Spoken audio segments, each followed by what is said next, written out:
Searching begins, find yourself within. Take up your blade, let the fears within fade. Stories are told as the die roll. Don't be afraid, make your destiny will find you. Friends at your side, may the group with pride. Try as you might, you now live to fight. Monster nor foe can fill you with woe. Enemies in sight, it's time to roll dice. Roll for initiative. Check, please.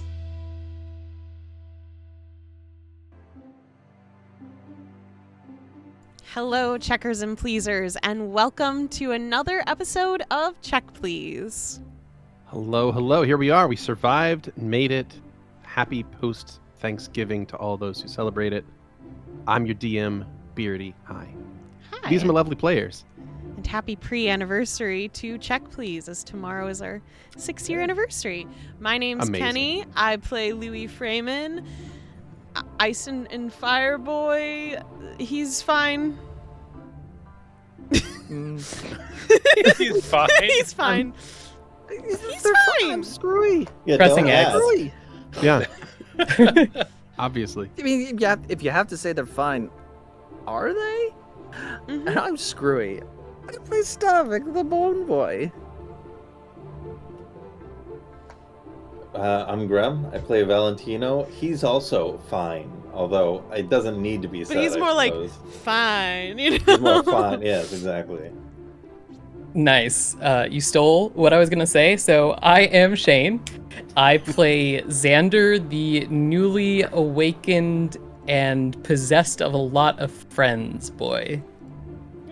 And I am Xeno. I play our alchemical friend Zu'lin. Yeah.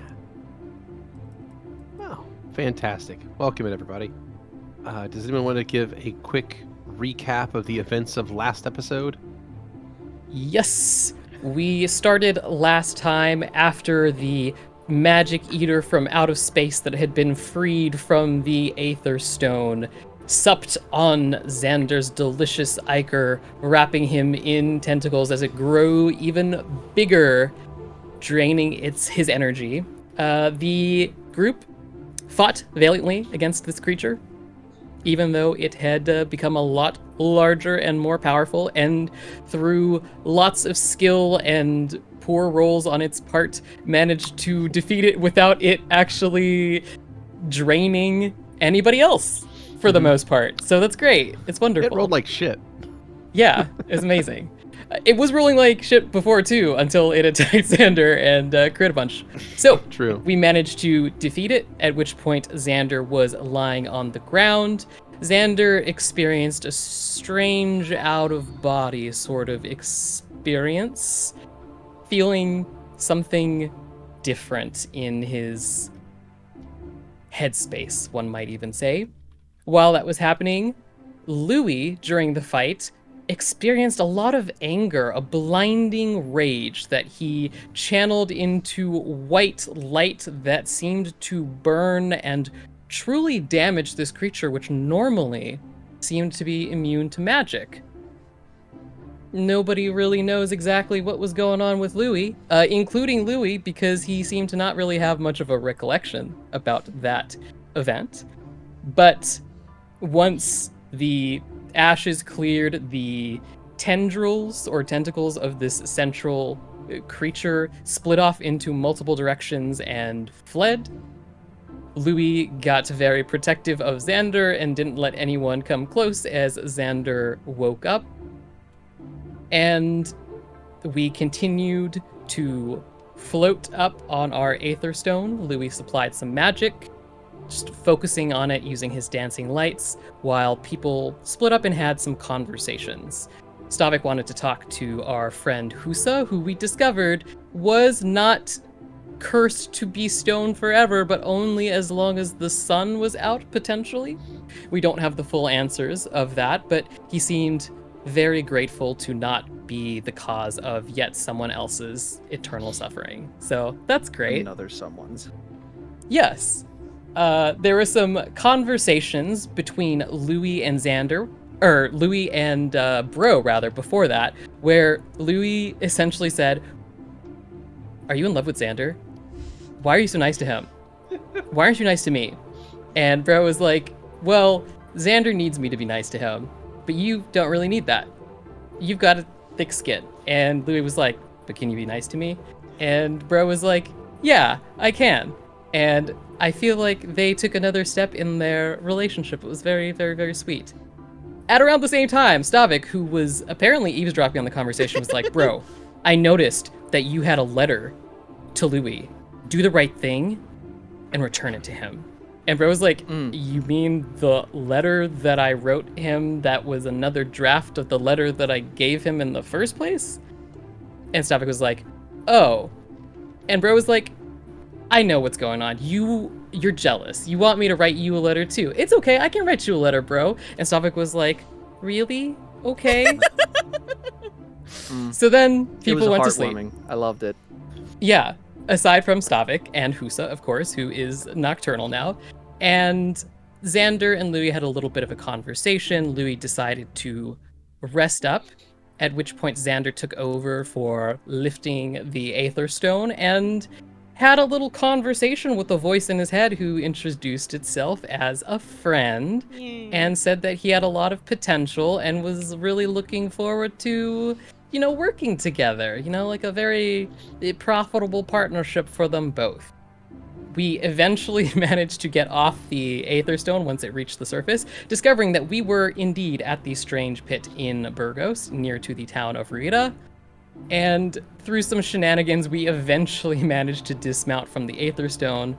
We're not able to actually collect the stone, which flew off into the distance, and Husa turned to stone once again once the sun came out. We headed to Rueda, where we managed to get a small cart and a horse to pull it, to pick Husa up.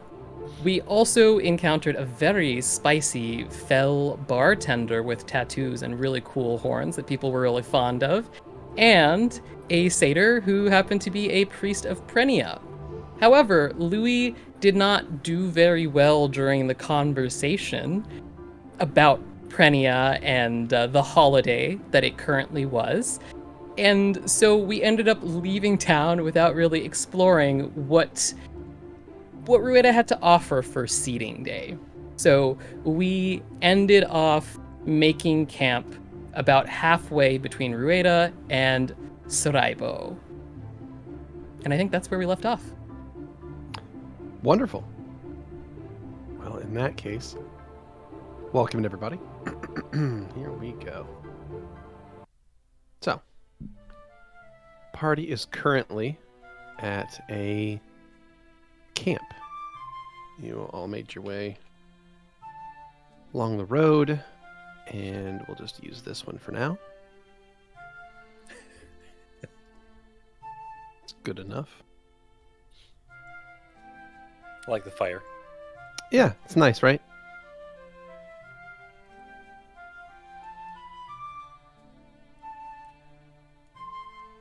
Are we not going to the next day? Oh, did you want to go to the next day right away? Didn't know if there's anything going on the evening of the 18th of April.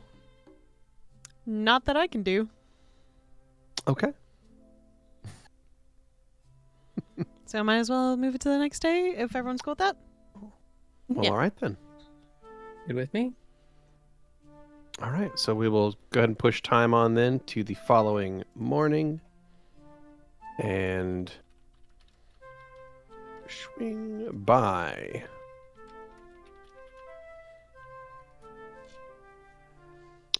By 9, not even, you guys be up before that one. Apologies. By about 8 a.m., the sun has risen. Camp is I am here. alive with life and light, except for Husa, who has once again become a statue. Yeah. Rip. Good morning, everyone. Good morning. Good Hello. morning, friends. I suppose we should start once again with loading our friend onto a cart. Yeah. Mm-hmm. All Will do. right. Bastion moves over, cracks his back, and begins to try and drag the statue. Louie will help. He's mostly there for moral support. Valentino feeling- will try to actually help. Oh, hold on. Beardy, I have a question. Does she count as a willing target or a willing ally? Currently, Husa is an object. Whoa. That's Okay. gross. Whoa. Damn. Yeah. Damn. There Good you to know. go. There we go. Good to know. Okay. We gotta get Thank one you. of those weird space bags. We could just Ooh. plop her in there every. Actually, she might die. I'm not gonna even bother. I was wondering how that. Oh yeah, that. Like- I mean, Would it be No. nighttime in there? Would she come back alive? And ooh. That's a. I don't know. There's only one way to find out. That's a we should question. not. You know what? That's right. I'm interested. I'm intrigued. Oh god. Bring it up with Zu'lin. No. You know, would it make more sense for her to get in the cart before the sun comes up next yeah, time? sorry. She was busy eating pine cones last night. What? She thought She's fond of them. Yeah. Okay, well, that's pretty cost efficient, so I'm not going to complain. Yeah, like it's fine. All right. Good work, everyone. After hoisting the stone statue up into the cart, Bastion grasps the side of the cart, heaves himself over and just lets out a moan of pain. Ooh, are you okay? Yeah. Oh man, I should have probably stretched more before Yeah. doing that. Louie Bro, you can That's let all. me take the lead next time. hesitantly rubs Xander's back for a moment. Bastions? Yes, Oh. Bastions. Oh no, no. Whoopsies. We got the answer we wanted there. Okay. Ha Yeah, he'll rub Bastion's back. It's okay. Oh, You okay? Yeah, I'm cool. Totally fine. Okay. Something I'd like to vibe check that statement. Sure. Wait till you see how good my vibe checks are. All right. Damn, son, 19. Oh, very good. The +1. It's 12. I'm afraid, Zu'lin, you think that he's probably telling the truth. What the fuck, Beardy?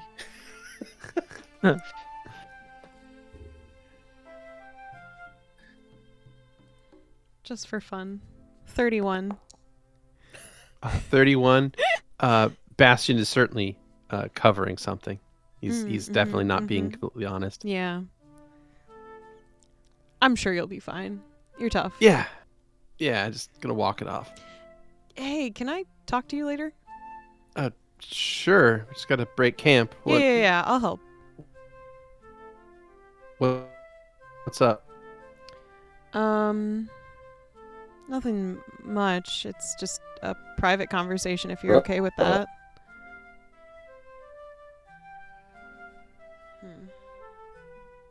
Just a moment, everyone. We'll be right back. And we are back. Sorry about that, everyone. Hey, everybody. Technical issue, not an internet issue. It happens. Array Discord servers. All right. So, Bastion walks back over toward the fire, saying that he's going to try and walk it off. At that, I think Louie came over and said something about wanting to talk later. Yeah. It's more like a private thing, if that's Oh. okay. Sure. Yeah, that's cool. Yeah, we can talk about it. Do you want to talk about it while we're traveling, or Yeah, like- I mean, if we can walk away from the group for a little bit. Sure. Yeah, that's fine. Okay. Only if that's okay Oh. with you. That's fine with me, bro. Okay. As long as we're not too far from the group, because No. Just enough if you so get that. attacked by a dragon or something, you want to be close to the rest of the group. Right. Just so that prying ears aren't prying as easily. All right. Okay. I'll talk to you later. You can come get me if you want, or I'll get impatient and come grab you. All right. And Louie will Bastion. help break down camp. Give Zu'lin a little elbow on the side and like a nod, like, hey, like, it's happening. Xander looks between the two groups. Is there something I missed? I guess so. Don't worry about it. Good morning, Stavik. It was. It still is. It's still morning. Is it? It's like Is 8 it, though? a.m., dude. The day nights really do just start to run together. Right. Do they? You adjust from that cave, man? No, maybe. I'm not 100% sure. Time will tell. Do you just see everything as like always night or always day? That is Beardy, please remind me. As a with no Beardy, eyes. Remind me of my entire worldview. Well, no. Remind me of my biologist being Scully Boy. Do I see everything just like? Great. Do I see light really? Since I have dark vision. Yeah. So dark vision functions in addition to your regular vision. So you can see normally, as is, but in Okay. areas of total darkness, you can still see, but it's only monochromatic. So you don't see color in the dark. Okay. Wow. Okay. Oh. I'd like to also add that when it comes to Stavik, there is no such thing as biology. It's all magic. While we're Yeah. checking for stuff, can he taste sound and does he have webbed feet? I specifically don't have webbed feet. But can he Have you taste checked Are you sound? sure? Are you sure that if you had your feet, the skin back on your feet, they wouldn't be webbed? Ooh, great question. I can't answer that. That's a good question. Great So question. Bastion continues to break down the tent and We get don't ready have to leave. tents. Oh, We don't you're have right. anything, We right? slept We under the just- stars. We slept under the stars. We Okay. barely have to And do anything. We just gotta flagrante. roll up like. You know what? You're right. shit Yeah, it takes and no time at go. all to break this thing down. There's no tents this here. is why You guys maps got aren't nothing. needed. Yeah. Who needs maps anyway? Back to Burgos. I assume that's why bro's back is fucked. Yeah, he pulled his back, pulling that statue. I mean, I imagine sleeping on rocks probably didn't help. No, I not had at a all. nice, comfy comforter. I It didn't worked for sleep. Vera. Yeah. Oh yeah, Vera definitely seemed like she had no knots in Very her back at all. stable, comfortable Yeah. person who was Incredibly probably stable. human. Well-adjusted, super stable person. No issues. Yeah, never had an issue in her entire life. Just imagine she gets one good massage and she just basically becomes Hummel, but like less thirsty. She's just like friendly now. Oh, even better. She only got one okay massage from Petravian. It's true. Mm-hmm. Just lucky. I'm under the headcanon that Vera would get angrier if her knots were gone because it would be so weird for her. Mhm. Why doesn't it happened hurt? to me? Like she's They all just. just It's like it's supposed to relax you. It's supposed to relax you. But anyway, different campaign. Different campaign. Let's get Yeah. to this one. So we traveling. You are traveling. So the party makes their way after having pulled up what little camp you have, loading your stuff back onto your wagon. You hook it back to your horse. Who I'm not even. Did you name the horse? Yeah, I know you guys like naming these things. Don't know if you named this one. I'm pretty sure it had a name. And then from there, made Jerkle. your way. What's that? Jerkle, pretty sure. You got it. And then from there, you make your way west along the road toward Saraibo. So my question to you is there anything you would like to accomplish during your journey for the day? It's about 75 miles, so it's going to be a bit of a hike, being that you don't have horses. Mm-hmm. going to be pretty tough, actually. So Just the one that's carrying the cart. just the one that's pulling the cart, right? Stavik will actually converse with Xander as we're rolling along. Go ahead. With Xander? With Yeah, Xander? Skrewy, check your messages real quick, though. Oh, yeah. It's just Gotcha. a picture of dick butt. This is a dick butt. So he's going to interrupt the game. Holy shit, it is Dick Butt. Start doing that to people now. So, Xander, Yes, I do Stavik. feel very incredibly responsible for our friend here, and so they were cursed by the whole race was cursed by one deity, and it has now become part of their biology. Would seeking that deity out and requesting what they want to remove said curse, would that one be even viable? And two, since it's part of their biology, would it even work? The first thing that you need to understand, Stavik, is that through divine magic, anything is possible. The second thing is that theoretically, what you are describing is possible, but if a vengeful god cursed their entire race because of a feud between said race and the chosen servants of said god, what reason would this god have to break or reverse this curse? What sort of leverage do you have with which you would supplicate?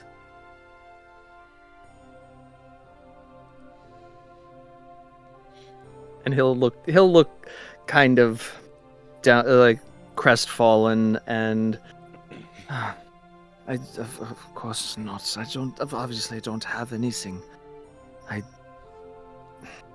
I feel for them. I want to help them, but Help them with what, Stavik? I think you misunderstand. None of those Lentikivi from Kivian remember what it was like before. Their entire life, aside from stories, fairy tales, are in the dark. You wish for them to be cured of a curse that they can't even truly remember the origins of. Most of those Lentikivi down there will never have the opportunity to, nor do they desire to approach the surface in the first place. So, to what extent is your desire to help them about you and less about them? Don't just be want motivated them by to have guilt. the opportunity. That is understandable. But I think It's you a have choice. more important priorities. Rather than concerning yourself with the potential conversation that you could have, the potential absolution that could be received from a vengeful god that you do not worship, you should probably focus on getting back in the good graces of the god that you do worship.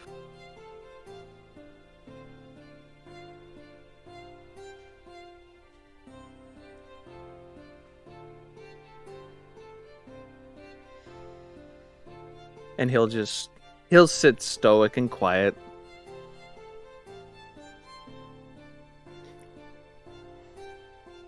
And let it Xander just will just let stay that silent. let that conversation hang in there and heavy in the air.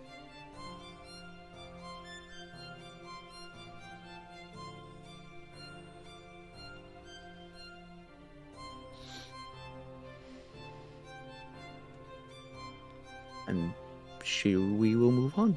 Okay. Very well. During the rest of your day travel, which it's going to take quite a while to get to Saraibo, are there any other conversations you guys would like to have? Does Bastion ever approach Louie? Not by, we'll say, 2 p.m.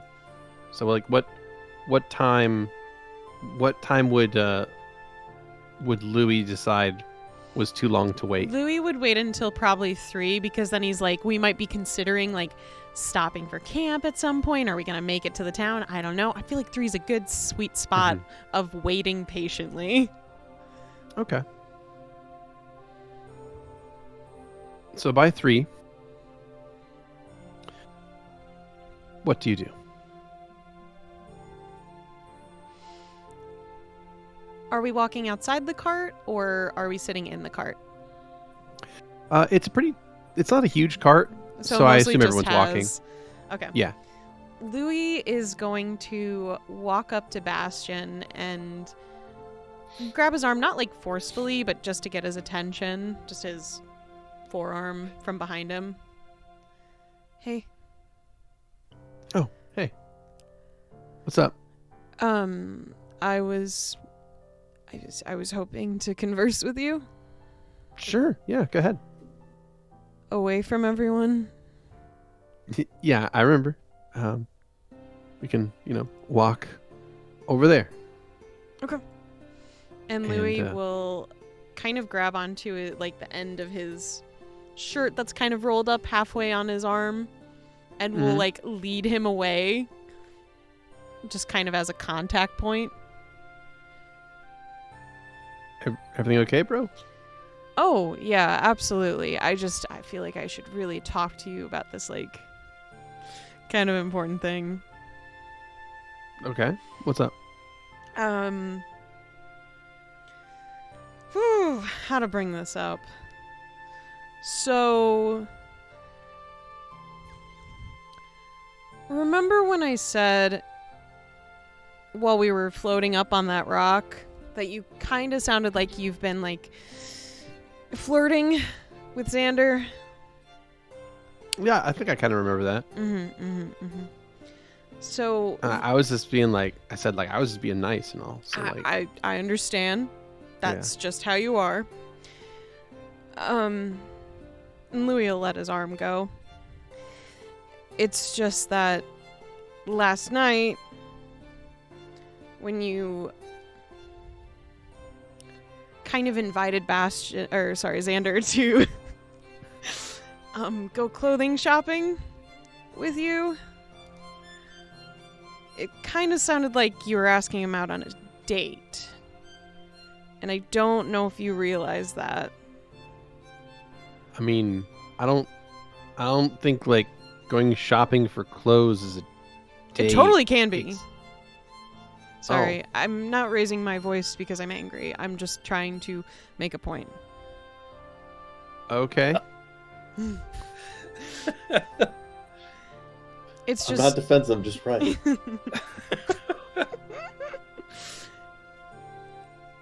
I Sure. understand how that was not your intention, Uh-huh. but things like that can be taken as romantic initiation. All right. Do you think that Xando took it that way?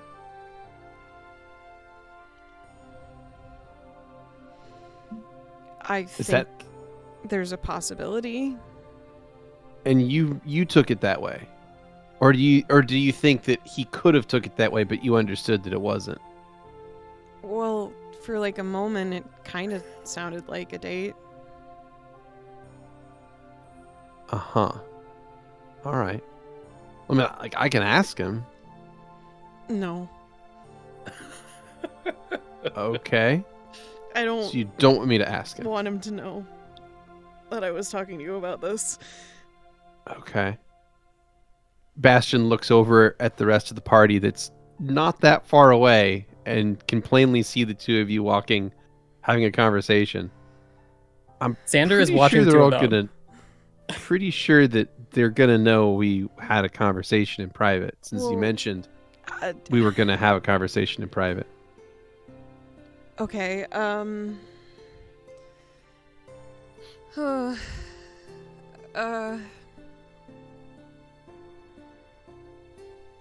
we could talk about something else that we could say. That's what we talked about then. Sure, I guess. What do you want to talk about, bro? I don't know.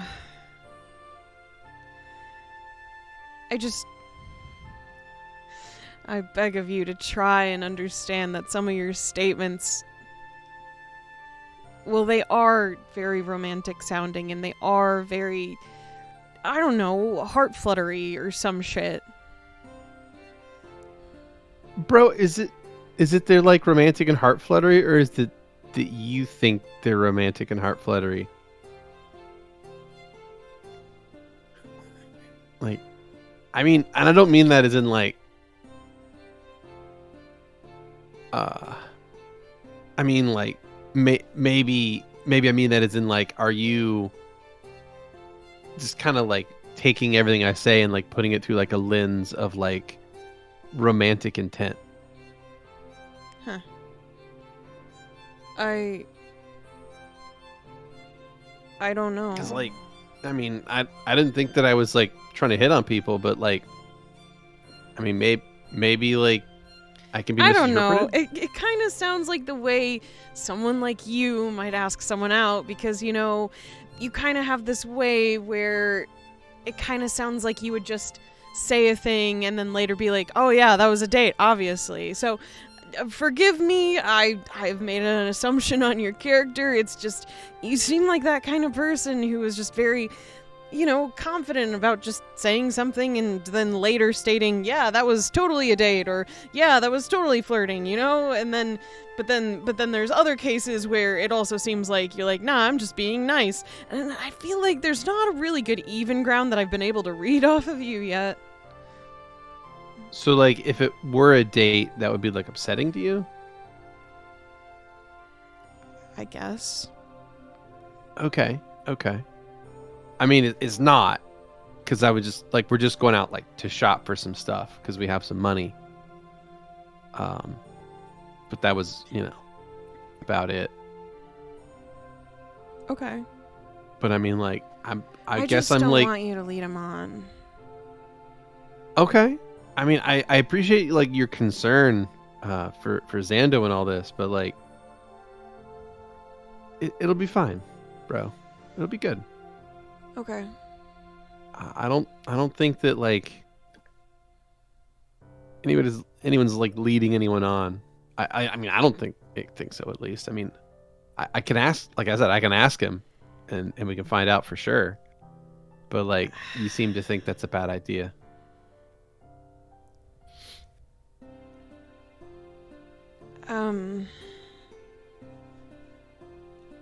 What would you do if you found out, maybe, perchance, You can't just say perchance. why can't I just say perchance?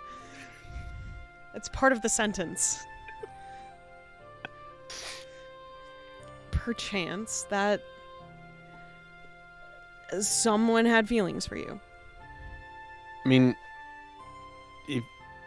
okay, so like, if you think that Xando has feelings for me?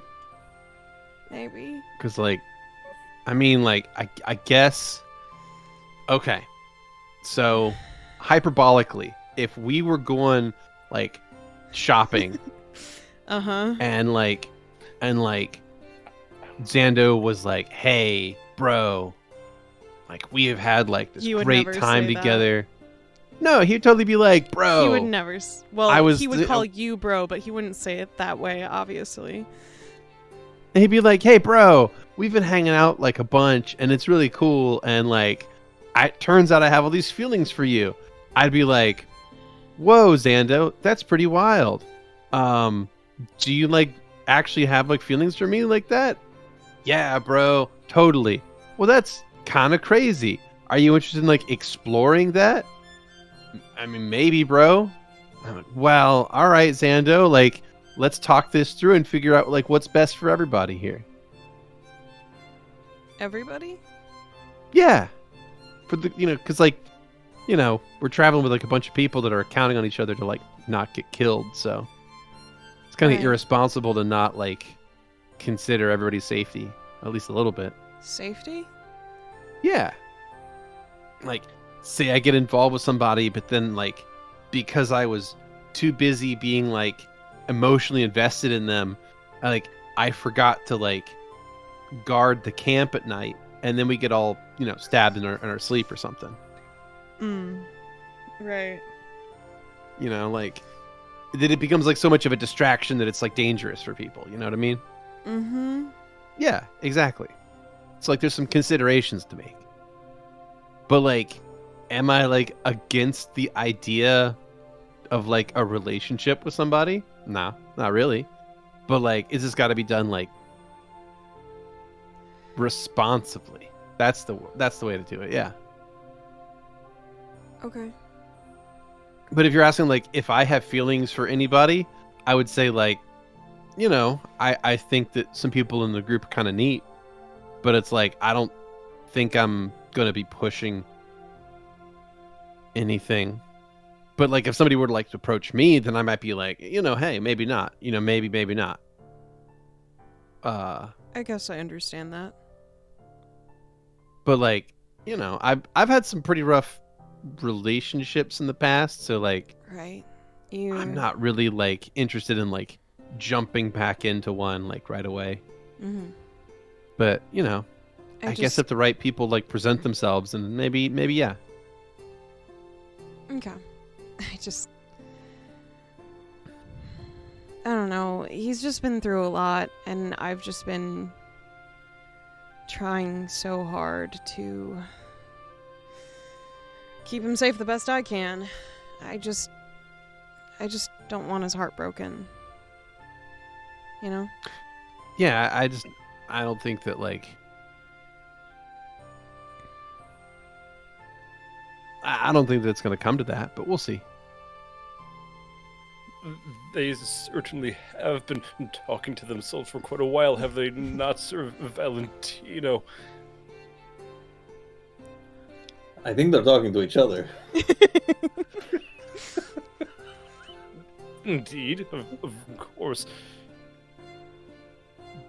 What do you think they're talking about?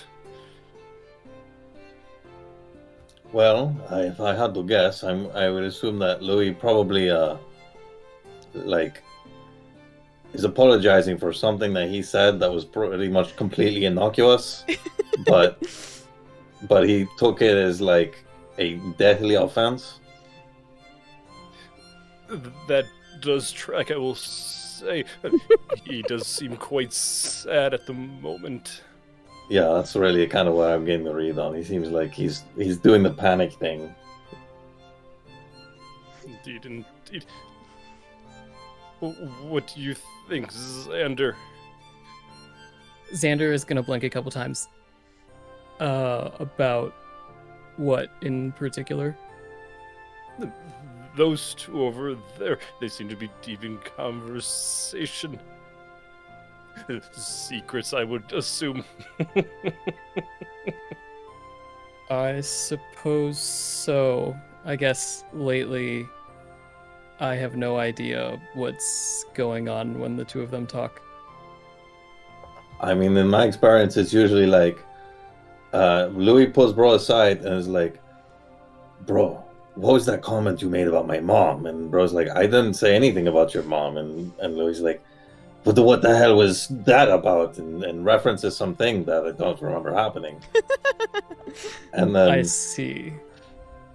That doesn't seem to be entirely inaccurate, though I feel like ever since we left the pits, they've been on slightly different terms, better terms, than they have been in the past. So I hope whatever they're talking about, the conversation is going well. does it look like it's going well? I mean, Louie doesn't look upset or anything. He looks more thoughtful. Yeah, I'd say so. It looks like it's going well enough. That's a relief. You seem a little out of it yourself. In fact, now that you mention it, ever since we left the underground, you seem like you've been spacier than usual. I see. That is likely because of everything that occurred down there. There was quite a lot of, how should I say, stimuli that I was reacting to. What for you to process?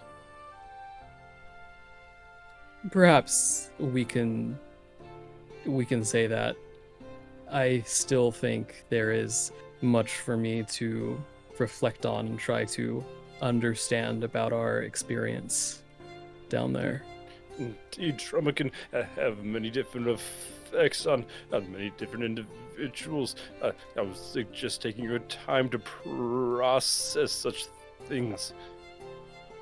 That's very sweet. I don't particularly regard the experience as traumatic, but I will take your advice under consideration, Zu'lin. Zoom will nod and continue mixing a small, tiny flask that he still has, since he doesn't have his full toy kit. You said the Fisher Price one. I really hope that toy kit is still there. Yeah. You're not the only one, I'm sure. That's a lot of money. Mm-hmm. That's a lot of money. They're Zu'lin, custom made.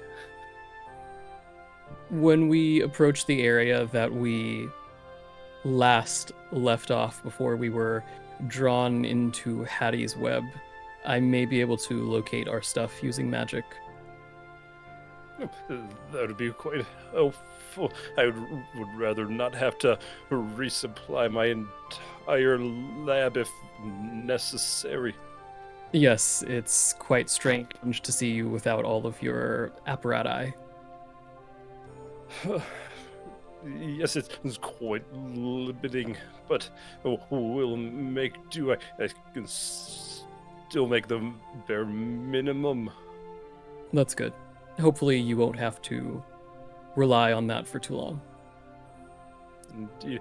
How far out were we from Saraibo? How many days out when we got caught up in the storm, as it were? You were about 2 days outside.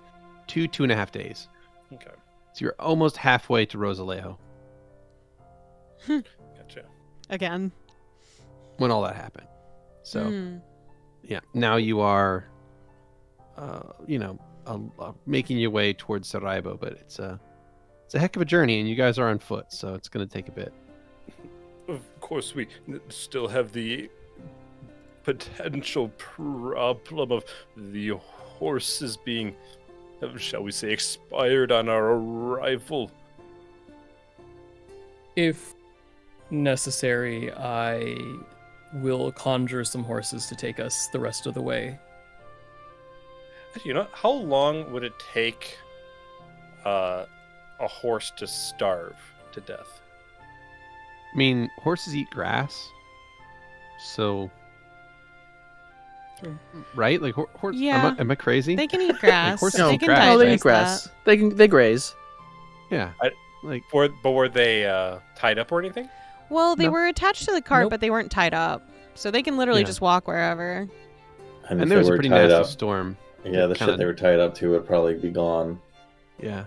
No, Did I it mean, even happen to begin with? I was just, the horses might have got blown around by the storm anyway, so like they might have gone airborne. So Yeah, the question that was is, what did the I was horses thinking. survive? When you said they expired, I thought it was because of the fucking hag plus storm got them. Well, they were freaking out, so who knows how long that shit lasted for them, poor things. Yeah. It's true. And who knows where Blizz Reese's is? and Pieces. Yeah. In a better place. That horse ain't coming back, that's for sure. At least the others are The horse attached to the shouldn't come cart. back. It's true. I suppose one solution is we could just buy new horses and use the other as a meal or something of the like. I suppose Nice. that's an option. It'd be the most practical, if anything. I don't know about the meal, but I don't see a problem with getting some more horses, and then if we find the others, we can just let them go or whatever. I suppose that is another option, Valentino.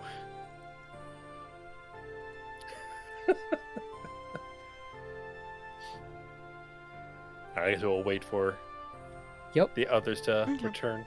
Yeah. Xander looks So- at them very directly. Louie's back is kind of to the group, so he's just talking to Bastion. But eventually their conversation will come to a close and they make their way back over toward the rest of the group. Louie's face is red.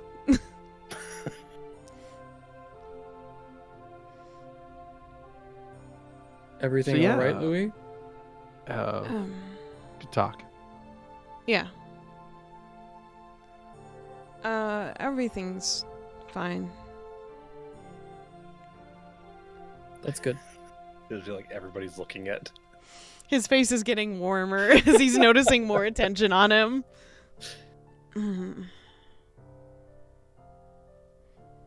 Am I in trouble for talking to Bastion or something? Oh, of course not. We're just interested in how it went. How what went? Of the conversation, of Right. course. Fine. Any issues that the rest of us needs to know about? No issues. No. None. We're good. I want to state that I didn't. This is none of my business. I didn't buy him. Sir Valentino, I'm clearly intrigued is all. With such a thing that needs to be discussed outside of the cart, it's... I was just talking to him about something personal. That's all. I see. I didn't think everyone had to be involved in the potentially private conversation. Oh, of course not, Mr. Freeman. But I suppose you could say it was just boredom that has had a keen eye on you instead. Yeah. Yeah. Well, everything's fine. I assure you. Zu'lin will nod. Xander looks at Louie for a couple seconds and then kind of turns to look at the wall and zones out.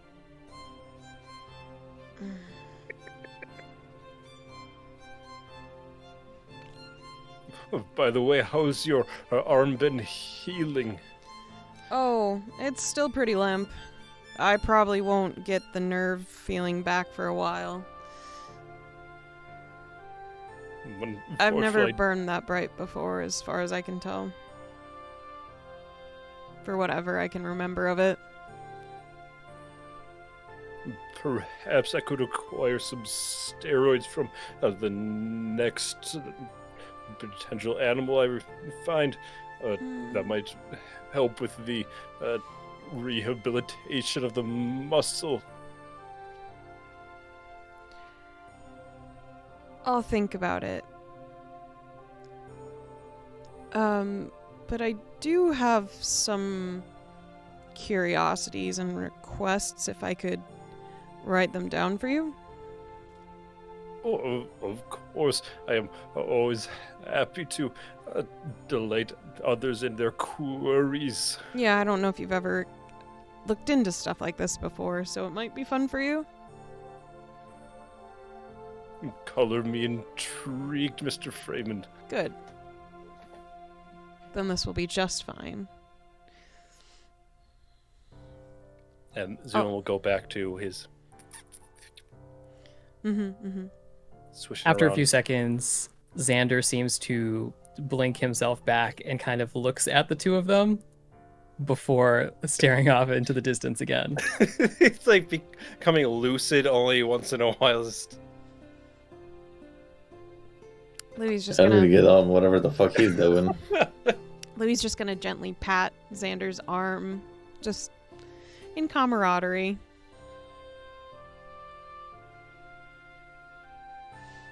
Then mostly leave him be. Sounds good.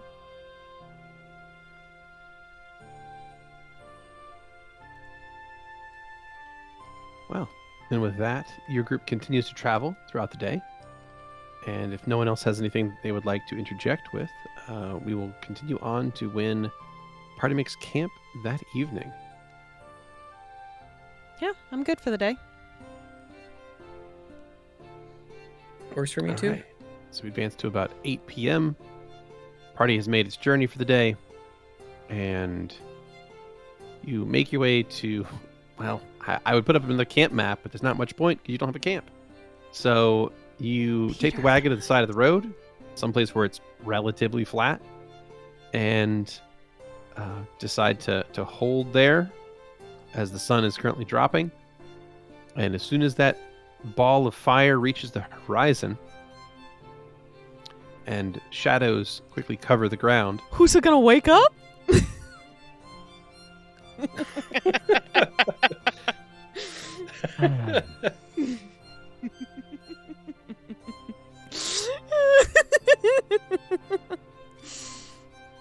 How you doing there, buddy?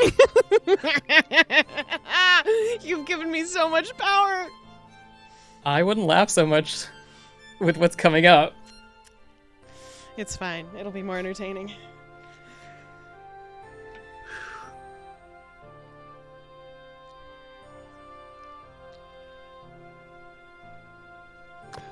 all right, is there anything else the party wants to do through the evening of April the 20th?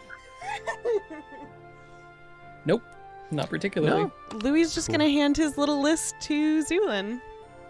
All right. Do you want to tell me now, or I'm should gonna I? message it to you. Okay, you got it. Stavik would actually ask Xander, is there any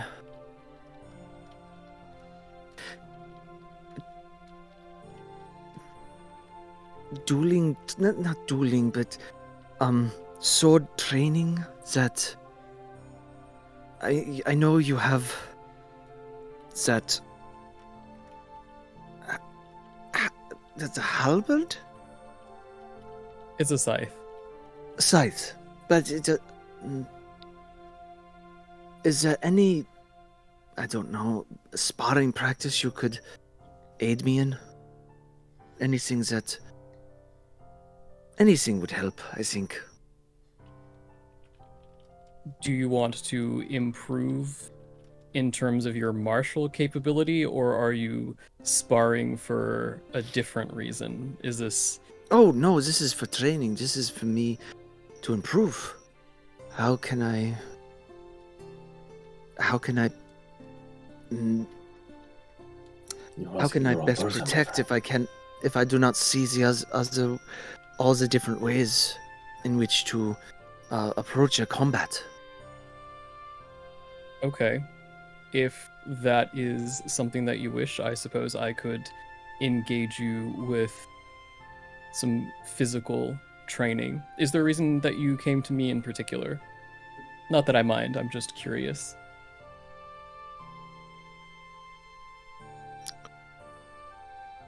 I will approach Valentino as well. They have a very unique way of engagement. I want to approach Zu'lin, I think, would be very interesting, but with the bombs and everything, being able to dodge, dive, and duck, I think that would be good acrobatics practice. I hope to be able to do my best. Sparring with Zu'lin, be like, okay, go. Ah, stop! Ah! Bomb, I see. Bomb. And would you be looking to essentially be engaged in a sparring match in which both parties gave it their all until one of them folded.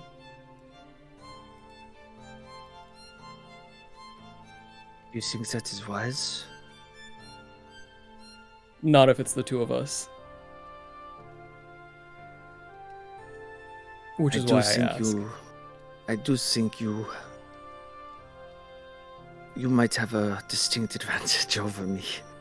So I think that would be a very unwise decision on my part. I agree with this assessment of the situation, Stavik, which is why, if you'd like a sparring partner, feel free to ask one of the others, but I, if you would like, can watch and make some suggestions. Yes. Thank you. I would very much enjoy that. Understood. Stavik will go over to Valentino. Hello, my friend. Hello. This might seem odd, but I'd like to see if you'd be interested in sparring. I wish to Why would that seem odd? Well, I mean... It makes sense. Your swordsmanship has much to learn from mine.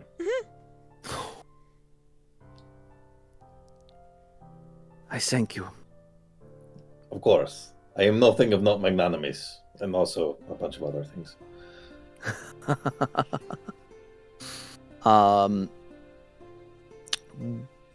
We will spar. Would you need some distinct roles or anything, or would you just want that just as a theater of the mind kind of thing? That's up to you guys. How do you want to do that? Do you want to just narrate out a scene, or do you want to actually like have a contest of wills that is left up to the dice? How do you feel? I can roll with it either way. But if you want to do an actual fight, I'm down for that. We could do a roll How of the about dice. first blood? There we go. Perfect. Magic missile. I win. You're not gonna do something else. Damn it. Sorry. Oh, you bastard. All right. Oh, no, I was gonna magic missile, yeah. I got it too. Why not have a Well, mock in that battle? case, Yeah, mock yeah, battle. I'm getting the fight set up right now. It's already getting the map Alright, set. I duel to first blood, seem fair to you? I think that would be that is a very fast way. Yes. Now, normally a challenge like this I would take with an arm tied behind my back. But I respect you, Stavik, so and I think that in order to get the most out of this, it's best if we train with magic involved. Do you agree? I agree. Absolutely. All right.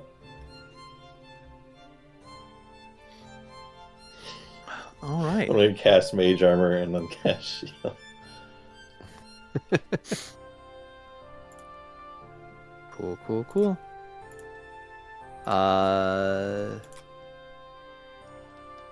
Can do initiative. Sweet.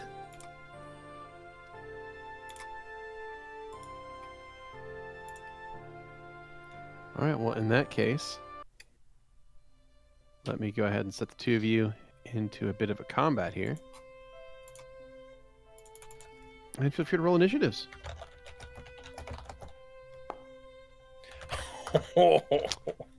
Not one. Not one from Stavik. Oh, wonderful. And that 20 from Valentino. This is going to go so well. I love this. It's perfect. All right. I couldn't have asked for better rolls. All right. I've been practicing some new tricks, getting some stuff unveiled. So let's see how this works. The first thing I'm going to do is I'm going to cast invisibility. Okay. Oh. Snaps his fingers open, disappears.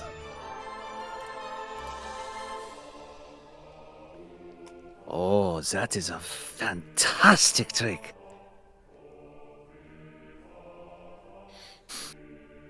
So with that, Stavik will get into. Will enter total defense. And he will perception check for Oh, I get to roll to a see if I stealth can against if I this? Does it have the invisibility built in, or do I need to add that? It does not auto-calculate the plus 20, so Plus 20. Okay. go ahead and give yourself the miscellaneous 20 into your stealth. That's a 50 That's a for the 50. podcast. that's a 15 for my perception check, so no. I'm afraid you do not notice. Plus 37. Jesus tits.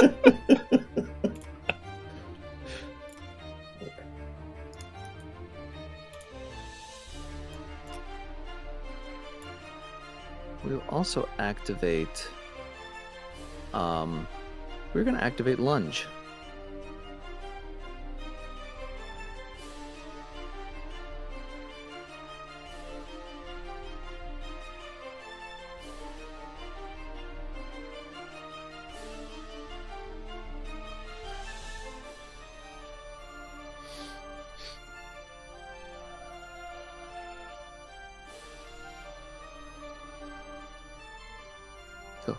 Valentino, where are you? Jesus. Come out to play. All right. Once it's my turn. Why is Stavik being so creepy in the middle of that field?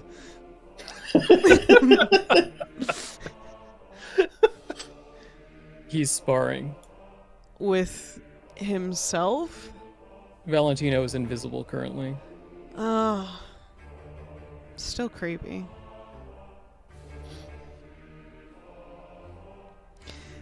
Can you hit your end turn button so I can Oh, yep. take my... There we Got it. go. My apologies. Cool. Yep. All right. Really, we're just that far apart. Mm-hmm. Could I have taken a 5-foot step on the last round? I wasn't really concerned with positioning too much, and I didn't. I mean, if you want, I guess you do have. This is minutes per level duration, so Yeah, exactly. time I mean, is on I your can't. side here. I agree. That's all right. Sure. Should we also throw in an expeditious retreat then, just so I got that extra movement next time? If you want, yeah, it doesn't You break know? your stealth to do it. Let's do it. And then I'll kind of, I guess I can still only. Well, no. So that would increase my speed immediately. So I'll just kind of start scooting around. Is there sand in the on the ground? You're Or is it currently a in a field? grassy field. There's Glitter grass. dust would be great. In a My battle question like is this. is this before or after sundown? This? After? I figured after After? sundown. Okay, because yeah. We were talking Alright. about Husa being around. Okay. Well, in that Mhm. case.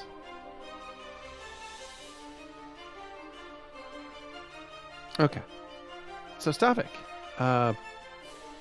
what would you like to do? Stavik will continue his. Okay. He'll look to Xander, and I'm a little at loss of what the appropriate response would be. My initial idea would be total defense and just wait for it to come to me. And to respond when it happens. Louie. In a case of fighting against someone who is invisible, you could either rely on your companions to either have some sort of glitter dust or an ability to see invisibility, or in some cases, it's better to outrun your opponent. Remember, the terms of this fight are first blood. You only have one opportunity to succeed if you stand there. Bastion's gonna nod, as if that made perfect sense. Yeah. Yeah. You got this, Stavik. Let's go.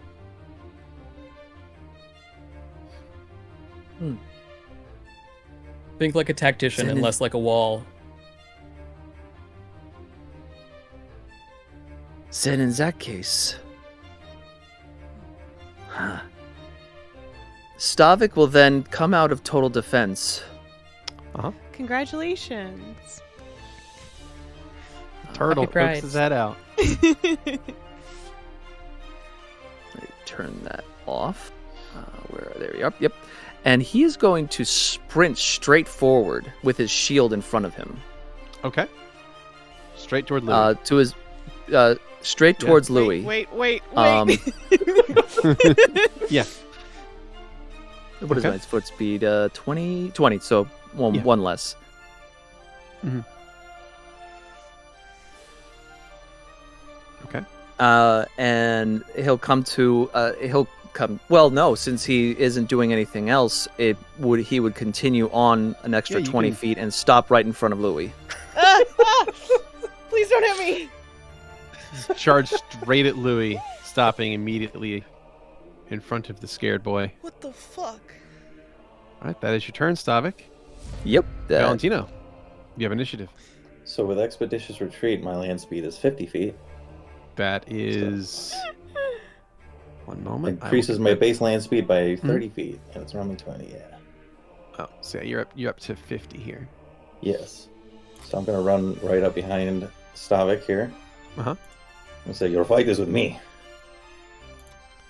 So what kind of bonuses would I have here for hitting him invisible? No, Any? the bonuses None? are all penalties to his AC. So I figured. Okay. Yeah. Would I be flanking with Louie? no. The flinching boy. Yeah. You know what? It was worth a shot. I understand. Does a 16 hit his flat-footed? A 16 does not hit his flat-footed. Damn. Yo, hero point it. You know what? I will. Good choice. Deserved. Amazing. All right. All Let's A do that again. fantastic choice.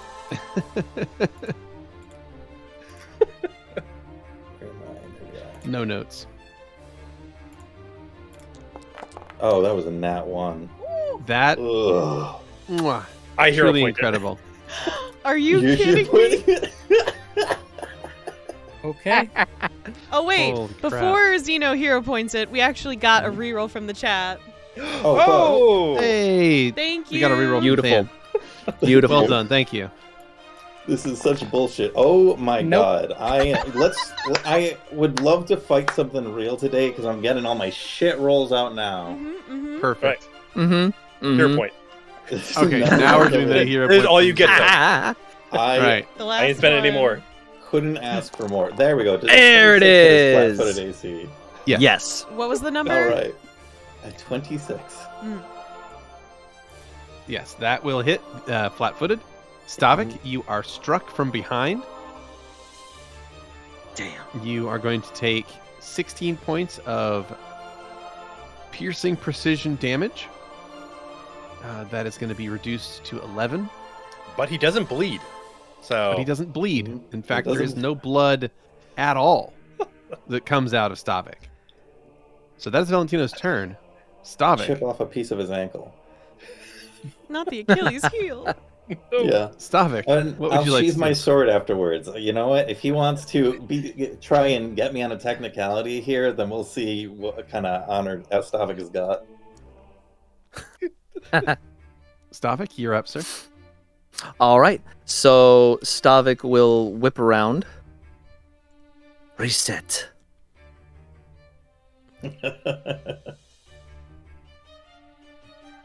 And he will walk back to position. This is gonna take all Stavik. night. This time, Yes. do not forget that Valentino is not the only one who can conceal himself. It's true. By the way, one thing you might notice is that Stavik is in a very interesting stance. it's like a very wide open stance. He's got his sword out, and it's in a way that it's almost like he's trying to reach in every direction at once. He's very spread out. Valentino, what would you like to do? Valentino is going to scoot back as far as he can. Well, actually, we'll move after. Yeah, so first I'm going to shoot at you with the light crossbow. That's a 25 to hit. 25 to hit. That is going to land because of Stavik's weird stance. Mm-hmm. Yeah. Ooh, damn. So you strike. However, that does no damage. 4 piercing gets absorbed completely. And then I'm going to... Oh, you cheeky bastard.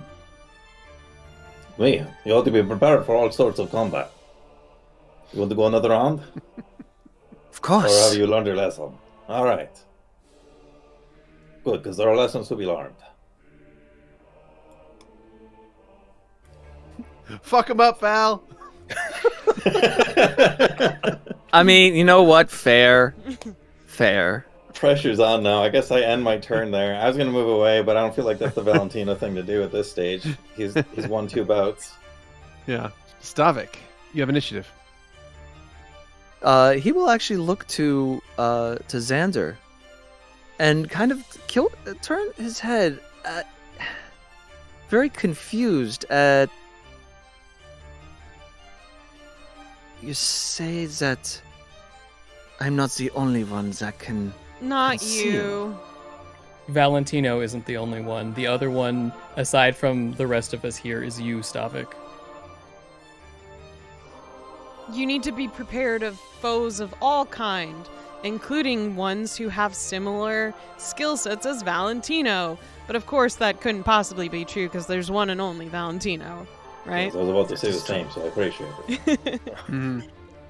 You remember that A of the Circle got by without anyone really catching him. Why was that again? His connection to his magic. No. One more try. Xander is going to pinch at the fabric of his clothing and just let it go, letting it click right back at him. He's not going to understand that, Xander. Wait. So he's going to put on his...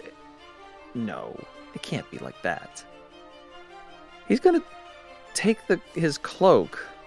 What's it called again? The Cloak of Calorian? No, the other Yeah.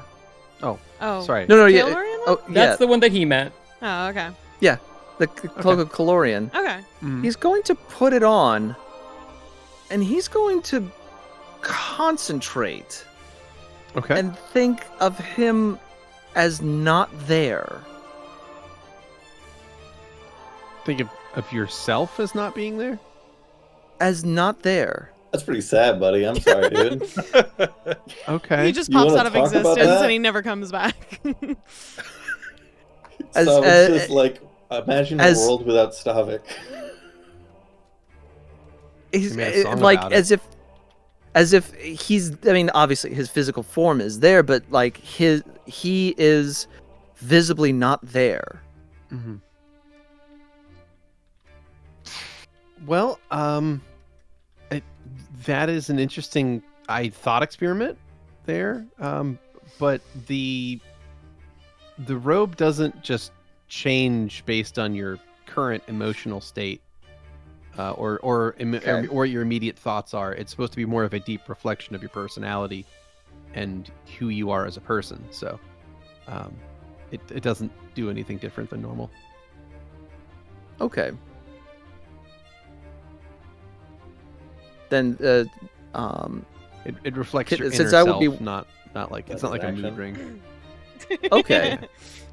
So that would okay. It was an interesting thought experiment. I liked it.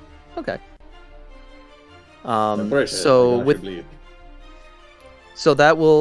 with that, I guess it would. I mean, I have another idea, but I'll wait. I'll wait till the next turn because that was kind of his action for this turn. Sure. Okay, that's fine. Well, in that case, Valentino, you have initiative again. All right, let's try this again. Snap his fingers and become invisible again. Okay. You had your chance. Amazing. All right, Valentino, you become invisible again. You have a move action left. All right. And that is your move action. Stavik, what would you like to do? Stavik will then take out the shawl of shadowy disguise. Okay. He's going to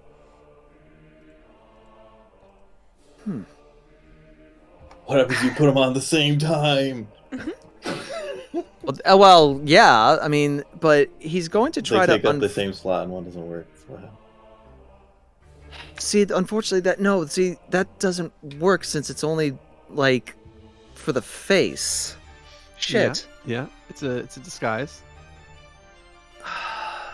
Not sure how that's going to help you in a combat situation. No. I could help you Where's in like Stavik go? fighting other people, blending into a crowd. Who is this? For sure. Wait, I was going to attack Stavik, but I don't know who that is. I just run up and say I'm Zu'lin. I'm like, oh, I'm sorry, I thought you were Stavik. Just go through every party member. Oh, sorry, I thought you were Stavik. Oh, sorry, I thought you were Stavik. Well. He'll look at it and just shake his head. No, that wouldn't work. He'll then again look to Xander. I guess I request another helping hand. Louie, you seem to have something to say. Oh, do I? Louie is currently hiding his face behind Bastion at this point. So Bastion also has a big grin on his face. the thing is, you sort of... Okay, so you didn't really answer Xander's question, right? You didn't answer how A of the Circle was going around. Correct. Undetected. What is your answer now? I don't know. Oh. Well, you know that cloak that he was wearing that made him look like you? Yes. Wait. No. Also, I believe you missed your chance to charge at Valentino to attack him by Yes, focusing on your clothing. that would have been the pertinent choice. But you didn't. Yeah, you kind of shit the bed there, bro. Yes, but Sorry, I'm hungry. Jeez. I have some food. Stavik, Thanks. do you Yes. have any chance of being mind if I able do. to determine where Valentino is?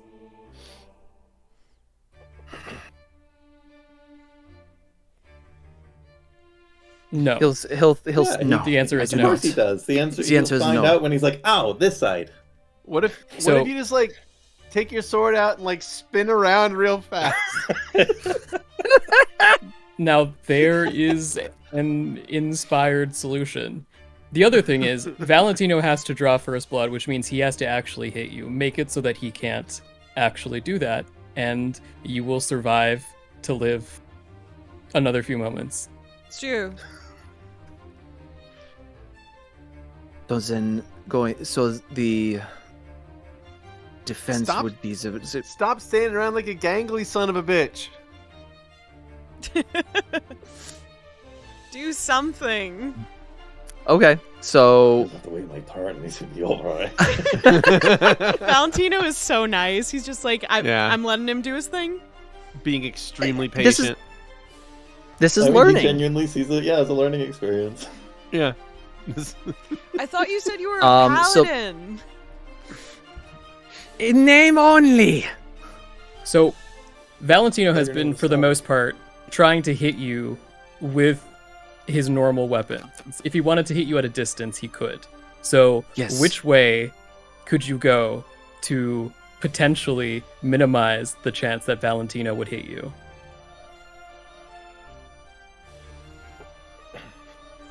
He's- This is Skrewy. I don't know. I feel like I have a dunce cap on at the moment. Louie is just buried his face in Bastion's shoulder at this point, just trying to be respectful as best he can. There is no way. I realize it's not my turn, but you all hear Yeah, using the ghost voice spell I just got to fucking make this all over. You hear a loud crunching noise. Pine And cones. look over to see Husa enjoying a handful of pine cones, watching Stavik like enraptured by this combat. Do you think the little one will appear out of invisibility and attack again? Probably. Most certainly. Oh, good. I'm excited for it. Crunch, crunch, crunch. She's appealing to his ego. So I'll getting a little being frustrated. He will re-enter total defense because he's not sure of a direction that. No, that because with being able to shoot, he would not know since it goes pretty far. That's fine. You know, So, total defense. honestly, Zu'lin probably could handle Valentino pretty well in this state. Throw some bombs, area effect. And just one thing before we get too far. That stance is mutually exclusive from your other stance, so I will be turning that one off. Oh, okay, fair enough. There you go. So you can have one or the other on. I did not know that. Okay. Yep. Could I make an acrobatics check to try and do like a flip onto Stavik's shoulder and put my blade up to his throat? Absolutely. All right, let's do that. I mean, is it going to confer you a mechanical bonus? Probably not. Maybe a +1 for height, but that's about That's it. fine. I wasn't expecting a mechanical bonus. In fact, I was expecting us to be squeezing this way. So that is an 8-foot vertical leap. That is high enough that you can jump from where you are with a little bit of a sprint. You spin through the air and you land upon Stavik's shoulder, blade out and ready to strike. Feel free to make an attack roll and see if you can get that blade I'm anywhere. not going to strike just away once he feels it, I'm going to say. Checkmate, my friend. Could I roll a reflex? I'm basically asking if you accept it. Are you going to accept the checkmate here? He hasn't struck you yet, but he can. He hasn't struck you or anything. Mm-hmm. If you make any move, then I know what I'm going to do for my action.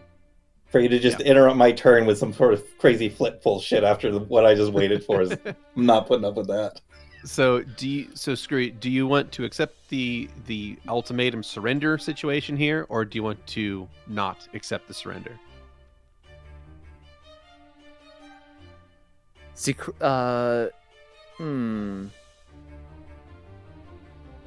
He bested me. He would accept the surrender. He would accept the at the throat. You have All me. You have me at a distinct disadvantage. I yield.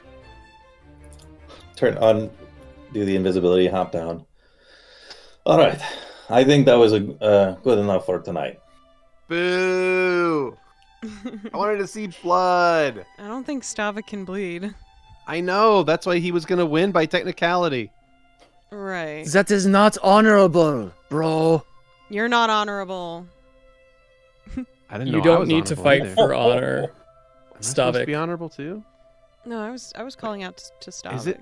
Oh, I know. I'm just thinking, am I supposed to be honorable? I thought I was the guy that stabbed people in the kidney. I think that's your choice. I was gonna say, I didn't think there was anything honorable about anything that I did. Really, Do you want to be honorable? no, that's how you die. So you get fucking killed. Huh. What about honor among thieves? I mean, kinda, sure, I guess, but Lame. Sorry. yeah, exactly. Stavik will take his sword, stab it into the ground, and put his hand out to Valentino. Nice, well done. You're learning a lot, I can tell. It is a very good learning experience. I thank you very much. Stavik, Xander had a point to make. He looked at Xander. So, one of the potential issues that you ran into from my perspective is that you thought of this as a one-on-one challenge, which it was. But there are obstacles around. If you were doing everything in your power to stop Valentino or get first blood, you could potentially have tried to use some of those obstacles to your advantage. I did not want to endanger all of you by running toward you. Or at least behind you, that is. That is true. You could also... Go for it, Valentino. Well, I understand that, but do understand, Stavik, my weapon is one of immeasurable precision as well as devastation. Of course. Of course. There is also the cart, potentially. Valentino cannot be easily perceived while he is invisible, but he does make noise. You could potentially, may not have worked, but seen if you could identify the sound of him stepping on the poorly maintained wood, use that to potentially strike first. Not there likely, wasn't a lot but that they you could broke your do. Chances. Yes, not a lot that you could do in the situation, but No. that kind of thinking is He'll important. then walk up to Xander and he's just. These are all You're absolutely right on all of these accounts. What has me thoroughly intrigued was your pointing out of the robes that I am wearing, and identical to a circle of the A. So I believe that those may have been slightly different in terms of the effects that they confer, and I don't believe that the robe that you're currently wearing, or at least one of them, is at its full capability. There's still a lot of potential there. However, it does make it easier for you to hide, potentially. In your current state, with all of your armor on, it would be somewhat difficult, but yes, if you had taken other steps, perhaps doffed your armor first, that could have potentially been another avenue, though you may not have fared well against Valentino regardless, given that he is invisible when he casts that spell.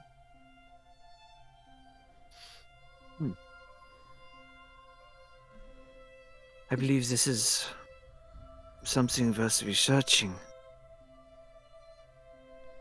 How would we, as you say, imbue these robes with its full potential? Well, I'm afraid you're not ready for that answer yet, Stavik, but I'll let you know when you are. The most Xander response conceivable. Hey, Valentino. And he'll put a hand on Stavik's shoulder. This was fun. And a learning experience. I'm glad. And that's it for Xander. Hey, Valentino. Yes. I'm What's not up? saying today, but I've just been figuring out a new spell, and I was wondering if I could test it on you at some point. You were able Sure. to use invisibility, and I just started transcribing a spell called... That's stupid. Glitter Dust in my spellbook. So I was sort of curious if you wouldn't mind if I just tested to see if it worked. We can test it, but I'll have to sit completely. Oh, I have to, I guess, move like a certain way because it's difficult to perceive me when I don't wish to be perceived, invisibility or otherwise. I mostly just wanted to see if I transcribed it right, but if you want to Yes. make it hard for me, I completely understand. Oh no, I don't see the point in that. I'll just have to not be too still, I suppose. Yeah, you can, like, hustle back and forth or something. I could probably get you then. You're Well, of not course, I allergic am to happy mica, are you? I'm not allergic to anything. Really? There's just stuff that's allergic to Valentino, and that's it. And what are those things? Fiends and monsters. Right. My bad.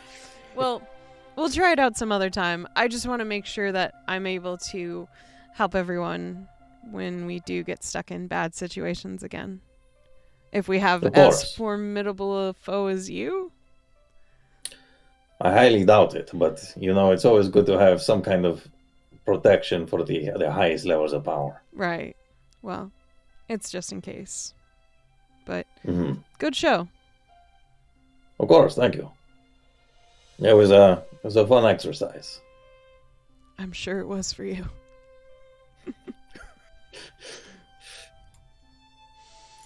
I'll just run in super fast circles while Expedition Retreat's still going, just burn out all that magic energy.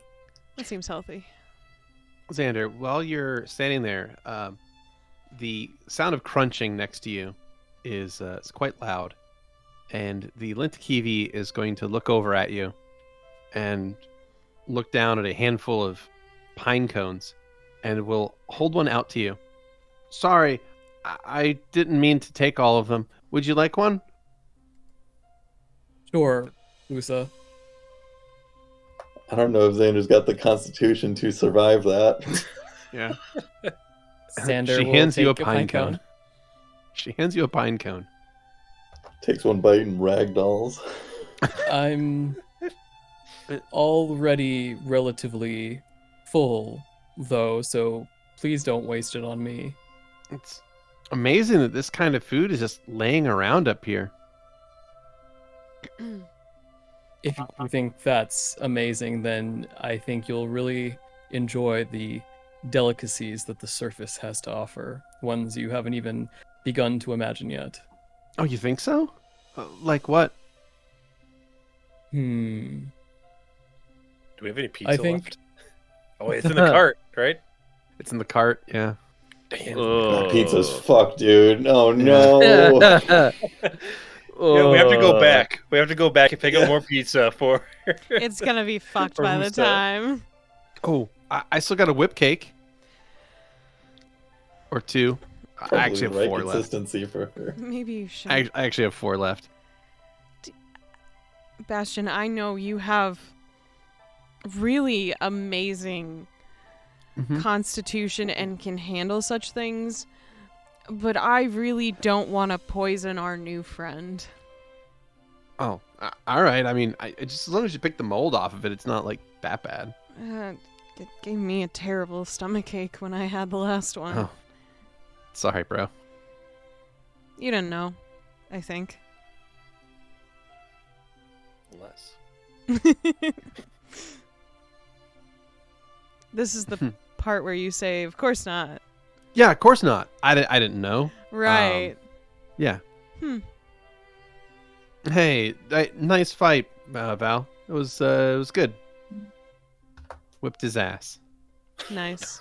Well, of course, but I'm just glad he's learning at a good pace. It's good to see the boy develop. Boy. I guess when he did go down, he wasn't that much older than me. Xander is going to walk Yes. towards Stavik and murmur a couple words. As he does, his hand begins to crackle with dark purple, almost black energy, and he's going to tap him on the forehead with it. And you are going to regain 16 hit points. Nice. All right. For the Thank first you. time in a very long time, Stavik, you are unharmed. God. Thank you. Amazing. It's the first You're time the welcome. party's been in full health in a long time. All right. I can keep watch tonight. I have no interest in sleeping, so I can handle as many as we need. I don't sleep anymore, so I can help. Are you a good scout, Usa? Mm-hmm. Excellent. Yes, because I imagine things are probably fairly similar on the ground, but here on the surface, when you're awake, when it's dark out, is when a lot of creatures are looking for a meal. I mean, Gidru was a better scout than me, but I wasn't terrible myself. I mean, Gildru is one of the best, but I'm sure you're great too. I'm ready to see your skills. Thanks. I'll do my best. Are you asking her to hunt or to keep watch? To keep watch, although, I mean, Right. whatever you think you're good at.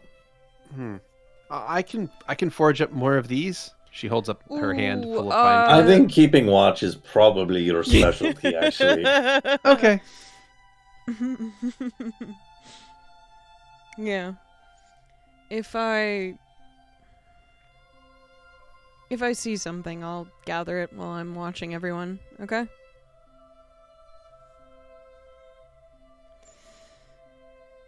Alright. Well, All right. you all tuck in. I'll keep you all safe. Right where I stand. How does he do that? All right.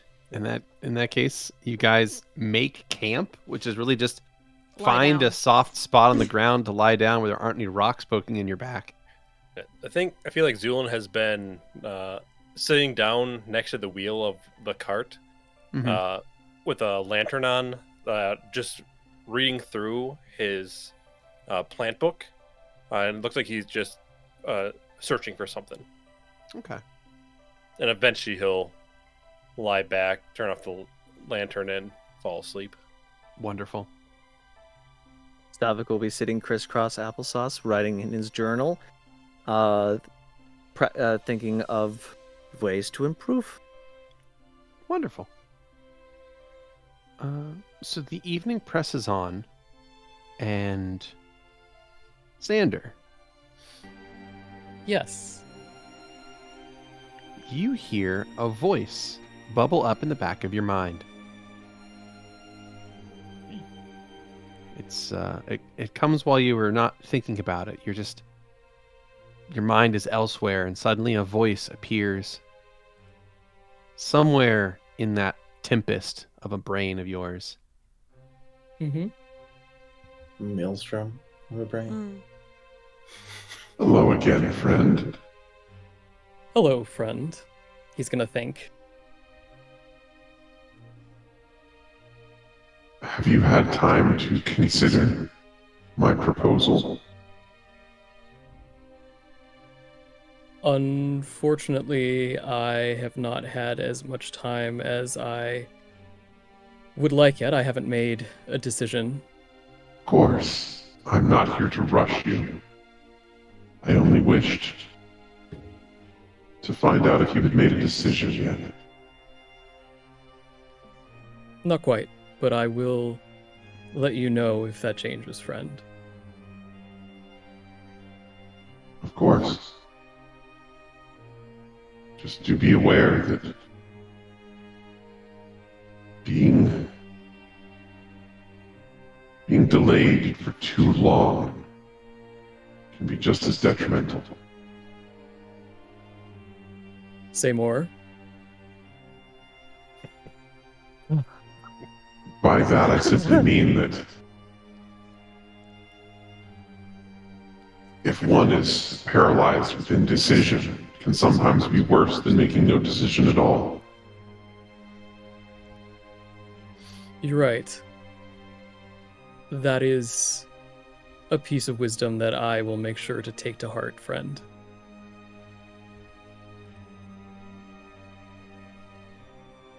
If there are any questions you have for me, I can attempt to answer them.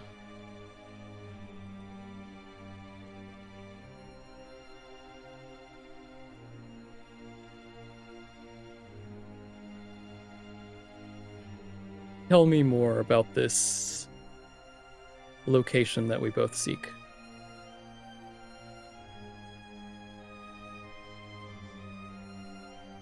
If you can. You know it as Pinterest, do you not? Yes, I do. It's a city. The place you're looking for is within it. What do you know it as? Names are fleeting. And they come and go with the ebb and tide of civilizations. Oh, you call it that every time? You're right. That is quite true. What I knew it as is inconsequential. I see. And how was it that you were able to find me in the first place? I am curious about that. I sensed your impending death. You were teetering, hanging on by a thread, ready to fall face first into the maelstrom. Lucky for you, I was there and caught you before you could fall. And I am very appreciative of that, friend. Though, speaking of the maelstrom, can you enlighten me a little bit about its current state? It is in a sad and sorry shape. Unmaintained. Unwatched. Simply left to fall apart. And how do we fix this? Excellent question, my friend. Excellent question indeed. To fix it, we must put the pieces back together. It's that simple. Yes, I imagine it would be. Thank you. Of course. Speaking of putting things back together, do think on my proposal. I most certainly will. Your psyche is still so fractured. It has been like that for quite some time. I can see that. But it will heal. And I will consider your offer with exactly the amount of seriousness that it requires. I promise you that. Very well, friend. Then I will leave you to enjoy your evening. Thank you. I'll talk to you later.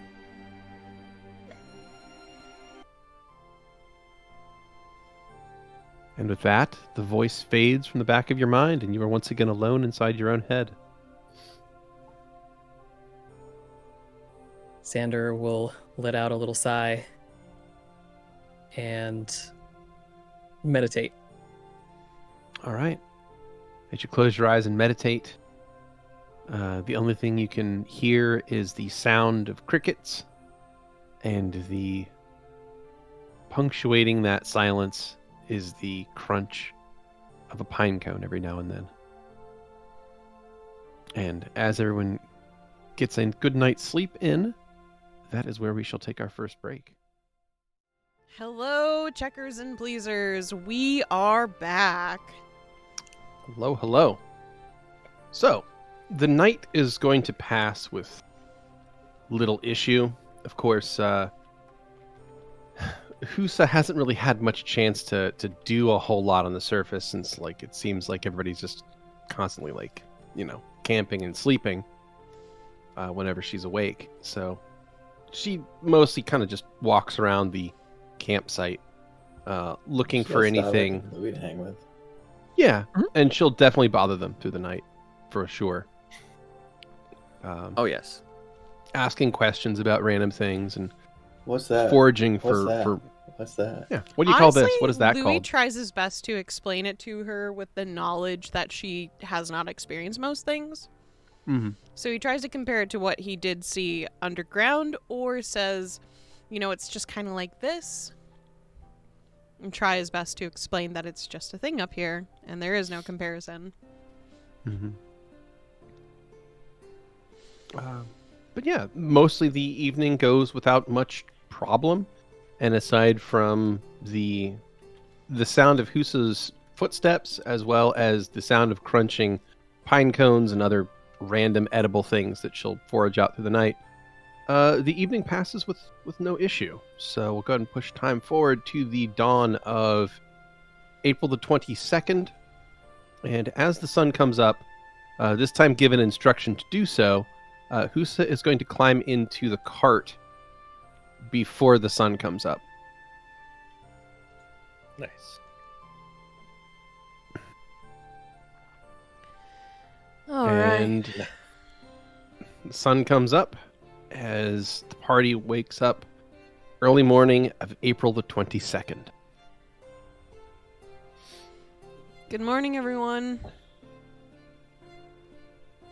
Good morning. Morning, Mr. Good morning. Freeman. Another day to move forward and get to Sarajevo, to eventually get to Rosalejo, to eventually get to Ventress. Yes, We'll get there one day.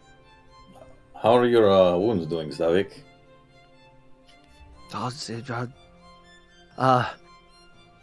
The physical ones healed. The emotional ones will take time. Oh, In a you very should not feel dramatic it. fashion. I meant no offense. I hope you understand. None taken. You did your you were And the trust me, teacher. if my goal was to humiliate you, you probably wouldn't be traveling with us anymore. You'd be surprised how much humiliation I can take. Oh yeah? Is that a challenge? you into that then? Is that what I'm picking up here? You know what? I'm gonna leave that one a mystery.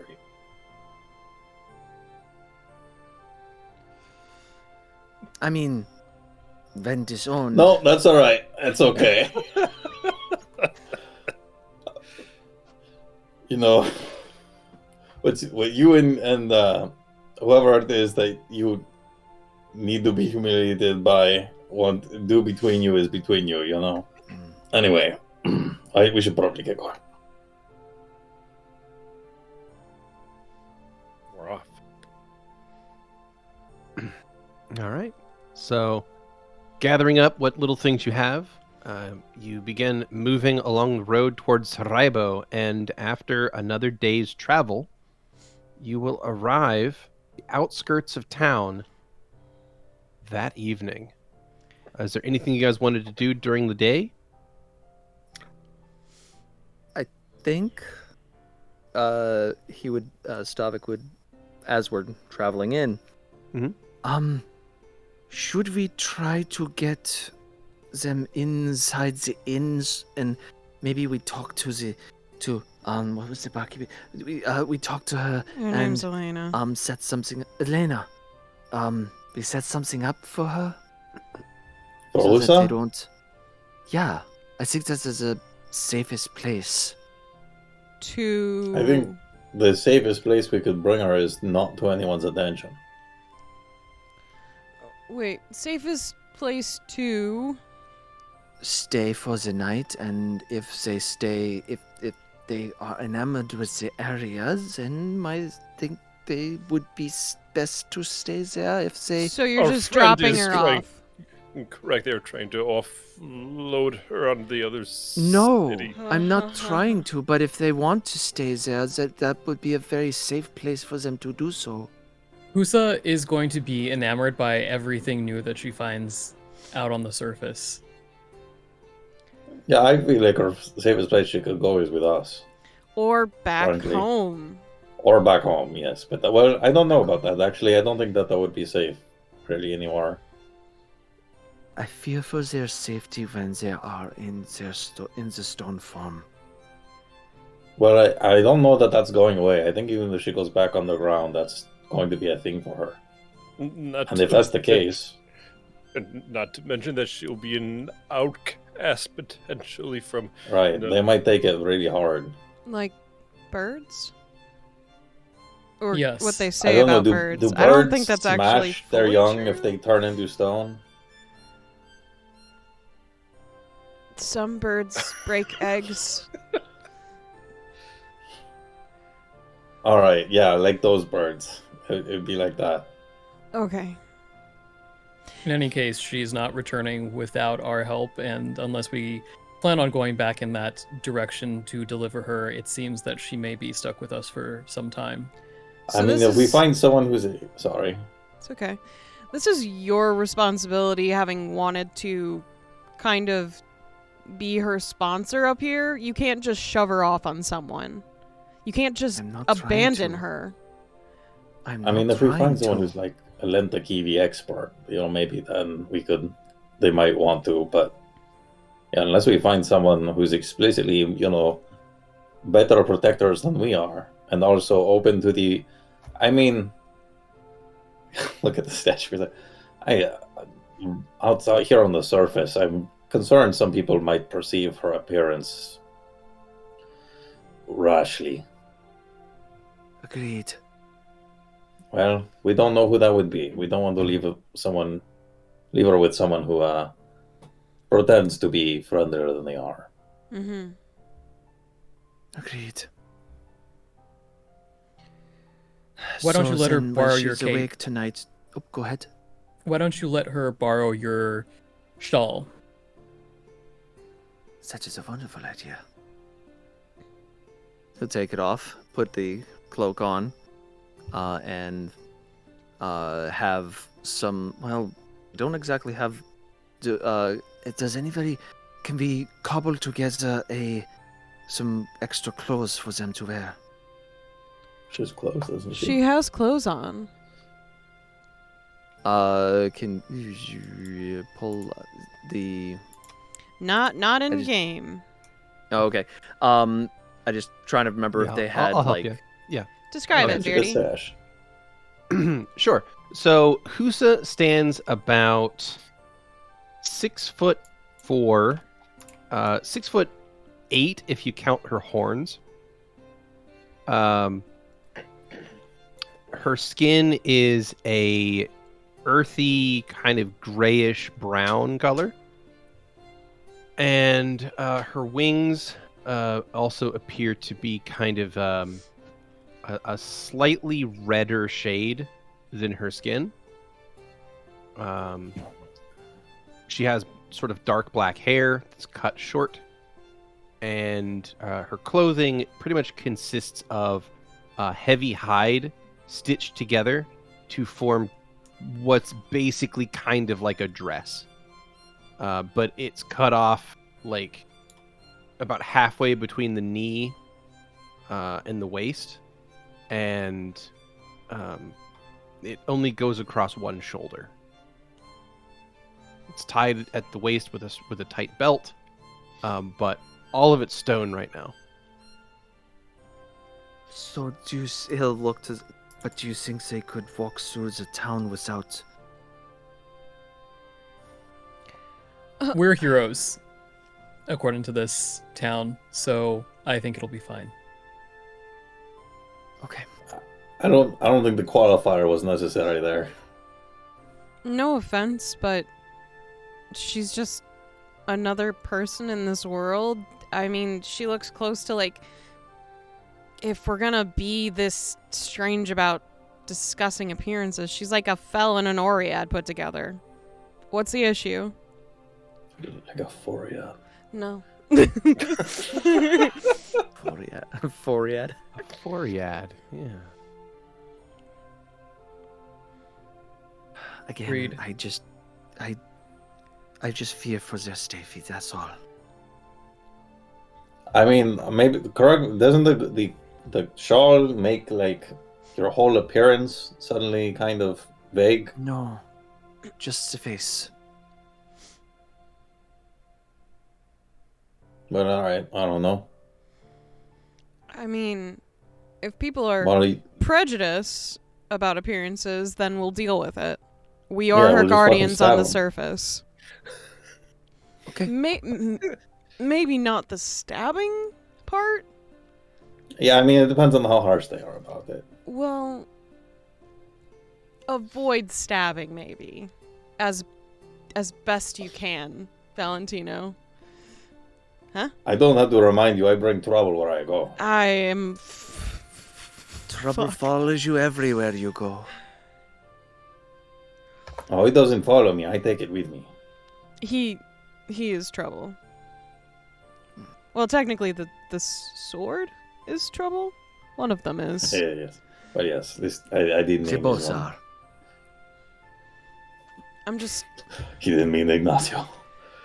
saying, Stavik, I feel like you have the most prejudice against her appearance in this current conversation, as best I can tell.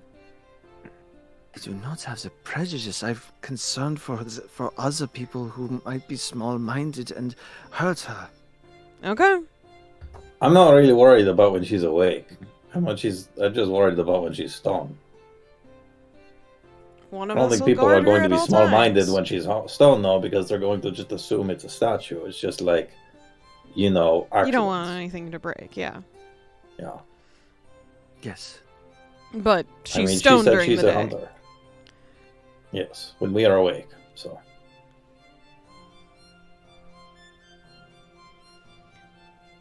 So I guess, obviously, she is naive upon to this new world of her. But we're here to protect her because we brought her here. Yes. That's all that we gotta do then. Agreed.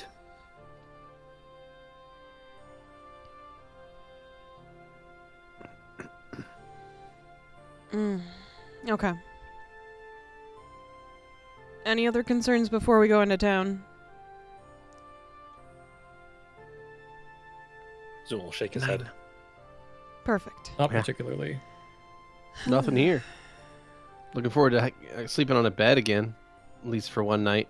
Those rocks are not like I pull them out from under me, but then like I'll wake up in the middle of the night and there's just like a rock in the middle of my back again, and it's like I don't know what's happening. Oh, Like, you could have asked for Is my this comforter. me laying there like causing the rocks to like come up out of the ground and like poke me? Like seems like a Maybe. cruel joke, you know?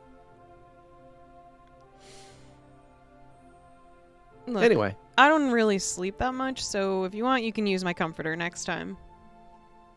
nah, what if you get cold or something? Oh no. I think I'll be fine. Cool. Anyway. Zool will start uh, walking towards yeah. Yeah, just keep going. All right, your group approaches the town, and you all make your way into Sarajevo by the, I would say, early evening, right around 5 p.m. or so. You guys make your way into the town. Sarajevo is much as you left it. There does appear to be lots of activity this time of day. There's plenty of people in the streets. And you're approaching from one of the lesser used roads that makes its way in from the southeast. And your group arrives here at the southern end of the Hearthrest district. There are a number of caravans, traders, and other like folk that have gathered their vehicles around on the outside of town here. And you can, of course, smell the various smells of a town, whether it's the smell of people, or the smell of fresh cooking food, or of horses and other livestock that is nearby. But this place is alive with activity as you approach. Okay. I bet they weren't expecting us back again No, so soon. I'm sure they weren't. I will What take the a fuck? perception check from the entire party. Ooh, Ooh, I okay. love those. 20. that's the nat 1. Unnatural 20. 8. 12. Nice. Well, guess what? Louie wins. Hey! Yay! Louie, you're the only person in the party to notice this, but as you make your way toward the town, you get a weird sensation, like you're being watched. You're not sure at first what's causing it, but a shadow moves over the party very quickly. Like a bird shadow or something. And you're the only one that thinks something is strange about it. But you can feel like prickles in the back of your neck. Huh. Did anyone feel that? Feel what? Yeah. Like, What's up? like something was watching us for a second there?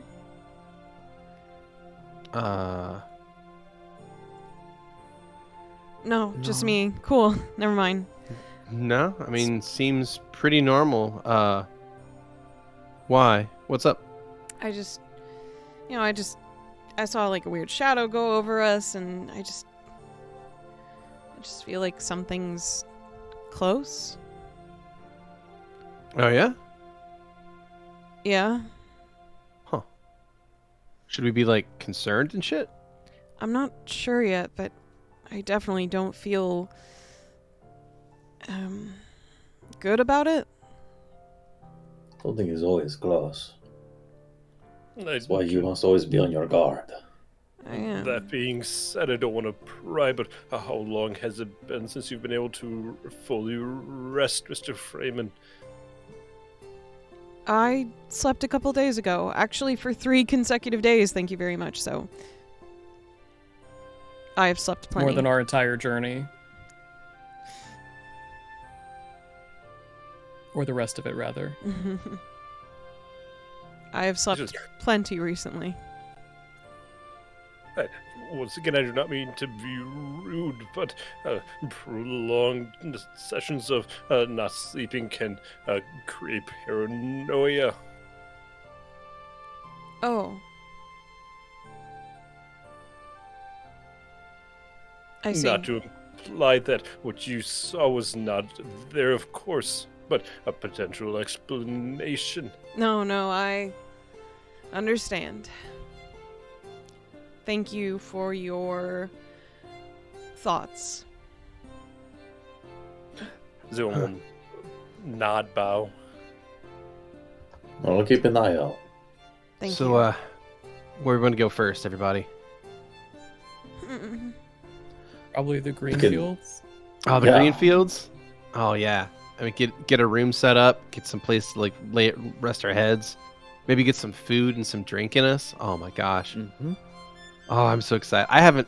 I'm so excited for this. Like, I will cover the first round. Oh, man. That's going to be so good. I'm trying to remember what Valentino is privy to from our last time, how much we talked about it. I'll look this up. And the Elena will be there, right, Louie? You can finally work that out. Mm-hmm. That's something to look forward to. Yeah. Oh, man. There's a lot to look forward to in this town. I mean, they don't have whip I cakes know. or pizza, but, you know. Neither do Still. we. Well, I guess you have whip cakes.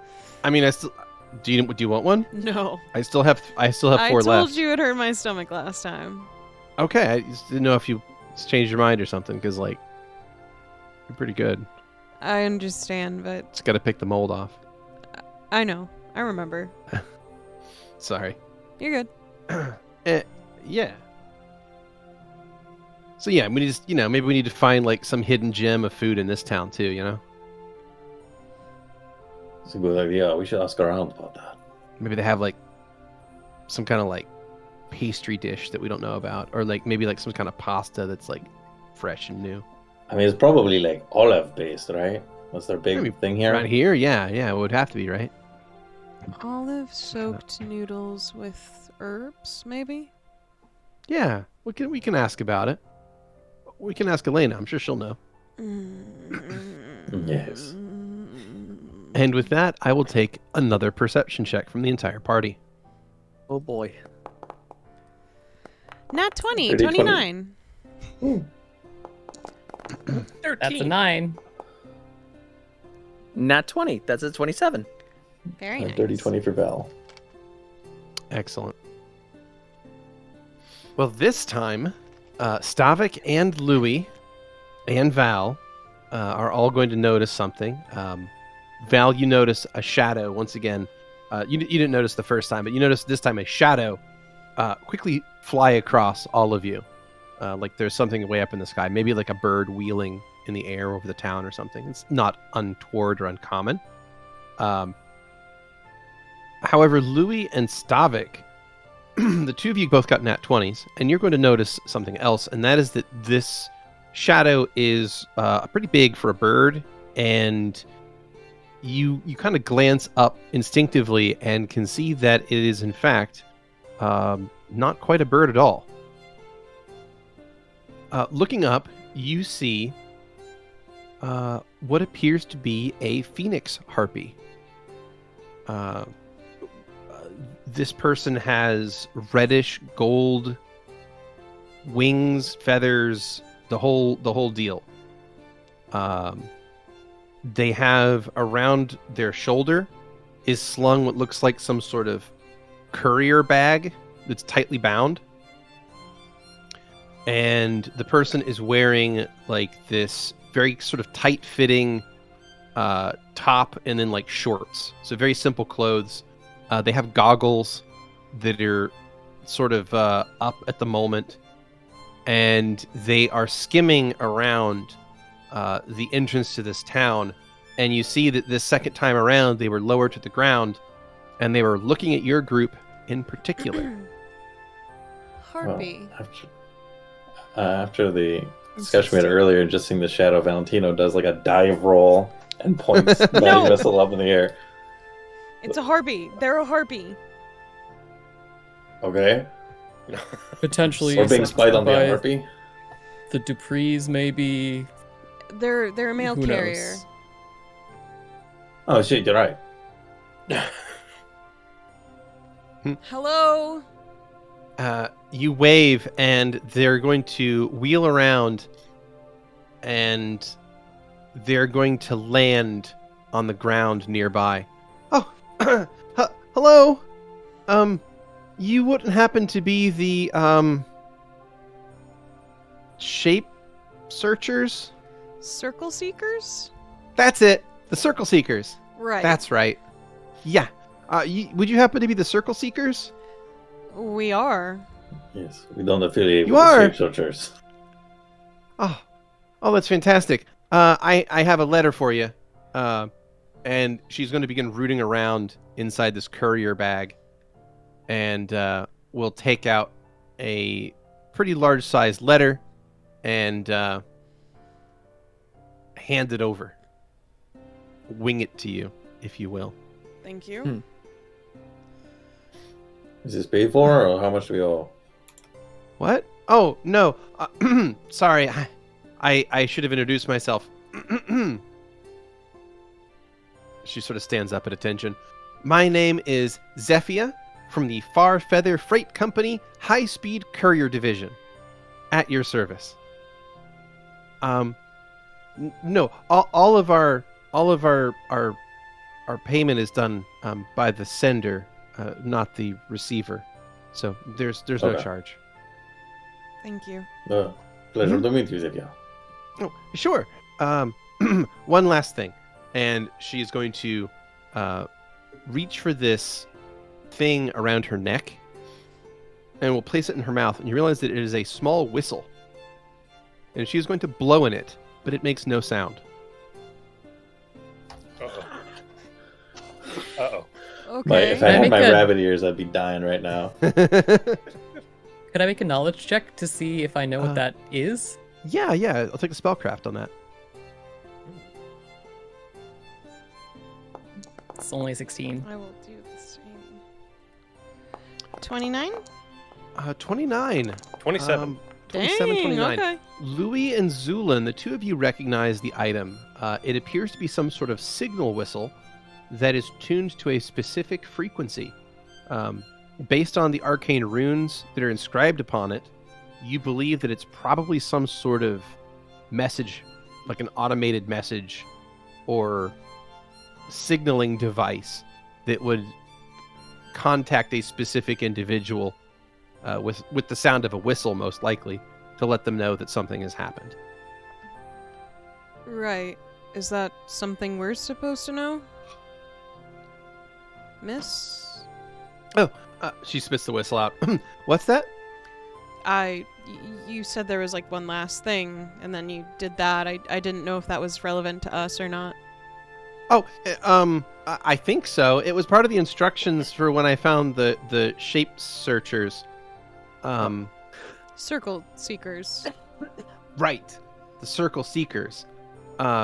So when I was the to shape find searchers are not to be trusted. when I found you, I was supposed to blow into that whistle, and everything else was supposed to happen in good time. I think is what they said, in due course. Right. Louie's just gonna check who the Yeah, sender is on this envelope real quick. No. On the outside of the envelope, it simply says, "To the circle seekers."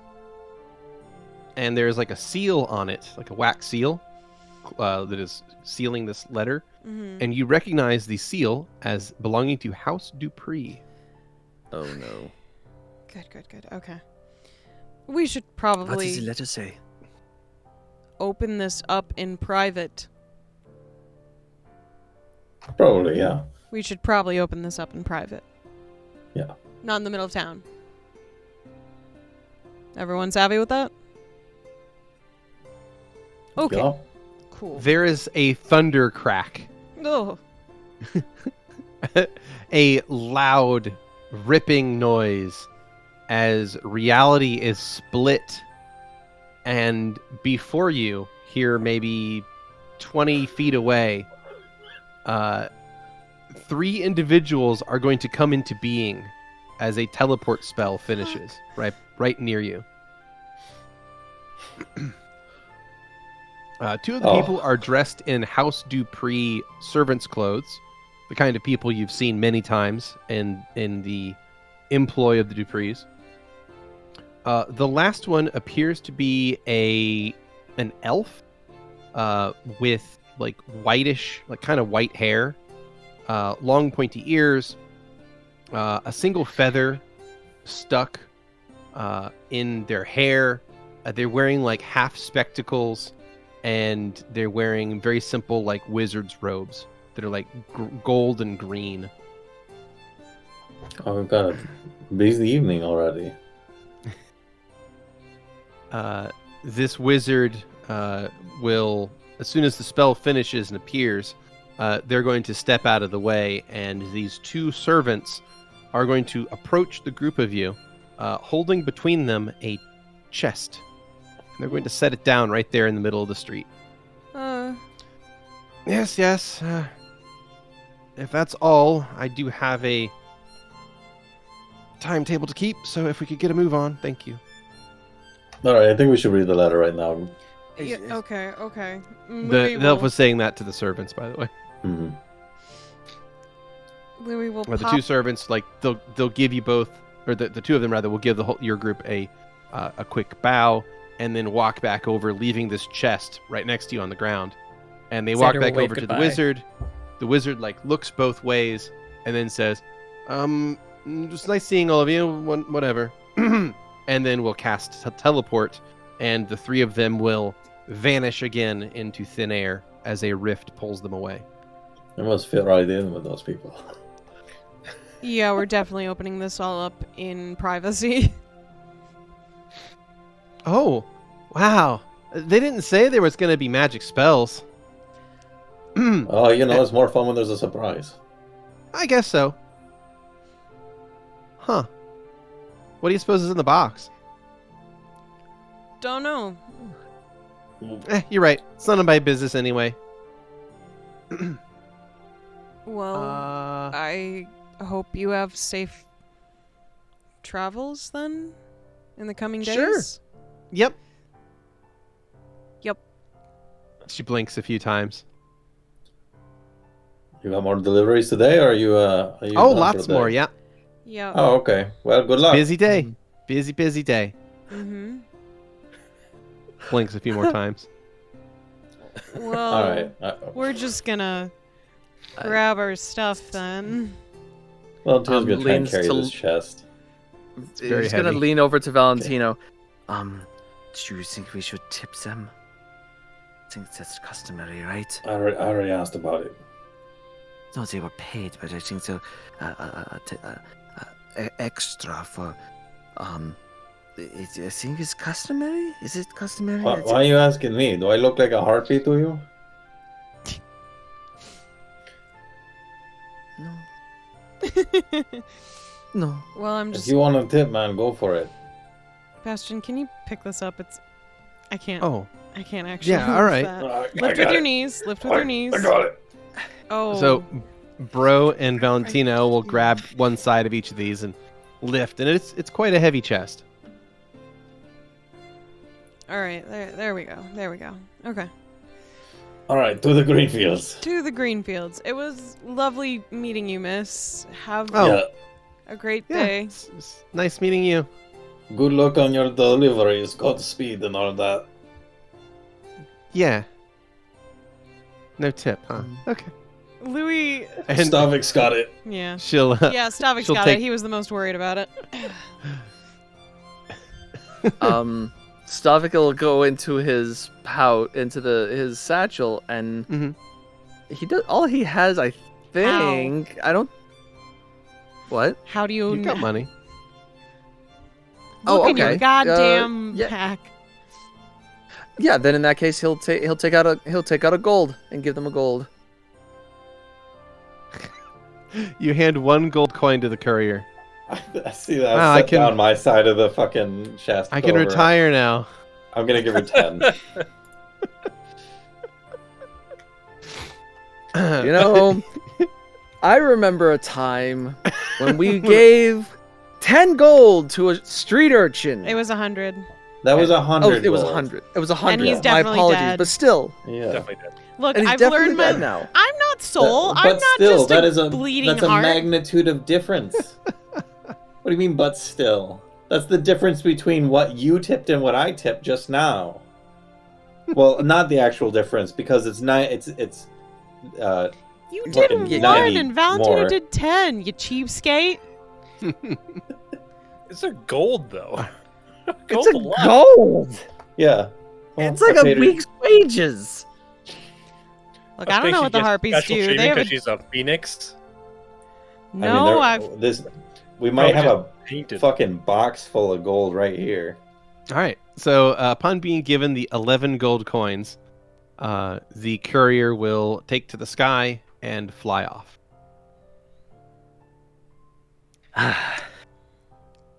I thought the gold is a appropriate amount, but they were already paid, and then I don't. I mean, know she's a what's the professional. appropriate amount. It's just a single gold. Isn't that like a week's wages? I don't know I mean- how it's different for harpies. They probably have different economics.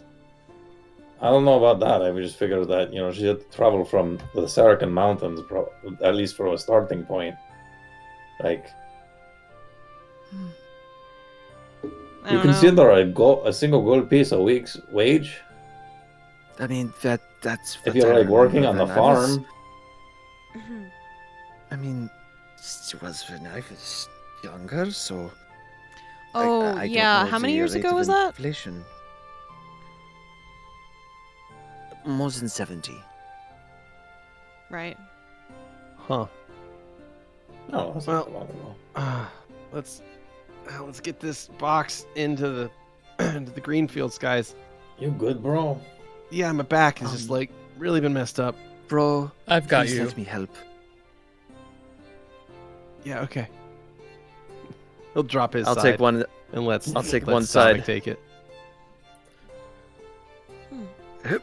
He stumbles away holding his back.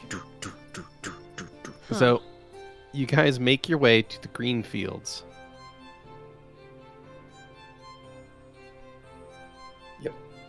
Yep.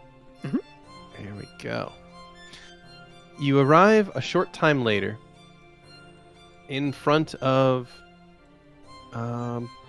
this, building that you're all somewhat familiar with. This lovely little rustic travel tavern. And here you are. Greenfields get. So. Alright, Stavik, this holiday scene. Oh, wait.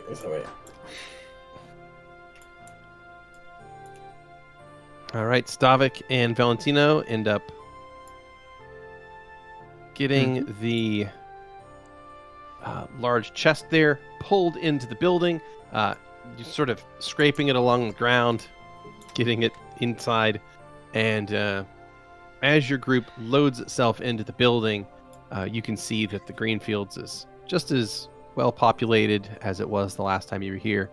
Of course, you recognize the barkeep, Elena Morales, behind the bar, as she is still serving this place with the use of magic specifically.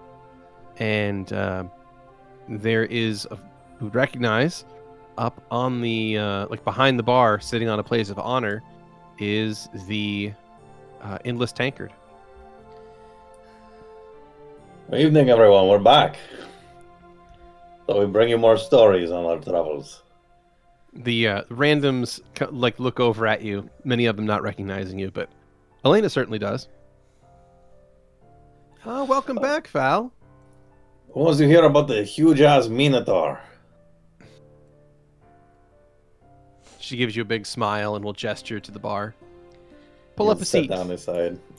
Head over. Because bringing in the chest for Valentino was more of to show off that we had a big chest full of shit than it was to actually help.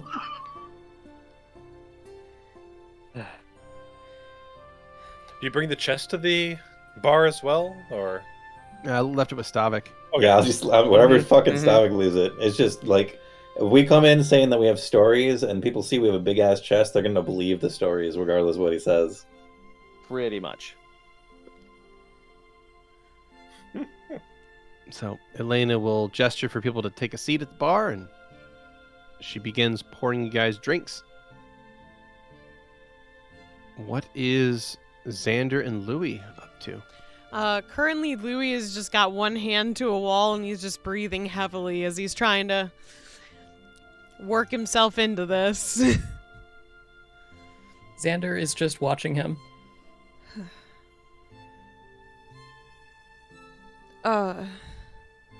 Sorry. Nothing to apologize for. I just Bastion. Nervous. Bastion sticks his head back out of the building. Bro, you okay? Just scared. Scared? Yeah. We're in town. It's safe now. I really don't like disappointing people. Which I'm really good at, honestly. So I don't know why I'm bothered by it. Hey. Bastion will walk it right up to you. I hear you talking bad about yourself, and I don't care for it, so knock it off. Make me. No, you told me to be soft with you, so I'm not going to. I'm just going to remind you that being negative like that to yourself doesn't do yourself any good. So you can either choose to help yourself and build yourself up, or be negative with yourself and pull yourself down. And you got to ask yourself what's better for bro long term, Is it to build yourself up or to pull yourself down? And I think the answer that's pretty clear. So Which bro? you? Me. Okay. It's confusing when you call me bro and everyone calls you bro. Everybody's bro. Everybody's bro. Yeah. I see. There's a comma in there, but yeah. Oh, did I say it too fast? I said it too fast too, so it's fine. But look, I learned by the important example. thing is, don't beat yourself up, because there's no point to it. You're just going to make yourself look like a fool when you're not. So, pull yourself together. Let's get a drink. Let's go. And Bastion walks in. Fine. Just take one step. Okay. And another. Okay. And another. Louie, you step into the bar, And the green field is just as nice as it was the last time you were here. You see behind the bar is Elena, and she is working her magic, as she always does around here. The place seems happy and full of life, and that feeling of tightness in your chest just is unrelenting, though. I can't breathe. Okay.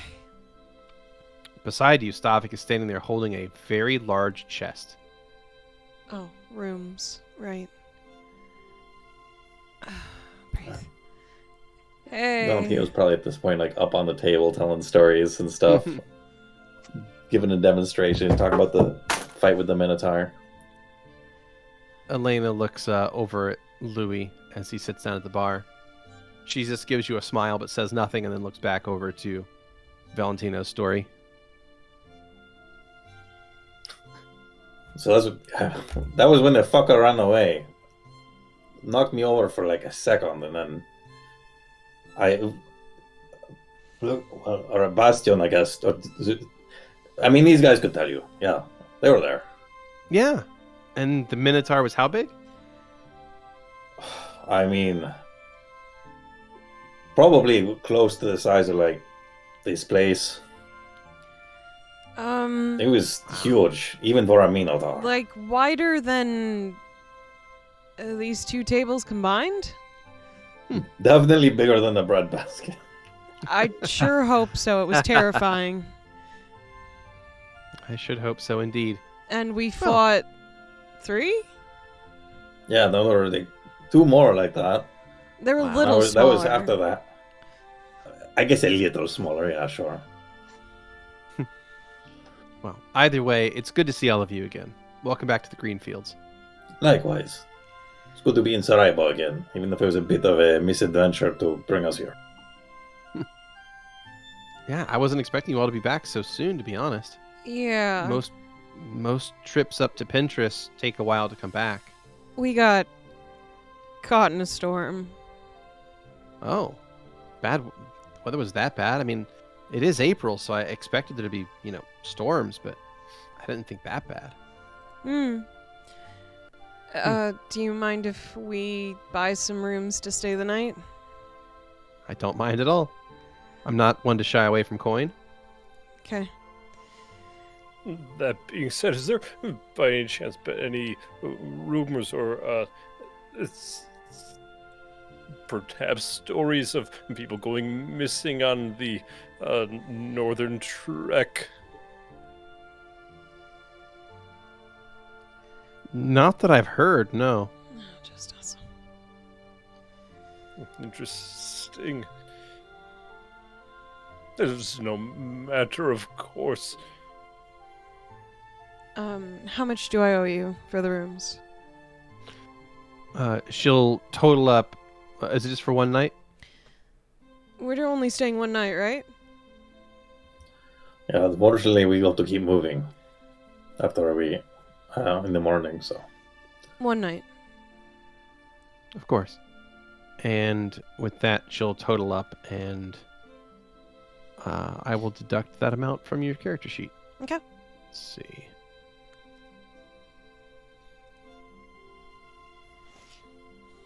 All right. So she charges you, figures up a couple things, and will charge you 3 gold. And that's for, I think, a lot of you to have private rooms, so it does seem like a very good deal.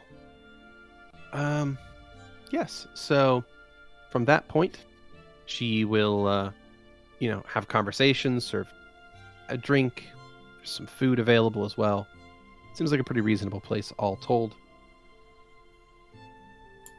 Stavik is still standing there with a big chest in his hands. just leave it Shall into we it. find the room? Yeah, go ahead and put it in the room. I will stay visit until we discern what is inside. Right. We'll be there soon. Right? Stares at Bastion. What? Okay, we'll go deal with it now. Let's go. Perfect. Xander, is Husa still back at the cart? I believe so. Did I see where Husa went? Husa was on the cart, yeah. It's daytime. We so- should probably grab her before she wakes up. I agree. I'll go back for her. Do you guys need help? Second opinion. Are we straightforward about what she is? Like, I don't know if that's a turn that would trigger anybody. I think it's fine. All right. Just don't want anyone being like, "She's a what? Oh, we can't have that." Stavik will put the I chest appreciate your down concern. and actually make his way back out to the group. Do you want? Did they go back to the cart? Yes. Why? Do they need help bringing her in, or are they staying with her? I think he's bringing her in. Valentino, you were just talking to him. What's going on? Yeah. You probably should help with that. Yeah. Xander seems like he's been having a rough couple of days. Seems a little Understood. out of it. Stavik. Stavik will make his way. Yes. Yes. Never mind. I'll talk to you later. At your leave. All right. And he will make his to go follow. Okay. He's a Next good up, guy. you go and try to find Xander in the cart and Husa. And Xander, as you approach the cart, you see that there are a couple of people standing around your cart looking at it curiously. Hello. One of them is dressed in finery and has like a handkerchief in their hand that they used for like gesturing purposes. And they currently have it like pressed to their mouth. Do you see there the lines? It's dreadful. I've never seen anything quite like it before. But hello. Who would you be? I would happen There. to be the owner of this cart, and who are you?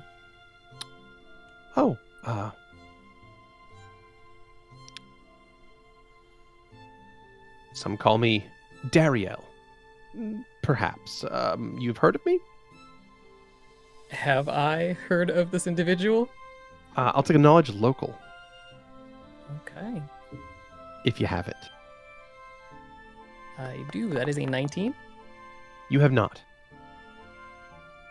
Unfortunately, I have not had the pleasure of hearing about you. Hmm. I'm not from the area. Of course, yes. I am a sculptor of some renown. Passing through, of course. I was simply admiring this piece of art. It's very lifelike.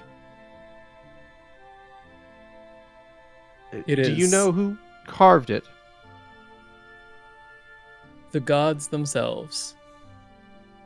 I'd say it really comes alive at night.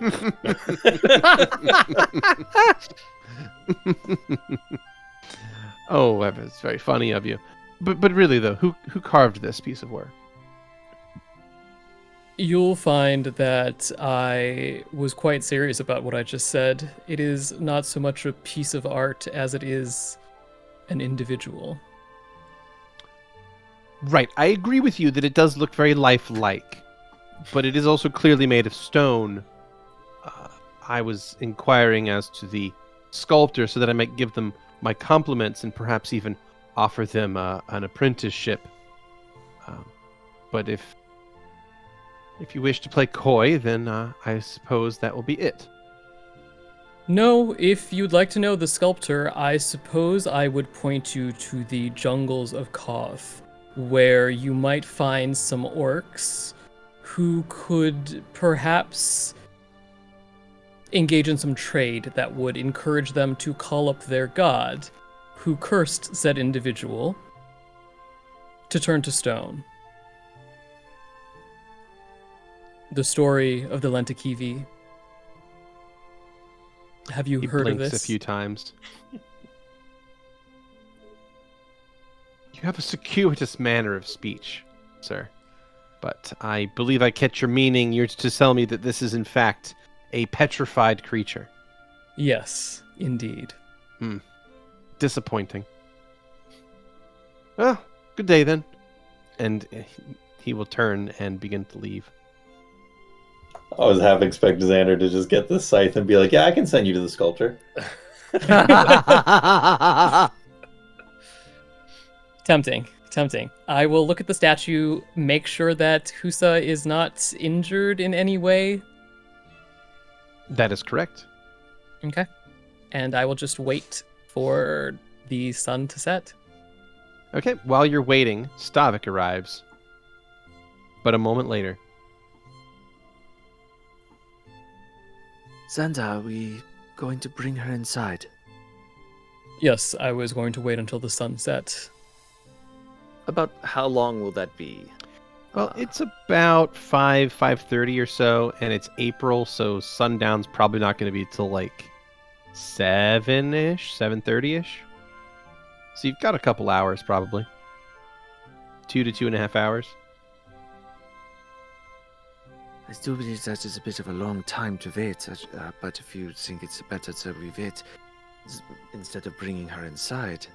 Oh, you're welcome to drag her inside if you'd like. Well, I mean, if you get one end, I think I can get one end. I do believe we can manage it. Sure. This sounds Stavik. What do you mean, sure?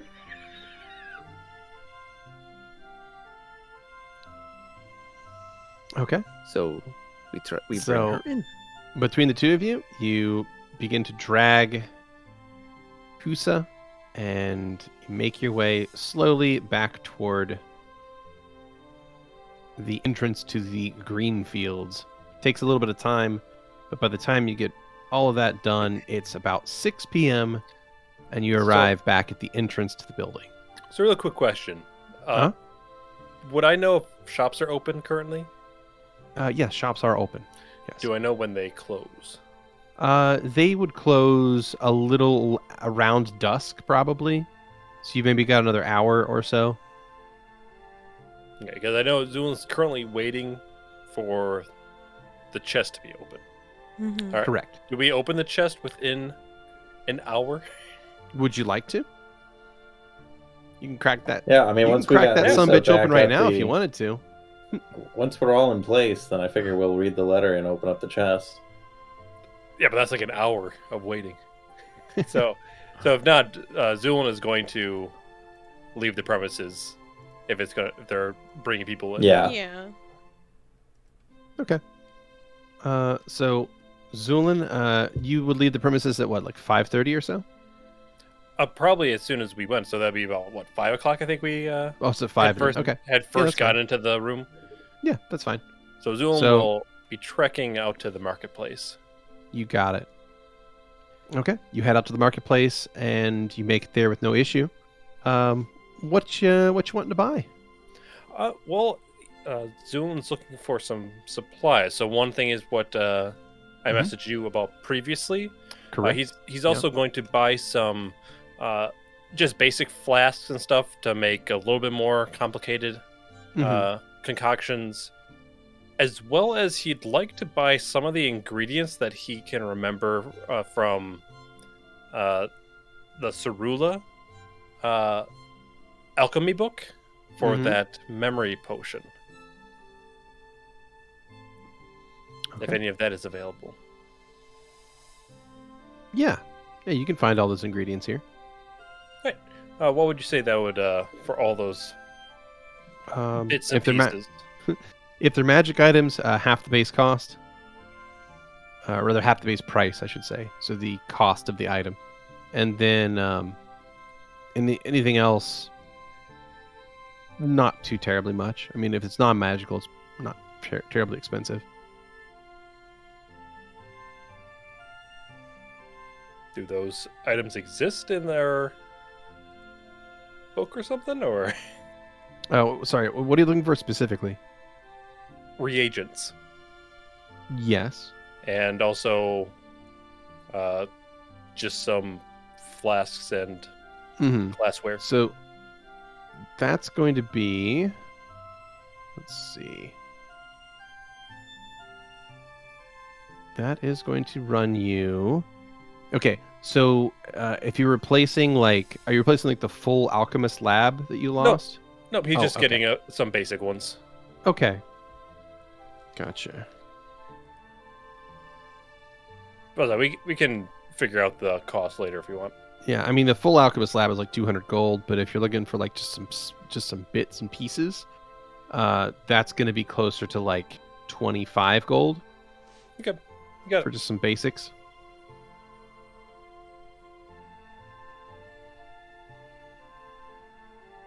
Like the portable 75, if that's what you're after. Just 2 pieces of glassware, pretty much. Oh, okay. Well, in that case, yeah, like... If you're just looking for, like, some vials and beakers, they're not too terribly much at all. Yeah. Yeah, like maybe 1 or 2 gold per. But I'm able to find all those reagents that I... Mm-hmm. Oh, yeah. Yep. Okay. Indeed. So that's what Zu'lin will be up to for the time being. And You got eventually we'll return. Okay. Well, you make it back to the green fields at about the same time that Stavik and Xander have gotten Husa to the building.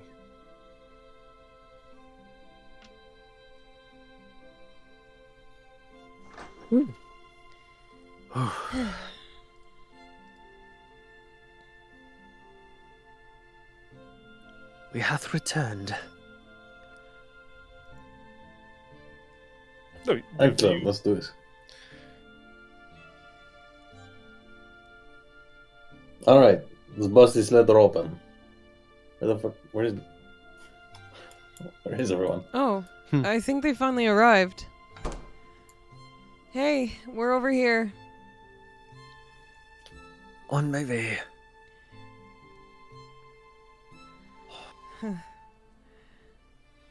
All right. So, after making it all the way back into the green fields, Stavik, you drag the petrified Lintakivi into this area, and everyone else makes their way to the southernmost room that you have, one of the many rooms you've rented out for the night.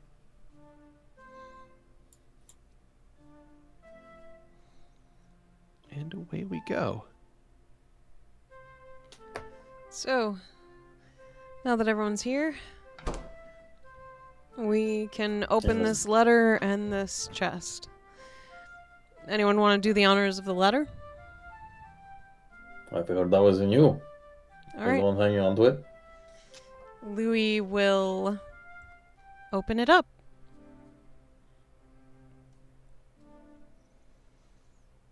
Peels back the wax seal and pulls out whatever is in this strange envelope.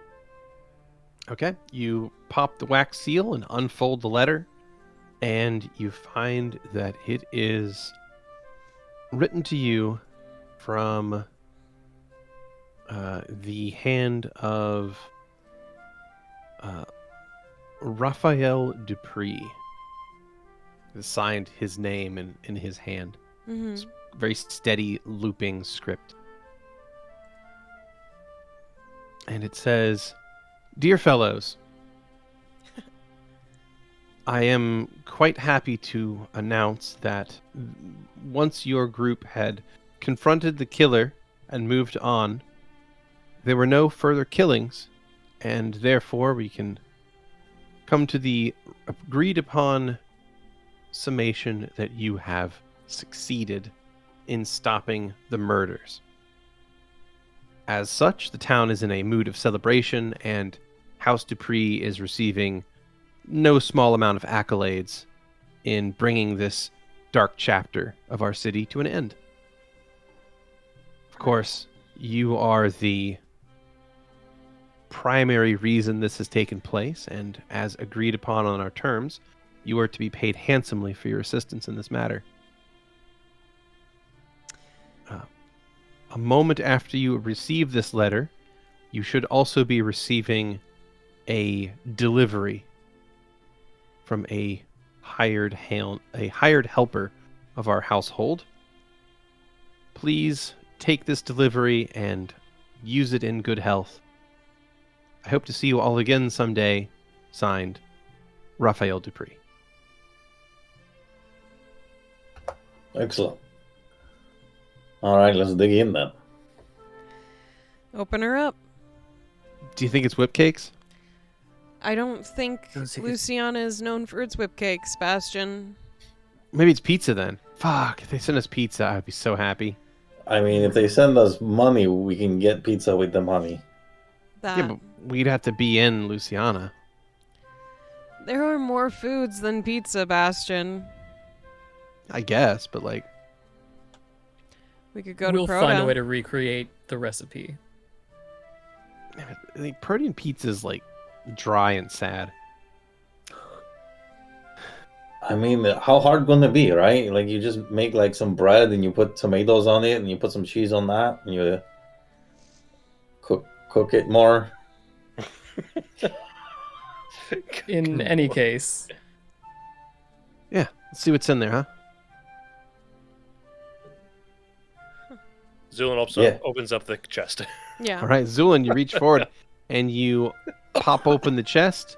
You lift the lid, and inside you find an incredible amount of money. Stack after stack, like basically filled to the brim practically, of mixed amounts, or mixed quantities, I should say, of gold and platinum pieces. Oh shit! Ooh, damn. Yeah. Oh, yeah. All right. I'll take an appraise check. Okay. Yes, we'll do. See if you guys can sort of gauge the value of this based on the composition of the coins. 18. Please tell me you did better. That's Somebody. that 25. Yes. Hey. 25 from Zu'lin. Zu'lin, you believe that this is about 8,000 gold coins and 1,000 platinum coins. 1,000 platinum? Uh-huh. Yeah. That 1,000 was, platinum Golly. and 8,000 gold. Did they send us the wrong amount? that was above what we all agreed on. Ooh. It's not fraud if they can't catch us. It's significantly more than what was agreed upon, yes. we did a phenomenal job and they wish to thank us. Yeah, that's definitely what it is. I'm sure they're And, getting all the praises and good shit, so whatever. If any guards, especially like anyone associated with the coppers, asked, that's definitely what happened. I agree with you, Xander. That's definitely how that went. Right. Well, I'd say we take a little bit of time, divvy it up, and if anyone needs to go shopping, we take care of it while we're in a town, right? Yes, I think I will go shopping right now, actually, while you guys figure out the split situation. Do I you will catch you all later. want company? I Right. guess not. He's going through his lone wolf phase. Bastion. Bastion steps out of the room. Hey, bro. Oh, You think there's like something going on between them? hello, bro. Hey. Did you want to go by yourself? I thought we were gonna go like shopping together. Oh, I wasn't gonna get clothing. I was gonna save that for. Oh, when- okay. I don't know if that was something else. All right, well, cool. I guess I'll just count some coins and like we'll get you a nice pile of money to get. So Thank yeah. you. Yeah, no worries. Enjoy your time. Xander just nods and watches Bastion leave. He'll pause for a few seconds after the door closes, sigh, and then he will head out to do some other shopping.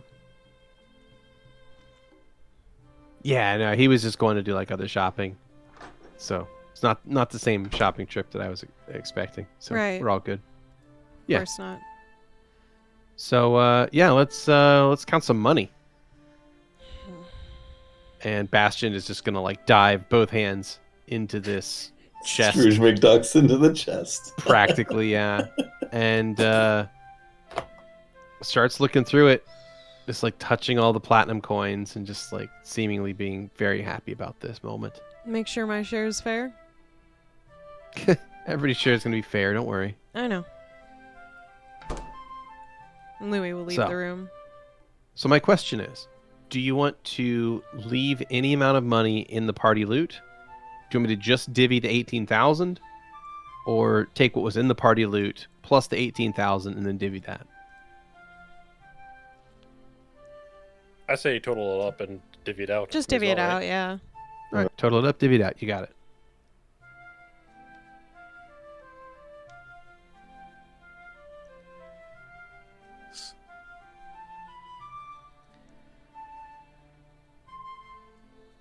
Jeez, that's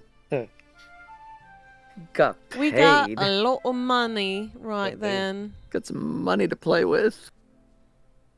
God damn. Okay. Whatever shall I buy?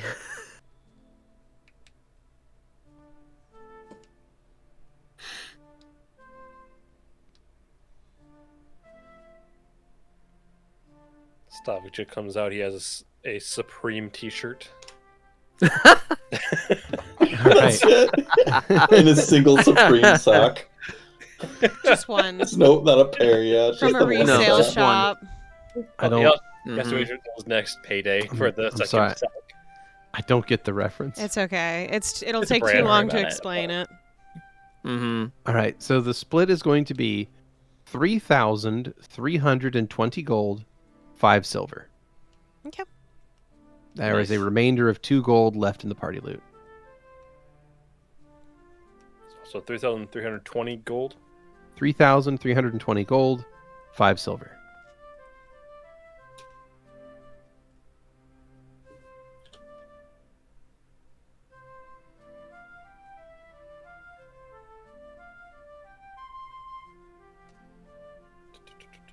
Okay. My thing won't do the math for me. Beardy. I got you. Thank I'll you. fix it. You got it.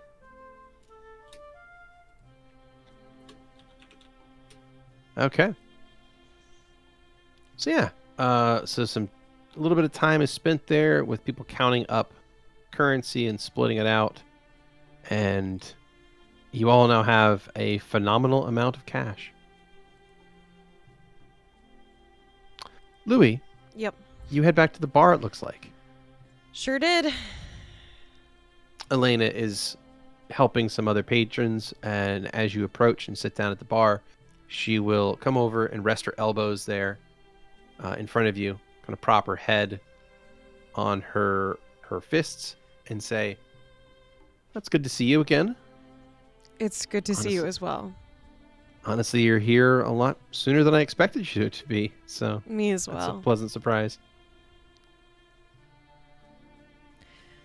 How are you? So, I'm well. How are you? I heard you had some issues with some Minotaur. Actually true. Oddly enough. Not something I ever thought I'd be fighting, but at least I'm alive. Well, I mean, I would certainly hope it's true. I mean, I would assume that you don't go around lying about your accomplishments, would you? I don't. Oof. So, yeah, since I am back in town, I do owe you a date, if you are still interested. Well, I am still interested, if I'm being asked so bluntly. Oh, sorry, I almost conditionally only speak in bluntness. You'll have to forgive me. All is forgiven. I will do my best to interpret your bluntness as simply being straight to the point. Thank you. No problem at all. I would be interested in that if you were still interested in that. Yeah. Do you want to go out tonight or in the morning? Well, she looks around the bar. You're probably There's- still working. It's a I'm lot of sorry. people in the bar this time of day. Well, I am a little bit busy, both tonight and tomorrow, Oh, okay. but I could probably make time. I can call on some apprentices, temporary workers, things like that to kind of cover me, or I could just close up shop. I mean, that's fine too. What did you have in mind? To be honest, I don't know your town as well as you do. But I wouldn't want you to waste money on me. Or not make money because of me. Little bit of a secret. She'll lean in a little closer. Ever since you guys brought me that bottomless tankard, business has been really good. Oh, It's pretty cheap to run your inn if all of your booze is free. I imagine. That being said, our supplier absolutely fucked. We ruined some sort of economic thing by doing Yeah, this. they definitely Mhm, broke some supply mhm. chains, but I my mean- God. An alcohol supply chain probably ends up in some wealthy estate, so they can get fucked. Yeah, get fucked. Yeah. Yeah. True dat. Eat the rich. Anyway, Ah, so yeah, I would be honestly totally fine closing up early tomorrow if you wanted to spend the morning together. Sure. I could think of a few fun activities around town that we could do. Okay.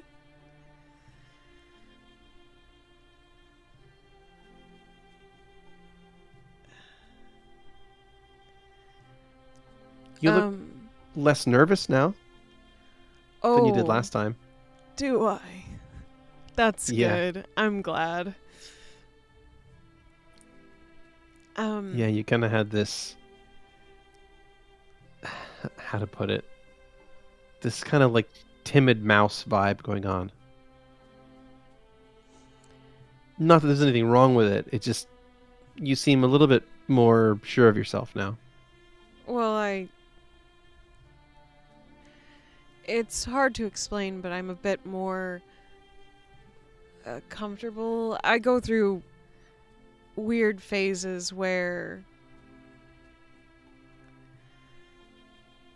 I just don't quite feel like myself. Don't we all? Yeah, I'm sure we all do. I mean, sometimes I wake up in the morning and see myself in a mirror and I'm just like, whew, boy. I don't even remember what happened. Time is just always moving, you know? Yeah, it is.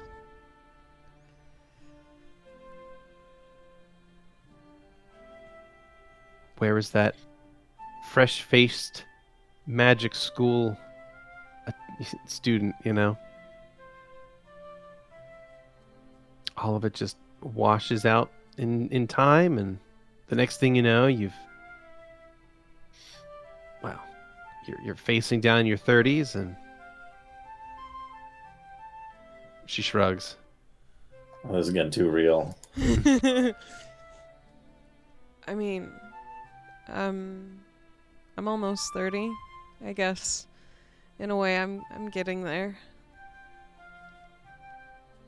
Yeah, and I think, like, what have I done with the last decade of my life, right? I mean, I guess I have a business, and I guess it's pretty successful. But is this what I wanted to do with my life? She floats a tankard. I mean, I don't know. Sorry, I'm getting wistful about No, life. It's That's- absolutely fine. I believe you're Not the trying to only be a one downer. who can answer that question, though. Truly. Yeah. And I think I would say that if nothing else, it's put me in a position to meet a lot of interesting people. Do you So. enjoy that? Oh yeah, That's good. people are fascinating.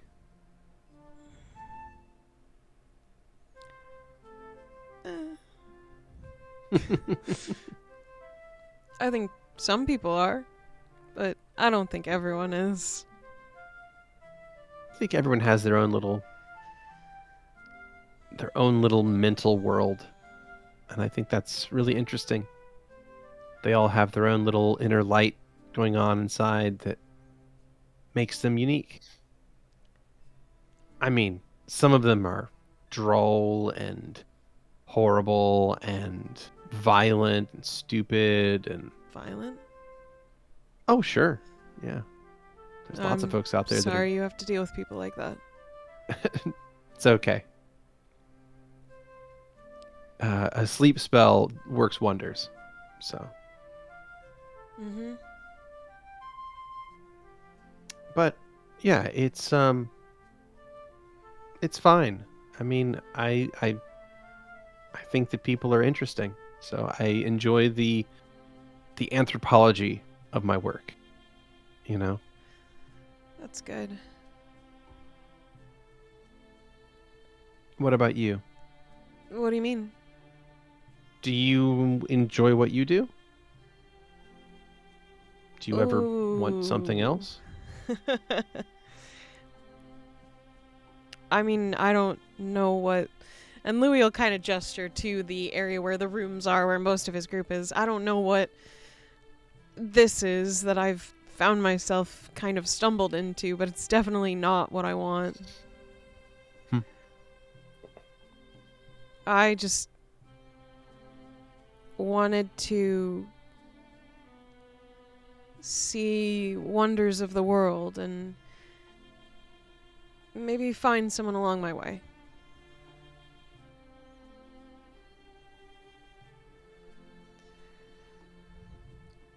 A star, maybe.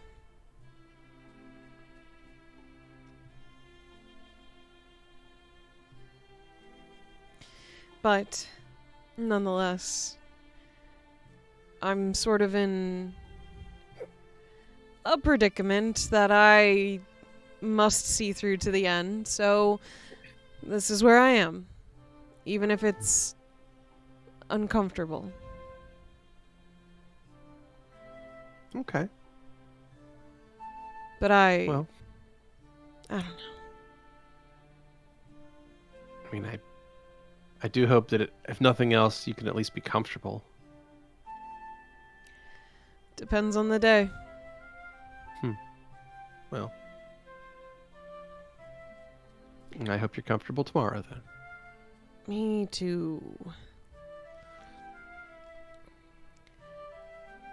So you see little glimpses of people's minds when you serve them, right? I mean, I get the chance to talk to people.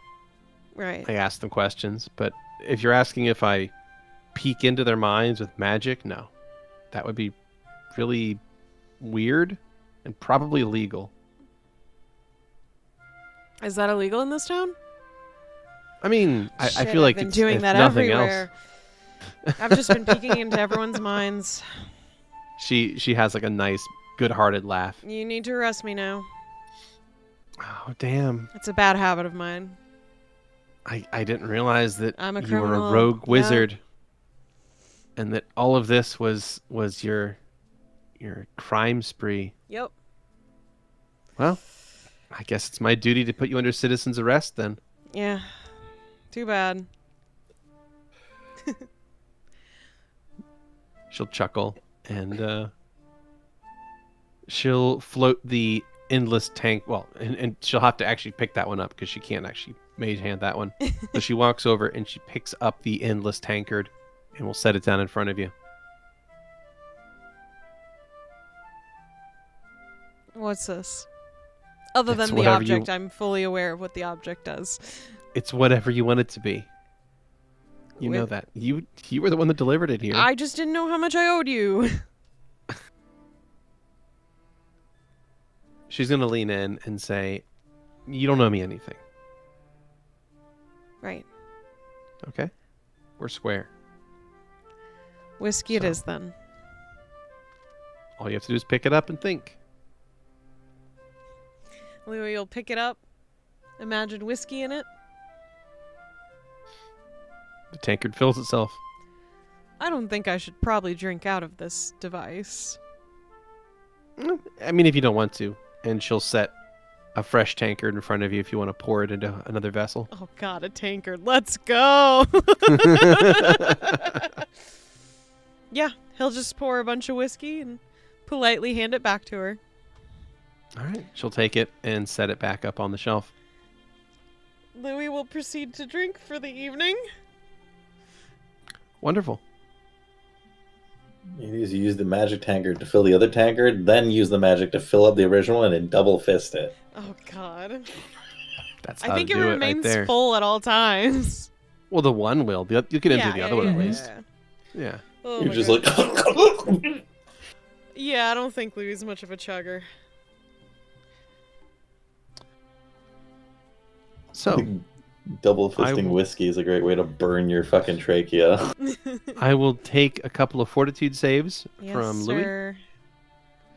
And while Louie is getting destroyed at the bar, Woof. Nice. 7, what is the rest of the party up to? 12. Destroyed indeed. Holy shit, my guy. Destroyed indeed, yeah. He has Louis is terrible already. fortitude. We just hear bam in the other room. Yeah, Louis is getting drunk very quickly. That's what he's good at. What's everyone else up to? Well, once we counter up our money, Valentino will go back to the main area and just kind of enjoy the... He's going to find out if anyone's got a loot, because he doesn't have his anymore. And try to riz his way into getting his hands on that and playing for people. Hell yeah. Well, there is a stage, so feel free to Get it. take your place upon that stage and give me a perform check. You got it. That is a 23. Very nice. You put down a nice loot beat. A nice, nice loot line. Very kind of airy, like, you know, Spanish guitar vibes to very, very gentle tunes to the evening. Now that's a fucking song. Let's go, Valentino! Woo! Thank you. Let this be a reminder also to the audience. Always remember to drink your water. Woo! Anyway.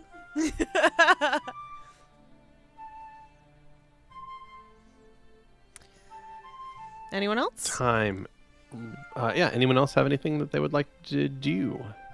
Well, Zu'lin will definitely go to a shop and we'll pick up some stuff, but I'll have to look through what I actually get. So I guess he'll buy some stuff and put it in a little, like, stack in the cart. You got eventually. it. Wonderful. Xander will eventually make his way back. All right, Xander, you open the door to find this bar is really something now. About this point, you can see a clearly inebriated Louie at the bar. Valentino is playing music for everybody and really doing a great job of it. And at about that point, Xander.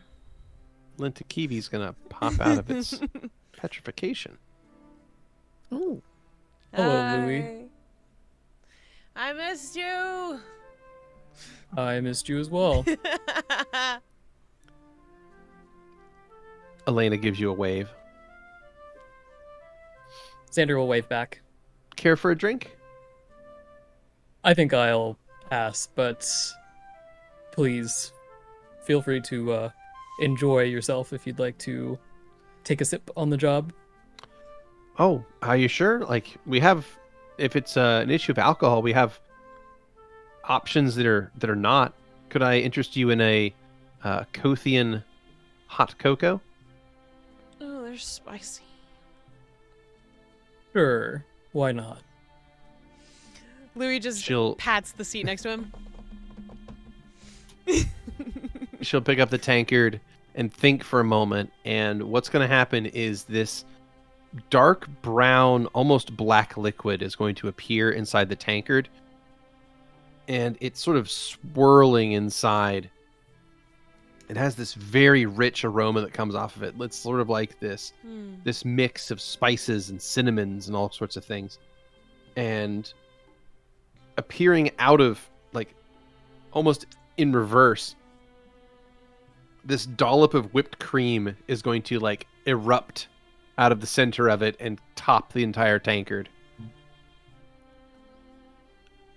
And then she will do her best to transfer this into another tankard without ruining the whipped cream.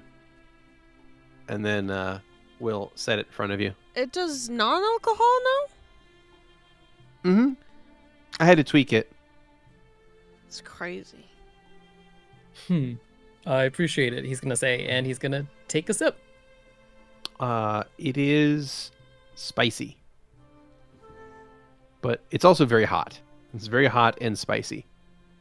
So it is both temperature and heat. Sorry, temperature as well as spiciness. Sure. It is warm in both ways. Luckily, it has that dollop of whipped cream on top to kind of cool it down at the same time. So it's a heck of a little experience. There's a lot of bite to it. It's good. Yeah, thanks. That's interesting. I can do non-alcohol and all of that now. Wait, try something. With the tankard, I mean. Sure. Put the loop playing on hold for a second. I know. I'll resume in a moment, everyone. Let's go. Let's grab the tankard. I'm going to see if I can fill it with all whipped cream. And just... You focus your mind, and I'm going to actually have you make a will save for that. You got it. Come on, Valentino. This is your moment. 17? Success. Yes. You focus your mind, and you fill the entire tankard with whipped cream. Oh, fuck. A deal's a deal, but regretting having given this up. A moment later, footsteps approach from the west, and a very, very curious-looking figure is going to step into the room, trying to, see where they are and what the hell is going on. And as this figure enters the room, looking around with a expression of pure curiosity, something else is also going to happen at that very same moment. And that is a massive impact sound, like something bashing into the building at full speed, causing a rumble, and the ground of this building shakes slightly as something very clearly wrong has just happened.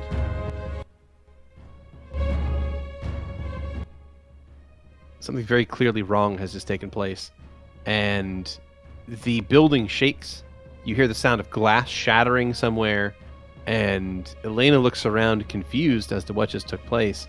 And before anyone can quite understand what has just happened, that is where we're going to take our second break. Hello, checkers and pleasers, and we are back from our break and about to go into some fucking shit. Oh my god, what's happening? What? Oh no! What's going on out there? What? Why? So, we last left off where a horrible sound of something impacting the side of the building happened. The sound of glass breaking. And as you look around, you get the horrible sight that what appear to be roots and vines have quickly grown up over many of the windows of this building, to the point where the roots and vines have started to crack the glass in places and break in others. Elena looks around and will scream to the patrons to get to the center of the building, and many of them will comply. get away from the windows. What's happening? Stavik will run towards the Yeah, chaos. Zu'lin will also go into the main room. Mm-hmm. And as Stay you far arrive in the from the main room, windows. as you arrive in the main room, what is going to happen is the front doors are going to burst open, revealing in that spot 3 figures. The first appears to be what almost looks like a wolf or a dog, but it's really big for one, and also it's made of entirely plant material. So it looks like a wolf made out of so much cabbage and leaves and vines, and behind it are 2 humans, or humanoid-shaped beings that are much the same, apparently constructed out of wood and leaves. And as they push the door open, I'm going to change that because that's the wrong music, but thanks. Appreciate your attention, your attempt to help either way.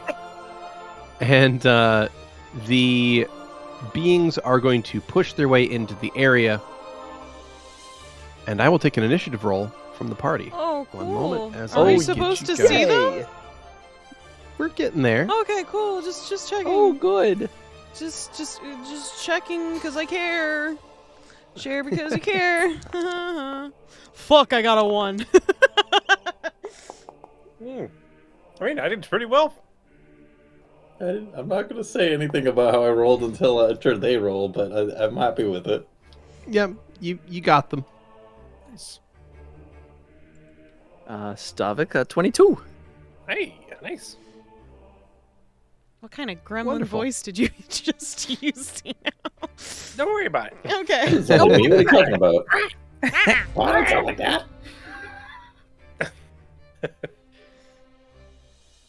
All right. And with that, Stavik, you have initiative.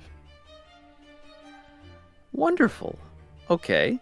Stavik will move up to just about 10 feet from the door. Okay. And actually 5 feet from the door, my apologies. And he's going to get in his stance, in his lunge stance, and hold action if these creatures enter into the room. Actually, no. Actually, he can attack from there. Well, then in that case, no. He's going to do a full attack from that position. Well, it wouldn't be a full at attack. the- He did move, so. Oh But yes. you- So you yeah, could, he you will could make attack. a standard Yeah. attack. Yeah. He's going to standard attack. So you would need to the, enter your the lunge doggo. stance. Yeah. Yep. Did that activate? Should have activated. Yes. Nothing is activated, so you need. Oh, to, my apologies. Yep. so if yep. you right yep. click, yeah. Okay. I can get it put for it you. as if a you need it. hotkey. Yep. Yep. I There put you it go. as a hotkey, but it didn't work. Okay. Oh, I see. I Cool see. beans. Yeah, it doesn't hotkey that way. Okay. Okay. Cool. And we are going to attack. Cool beans. Cool beans. Let's go Okay. for this. Yep. Go ahead with your attack. Single attack. They are flat-footed at the moment, so that is going to hit. You strike the wolf-like creature for 11 points of slashing damage, and it is barely injured after that. Oh dear. And that will end my turn. All right, Valentino, you have initiative. Well, Valentino sets the loot down, starts to take a step forward. Says, "Good evening, Jeff." Oh, he's just going for it. All right, well, I guess that's that then. I'm gonna, in spite of the fact that there is next to no chance that, actually, as I'm thinking this through, does flat-footed do anything to saves? No. Okay, then yeah. In spite of the fact that there's next to no chance that they're going to be conversational after Stavik rushed up and stabbed him in the face, I'm going to prepare an action to cast Flaming Sphere on one of them if they move towards the entrance. You got it.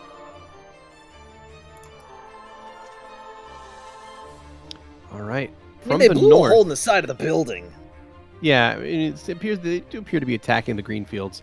From the north side of the building, glass is going to shatter as another one of these wood spirits clambers through one of the windows up near Bastion.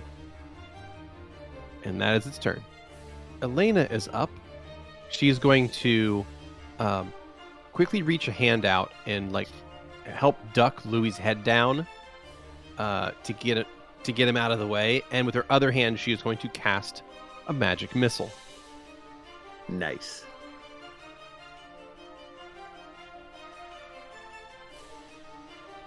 She cascades 3 missiles across the field, and they are going to strike into one of these wood spirits, striking it for some damage, also making it barely injured. And that will take us on to Bastion, who is going to pull his weapons 5-foot step to the north and full attack this being to his northwest as he tries his best to hurt it. But it appears that his attacks are not very effective. It appears that piercing damage doesn't do much to these things. He does hit with one of his attacks for 2 damage after DR. All right. The wolf-like creature is up. Stavik, to your horror, you can see that the cabbage and other various vegetables that make this thing up are already mending themselves back together. And Fuck. This thing is going to make a 5-foot step forward and try to take a bite out of you. I assume that triggers my held action, though. Yeah, that would trigger your held action. So go ahead. All right. So, burn that. Roll 3d6. And 24 then on the save. 24 on the fucking save. All right. All right, I will slap down a flaming sphere for you, just for tracking purposes. And the creature is going to try and bite Stavik, and this is going to miss. That is its turn, and that takes us on to Zu'lin. All right, Zu'lin is going to once again grab something from his pouch and is going to throw one of his concoctions straight at this.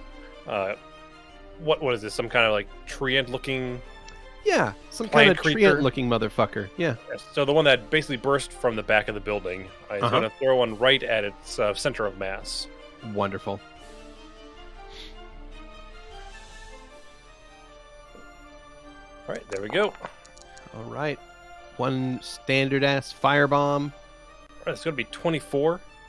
Okay, 24 to hit is going to land against its touch AC, and it's going to take 12 points of fire damage. In fact, it is going to be vulnerable to fire, and it's going to take damage and a half. So it actually takes 18 points of fire damage. It is injured after that. Very nice. All right, anything else from Zu'lin? Yeah, Zu'lin will also move slightly back, more into the center of the bar area. Okay.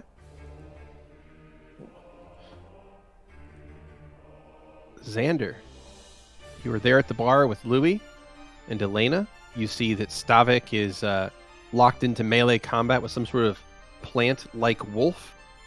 What would you like to do? I'd like to figure out what these things are first. Okay. I will take a knowledge nature. Ooh, that is only a 10. You are unfamiliar with these kinds of creatures. What are your intentions with this establishment? Xander is going to call out. Okay. And There is no immediate response. then he is going to move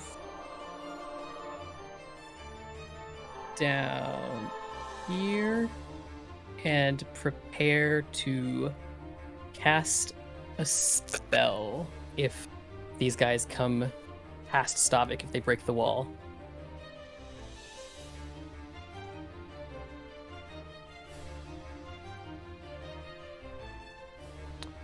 Alrighty. Anything else from Xander? That's it for me. All right, that takes us on then to the wood spirit that was struck with a magic missile. This one is going to move forward 10 feet to get towards Stavik, and that is going to trigger an attack of opportunity from Stavik in lunge stance. Yay. Sweet. Get him. And get him. And single attack. Okay, you strike for 11 points of slashing damage with your Hell yeah. longsword.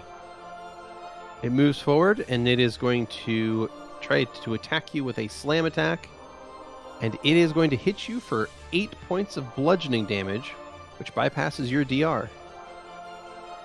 Oh shit. Okay. So you're both That's bypassing each concerning. other's DR, slashing and bludgeoning. It's kind of fun. You both deal the correct kind of damage to the other. So this thing slams you for 8 points of bludgeoning damage, ends its turn, and that takes us on to another one of these wood spirits breaking through a window to the southwest of Zu'lin and ending its turn, Oh. crushing its way Bravo. into the building there. And that takes us on to Husa. And Husa is going to pull a throwing weapon and toss a pilum-like object at this wood spirit, sticking it for a little bit of piercing damage. But I believe, let's see here. Yeah, not doing enough damage to get by its DR. All right, that is Husa's turn, and that takes us on to Louie. Louie, Yeah. you are drunk, so I'm gonna be taking that as the sickened condition. Okay. So Louie is going to kind of stumble upward, catch himself on the bar table for a moment. Mhm. Think the best he can in this moment, and he's going to walk up beside Xander, and when he walks up beside Xander, he takes his hand onto Xander's shoulder and follows it down to his fingers as he casts cat's grace on him. Oof, it's a mouthful. All right, you cast Cat's Grace. All right. And Upon there's sort Xander, of you this, said, right? yes, this frosted butterfly imagery that goes down his arm and goes to Xander's fingertips and then flows from that to the other side of his arm as well and sort of imbues him with this power. Okay. Xander, you have been blessed with an additional 4 points of dexterity. There you go. Thank you, Louie. I wanted you to be safe. I will be safe, but I appreciate it. Anything else from Louie? I believe that's all he can do. Alrighty. That'll take us on then to another wood spirit. This one is going to move in through its ally's space. This is also going to provoke an attack of opportunity from Stavik because you have combat reflexes. So go for That'd it. be awesome. And single attack. That'll hit for 11 points of damage. That's enough to Hell barely yeah. injure the creature, and it is going to try to make a slam attack back at you. Okay, it gets a critical threat that confirms on a 27. You are struck with a critical hit. All right. Oh dear. Bludgeoning damage. Okay, so it gets a free trip attempt on you as well, but the damage is going to be 22 bludgeoning. Okay. So solid hit, and then it is going to attempt to trip. Likely not going to succeed. No, gets a 15. It's not going to trip you. So sounds good. Tries to knock you down with the blow. It was so forceful, but this strange leafy creature comes in, wheels back an arm, and just hits you with all of its might. You block with your shield, but as you do, you can feel your own bones fracture under the pressure of the blow. These things are strong. Damn. Whatever force is animating them is a powerful one. And Goddamn. that is its turn. Round 2 begins. Stavik, you have initiative. Oh, real quick question before anything. Sorry. Yes, go ahead. I just want to know, since it's the end of the round, what do the people in the bar do as this is occurring? Sure. So they have gathered here by Zu'lin, in the center of the room, and they are cowering in fear at the moment. Okay. Alrighty. Yeah, cool. Thank you. So, Stavik, you are up. You can Quick drop... question. Yes. Does it trying to move past Stavik provoke or activate my ready action? Oh, if you had a ready to action for a similar circumstance, yeah, go for it. Yes. Yeah. Okay. Absolutely. In that case, I would like to. Sorry, Stavik. No problem. Let's see. Oh, It's a great corner. when you preface the thing you're doing with that. It's always my favorite. Uh-huh. When you start your action by apologizing to the player. Okay, I am going to go for this as Xander reaches up and then breathes a cloud of stars into his hands. He'll snap, and the stars seem to explode with flame, and he throws his fingers out and shoots a small Burning hands. burning hands. Alrighty. You throw out a burning hands, striking everyone in the area for 15 points of fire damage. I'll take reflex save from Stavik. I'll roll for the critters. That is a pass, a fail, and a pass. So the wood spirit on the left is going to take full damage. And are they vulnerable? 12? They are vulnerable, so they're going to take a little bit of extra. That's a fail, by the way, Skrewy. Okay. All right, and Skrewy, you are going to take 15 points of fire damage. Crunch, there you go. So that puts you down to 31 HP left. Okay. The flames roll forth from Xander and are going to strike one of the forests or wood spirits here quite strong, bring it down to badly injured. The other wood spirit is also badly injured from its various hits, and the wood wolf appears to be just injured after that attack. So that will bring us to the beginning of round 2 and Stavik's initiative. Stavik, Fantastic.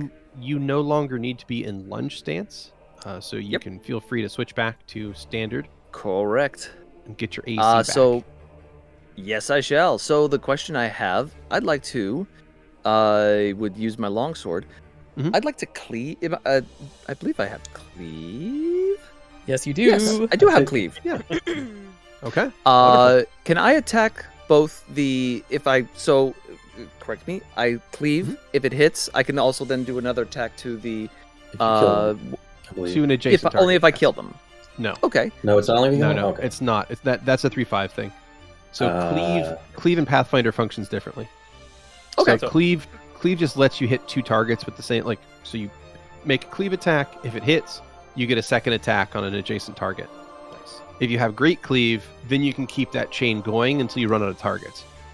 Nice. If you have a feat called cleaving finish, then you get a free attack when you drop a guy. So a cleave attack is a Nice. single standard action. You can't Mhm. make a full attack with a cleave. So it's a thing you have to Okay. choose to do. So you're fine. So in this case, you are level 6. Mhm. So one thing you did get that is important that I don't think we mentioned to you yet is you do now have iterative attacks. So you have a high enough BAB that you can attack twice in a round if you full attack. So there's now a reason for you to full attack rather than just a single attack. Well, okay then. So you can do that, then, or you can cleave. Either one's fine. I think I'm gonna take the full attack with a power attack on Okay. one of the Go do it yourself. Sorry. sprite, the wood sprite to the west of me. You got it. Okay. So go ahead and check power attack, make a Sprite. full attack, Thanks. and we shall see what happens. 18 and a 9. An 18 and a 9. Both shots are actually far from hitting. So you do your best, but it looks like power attack is going to. I have Suck. 2 hurt you hero there. points. I'm going to use one of those Okay. to do a reroll so on one of my attacks. You got it. So just go ahead and make a single attack then. Yep. And you got a 9 before. Let's see what you get this time. You got it. And we are not going to power attack this time because I I have to. You re-roll. I have to. It's a reroll. Like you can't It's not change a- the Okay, nature yep. of the Okay. action. Gotcha. So you are still Ooh. okay. There we go. So would you mind rolling that a third time to see if you confirm that nat 1? I believe I'm going to. Yes, I did. That is a critical nat 1. That is a double nat 1, folks. By Forgot the other guy, Skrewy. just saying. Wow. Goddamn. My premonition is gentlemen. coming true. We got him. Mm-hmm. wow.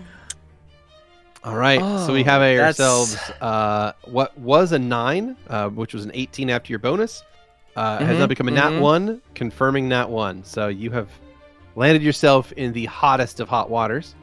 Yeah. Wonderful. Yeah. Absolutely wonderful. Yeah. Brilliant, in fact. Mm. One's in Okay. the chat. One's in the chat, boys and girls. Let's go. All right. Stavik, you are going to become entangled in your own gear. Moreover, fuck. you are also going to be knocked prone. Oh. So you I'm get done. tangled up in your gear and you fall to the ground. That is your turn. Wait, not by like vines or anything. He just gets caught in. No, by his own Yeah. stuff. Just gets caught in his own stuff, yeah. That's what you get for being a sinewy pile of clothes. What you gonna do about it? All right. That is the end of Stavik's Baker. turn. Val, you have initiative. I wonder if it would have gone better if we attacked the other guy. Well, we're here now. We are here now. So my question, real quick, is the flaming sphere that's sharing a space with the dog going to? Do I have It to is move gonna- it to get? It is going to activate at the beginning of your turn. So I will Sweet. roll a reflex save for the dog. It is going to fail. Go ahead and roll 3d6. Well, because it failed, Excellent. that means I have to roll like crap. So that's not great, but I mean, it is vulnerable to fire, so it's going to take Yeah. 12 damage. sweet. So that's good. And then I will do a fancy backflip Okay. to get into combat without provoking these guys. It's a 30 on my acrobatics. Success. And I'll give this motherfucker a stab once I land. Okay. Let me mark myself as flanking before I roll it. There we are. Just need to do that. That was 15 to hit. It doesn't sound like it's good. Nope, that is not going to land. These things are rather tough. They appear to be made out of bark and vines and all sorts of other tough materials. Sweet. Well, I think I'm going to hang on to my hero points for now. Although, Stavik fucking eating shit right next to me, it is a little more dire than it was like a minute ago. You know, I'm just gonna. But there's 4 of us over here. We're fine. We're fine. Yeah, I would say so.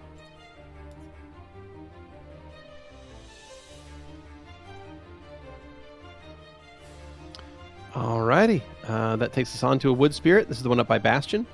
It is going to make a full attack and try and hit the rogue. He is going to land. Oh, God. He's going to land and gets almost max damage on both of his attacks. Bastion is struck for 24 points of bludgeoning damage. So Bastion is now at injured. And that is the wood spirit's turn. Elena is up. She is going to fire another magic missile. This shot, oh God, rolls as bad as it could, and streaks down, striking the wood spirit between Valentino and Stavik, bringing it to near death with a very, very bad roll. Bastion is up, and he is going to make another attack here. 2 up and fighting as he tries to dance in with his rapier and his dagger. He manages to get a critical threat with his rapier, but it does not confirm. And he strikes for another paltry 2 points of damage. That is Bastion's turn, and that takes us on to the wood wolf that begins to regenerate. It's going to 5-foot step in to get it off of that ball of fire. And as it does so, it's going to make a full attack at the proned Stavik. Proned and flanked Stavik. So, Stavik, proned and flanked. This thing is still only going to hit you with one shot because it rolled badly. And you are struck for 9 points of bludgeoning damage. Bring you down to badly injured. That is the wolf's turn. Zu'lin, you have initiative. All right, Zu'lin is going to run along the line of where these people are, and then more towards the end of the table that Bastion's at. Okay. Hopefully trying to guide this other new monstrosity away from the people. But he will then shake up a bomb, and is going to just throw a sand bomb. Precise sand bomb at the one that Bastion is fighting. Hopefully, blinding it if it's capable of being blinded. We'll see. You got it. Do they have real eyes? Alrighty. Nice roll. Good shot. 22 is going to hit its touch AC. It's going to take full damage and a half from that since it's vulnerable. That brings us to near death. However, it is immune to blinding. No plants! Damn you, plant But subtype. think of the material you can take from them after the fight. Maybe nothing. nothing. They're all edible. That's what I'll say right there.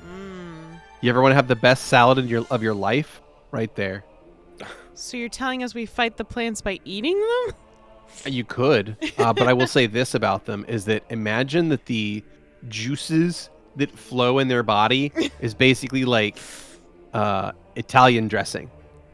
Like they're walking Caesar salads.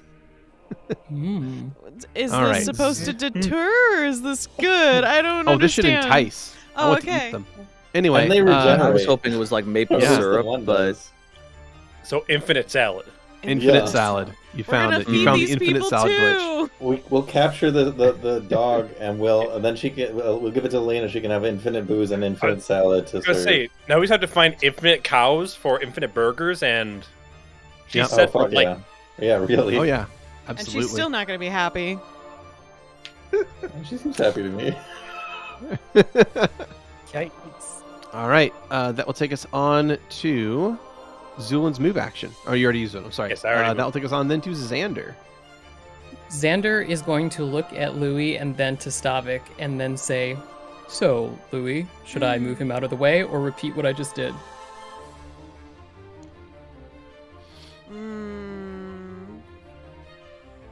Asking the drunk Louie in a fight. He's the reason you got hurt so many times. It's not an answer, Louie. No, it's not, but it's... Xander...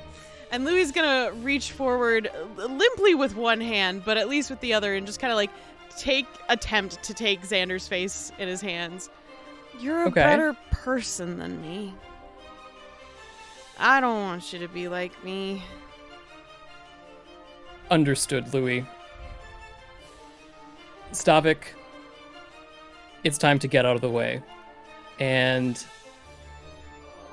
Stavik, you are going to feel a tingling sensation. Do you fight the tingling sensation? I do not fight the tingling sensation. Great. I would like to use Shooting Star.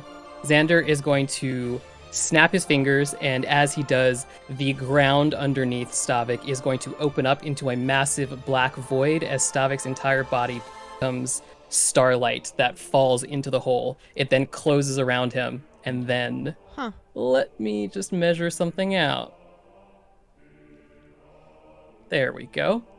And then a similar looking hole is going to appear just in the air 2 spaces next to Elena, and then a concentrated beam of starlight is going to fall to the ground and then recoalesce into the form of Stavik. Stavik, you have been shunted 30 feet to your northeast. And Louie... I feel like I feel if I had a flesh, it would be throwing up somehow. Louie just raises one hand into the sky. Remember this next time. I'm not gonna say that next time. Any As you move command. action from Xander? Move action is going to be stand in front of Louie. No, wait. Please don't. Xander, wait. Please don't. Fuck. About to have two voices in your head. Alright, so you step down. The next wood spirit is going to make a step to the north and make a full attack against Xander. That is going to be a 12 to miss, and then a nat 20 that is not going to confirm because of the extra dexterity modifier on your AC. That would have confirmed had you not had Cat's Grace. Damn So it, instead, Louie! You're going to take 7 points.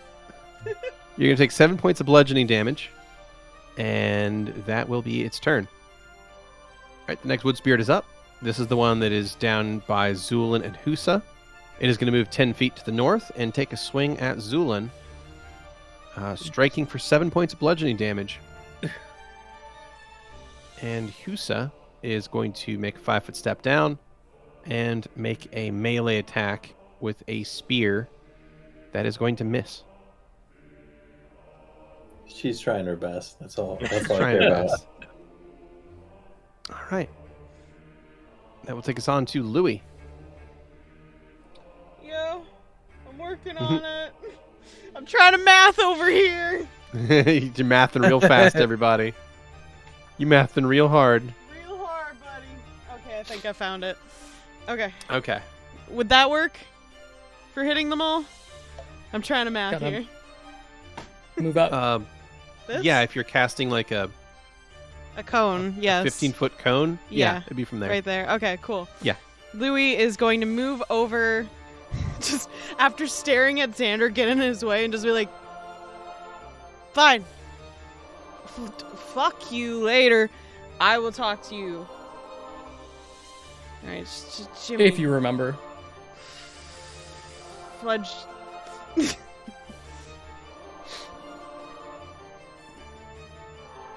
You're a jerk. And Louie's gonna get over across from a table and just aim and cast a flurry of snowballs. Okay. Are you going to cast this defensively, or are you going wait, to I could provoke? go back a little, right? How far back could I be? I didn't realize that cone was that big. It's a pretty good sized It's cone. a big cone. You need to math again. I gotta math again. That hits everyone, right? Right there? Fuck. Yeah. Yeah, cool. Louie will be over here. Okay. That'll work. And he casts a flurry of snowballs. Several butterflies start launching themselves into these plant beings, and that's a reflex save of 17 for them and 12 cold damage overall. Okay. The first one is going to take 12 points of damage and drop. The middle one is going to save and take 6 damage. And then the wolf is going to fail and take 12 damage. So one of the wood spirits drops. The other one is badly injured. Or the other two, rather, are now badly injured. Anything else from Louie? Nope. That's all your I can cascade of icy butterflies rends one of the three down and leaves Xander now staring at 2 foes in front of him. That will bring us on to the beginning of round 3. Stavik, you are behind the bar, entangled inside your own gear, and prone. What would you like to do? You can disentangle yourself as a standard action. And would standing up be a move action? That is correct. Then that is what I shall do. Okay. You are left then with a 5-foot step, if you would like to utilize that. I'm going to utilize that just in case I need to be able to shimmy my way as far as I can go in the next round. Sounds good. All right. You stand up and shimmy to the west. That will take us on to Valentino. Valentino, you are up. What would you like to do? I'm going to use my move action to move the flaming sphere in front of Xander so that it's burning the guy that is facing him hopefully. Absolutely. The one directly to his south. Okay. Correct. I'll roll a reflex save for that one. It is going to fail and take 3d6 fire damage. Oh, So it is hey, gonna that was take- an okay roll. That was an okay roll, and that is actually enough to kill it. So it is going to take Nice. quite a lot of damage, and that wood spirit is going to drop. And then with my action, I am going to snap my fingers again and become invisible. All right. You cast Nice. invisibility and are no longer visible to the naked eye. You have a 5-foot step left if you wish to use it. Oh yeah, absolutely. We'll get as close as we can. Okay. And that will take us on then to the wood spirit by Bastion. It is going to full attack. And it is going to miss on both counts, not hitting Bastion with either attack. That is its turn. Elena is up. She is out of magic missiles and is instead going to cast an acid splash. And that is going to miss. Bastion is going to try and finish this thing off, making a full attack. And he is going to miss on both counts as well, as both people up there continue to whiff at each other. The Wood Wolf is up and is going to make a full attack at Xander. This is going to be a double claw and a bite. One of the two claws will hit as well as the bite. You are struck twice. First shot, you're going to be struck for 7 points of damage. And the second shot, you're going to be struck for 13 points of damage, bringing you to 1 hit point, Xander. I swear to God, if Xander dies in this fight again, it's just going to be a thing where every time we fight something, Xander dies. I'm okay That with this. is the Woodwolf's turn, and Xander, in your mind, you are going to hear a voice. Would you accept my help now? It's dirty. That's awfully kind of you, but I think we've got this taken care of, friend. Of course. I simply wished to make sure. The Very kind voice of you. will fade away. Zu'lin, you have initiative. Ooh. Well, someone is fucking dying over there. Who? Are you a fucking owl? All right. All right. Zu'lin is going to start running through the crowd, and is going to take out his syringer and is going to take aim at Xander and is going to fire a medium healing reagent at him. Okay. So I assume that- I will take some attacks. Of Correct. That opportunity. will provoke. I'll probably go and- through. So the crowds are going to be difficult terrain, okay, so they'll count as 2 moves. would I be able to make it to here? Your current move speed is 20, is that right? I believe it's 25. I have things that are on me that aren't. Oh, it looks like you're... Yeah, okay. In that case, it should be 30, so you're fine. So yeah, you can go there. That is A-okay. That will, of course, provoke an AOO. Yep. You are going to be struck for 8 points of bludgeoning damage on your way away from that creature, but you can now act as you would like to. All right. Zu'lin's going to once again take out a syringer and is going to deliver some healing into Xander. Okay. AC 10. Yep, you got it.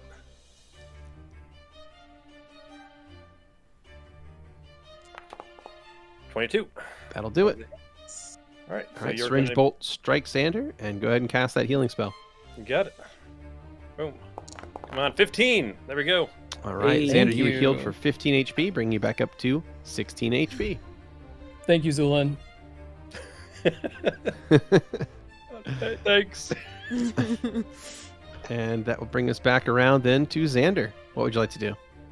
I like to take a 5-foot step back and reach my hand out towards this thing. Then I would look to Louie and I will say, "You're not the only one who has some tricks up their sleeves."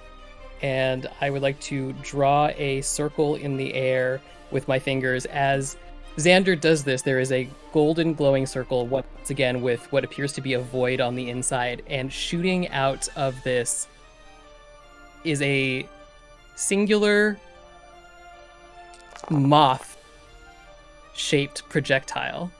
And I'm going to re-roll this if it doesn't hit. The dramatic timing requires that this succeeds, so we need that hero point. So if that is going to miss, I will re-roll it. Yeah, an 11 will miss. Yeah. Okay. Let's go again. So this is going to be a 17 touch. 17 touch will succeed, and that will take your... You have a lot of hero points. Dang. I do have a lot of so hero that points. will take one of your hero points, leaving you with only 7 left. Jesus. So that is going to strike this wood wolf, and it is going to take 21 cold damage from that. It is now near death.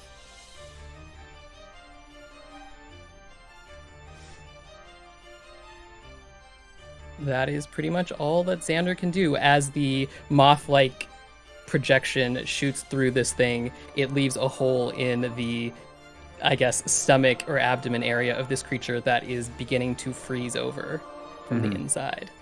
It's leaking some kind of sap. But yeah, the creature still moves. I would say it draws breath, but they don't breathe, so...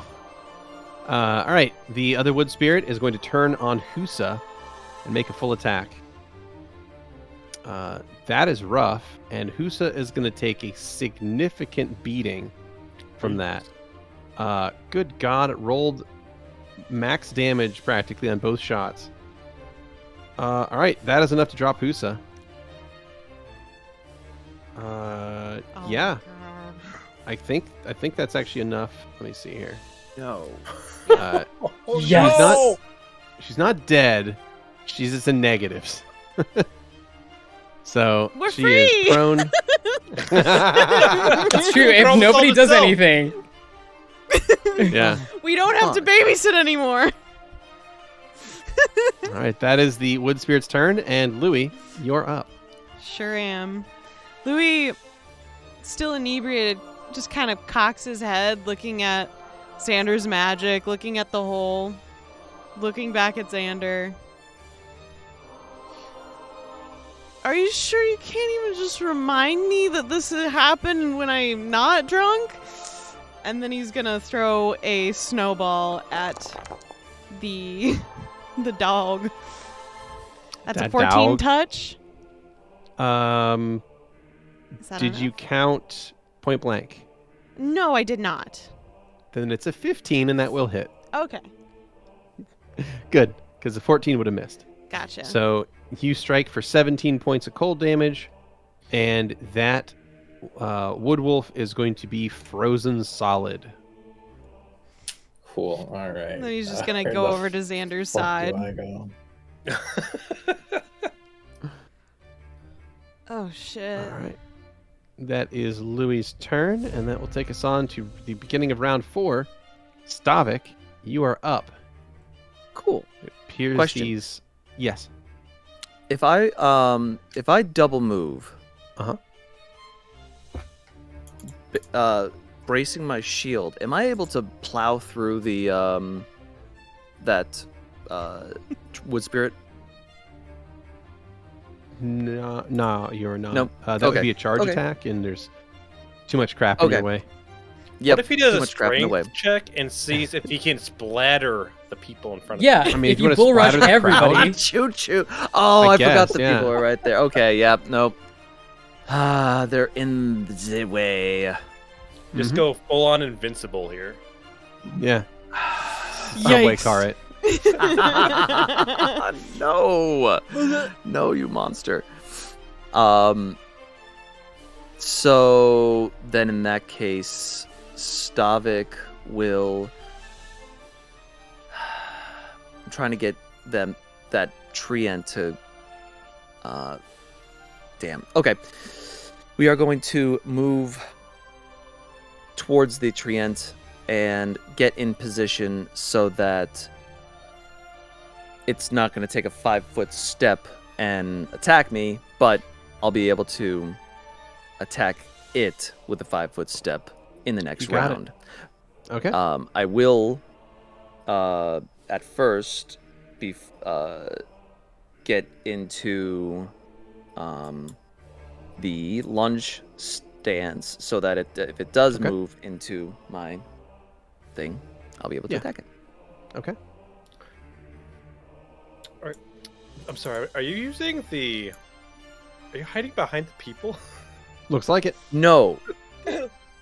No. just a quick question. It was just a question. It was just a quick question.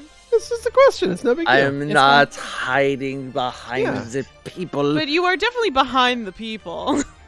Yes, I am in fact behind the people. But Valentino, yeah.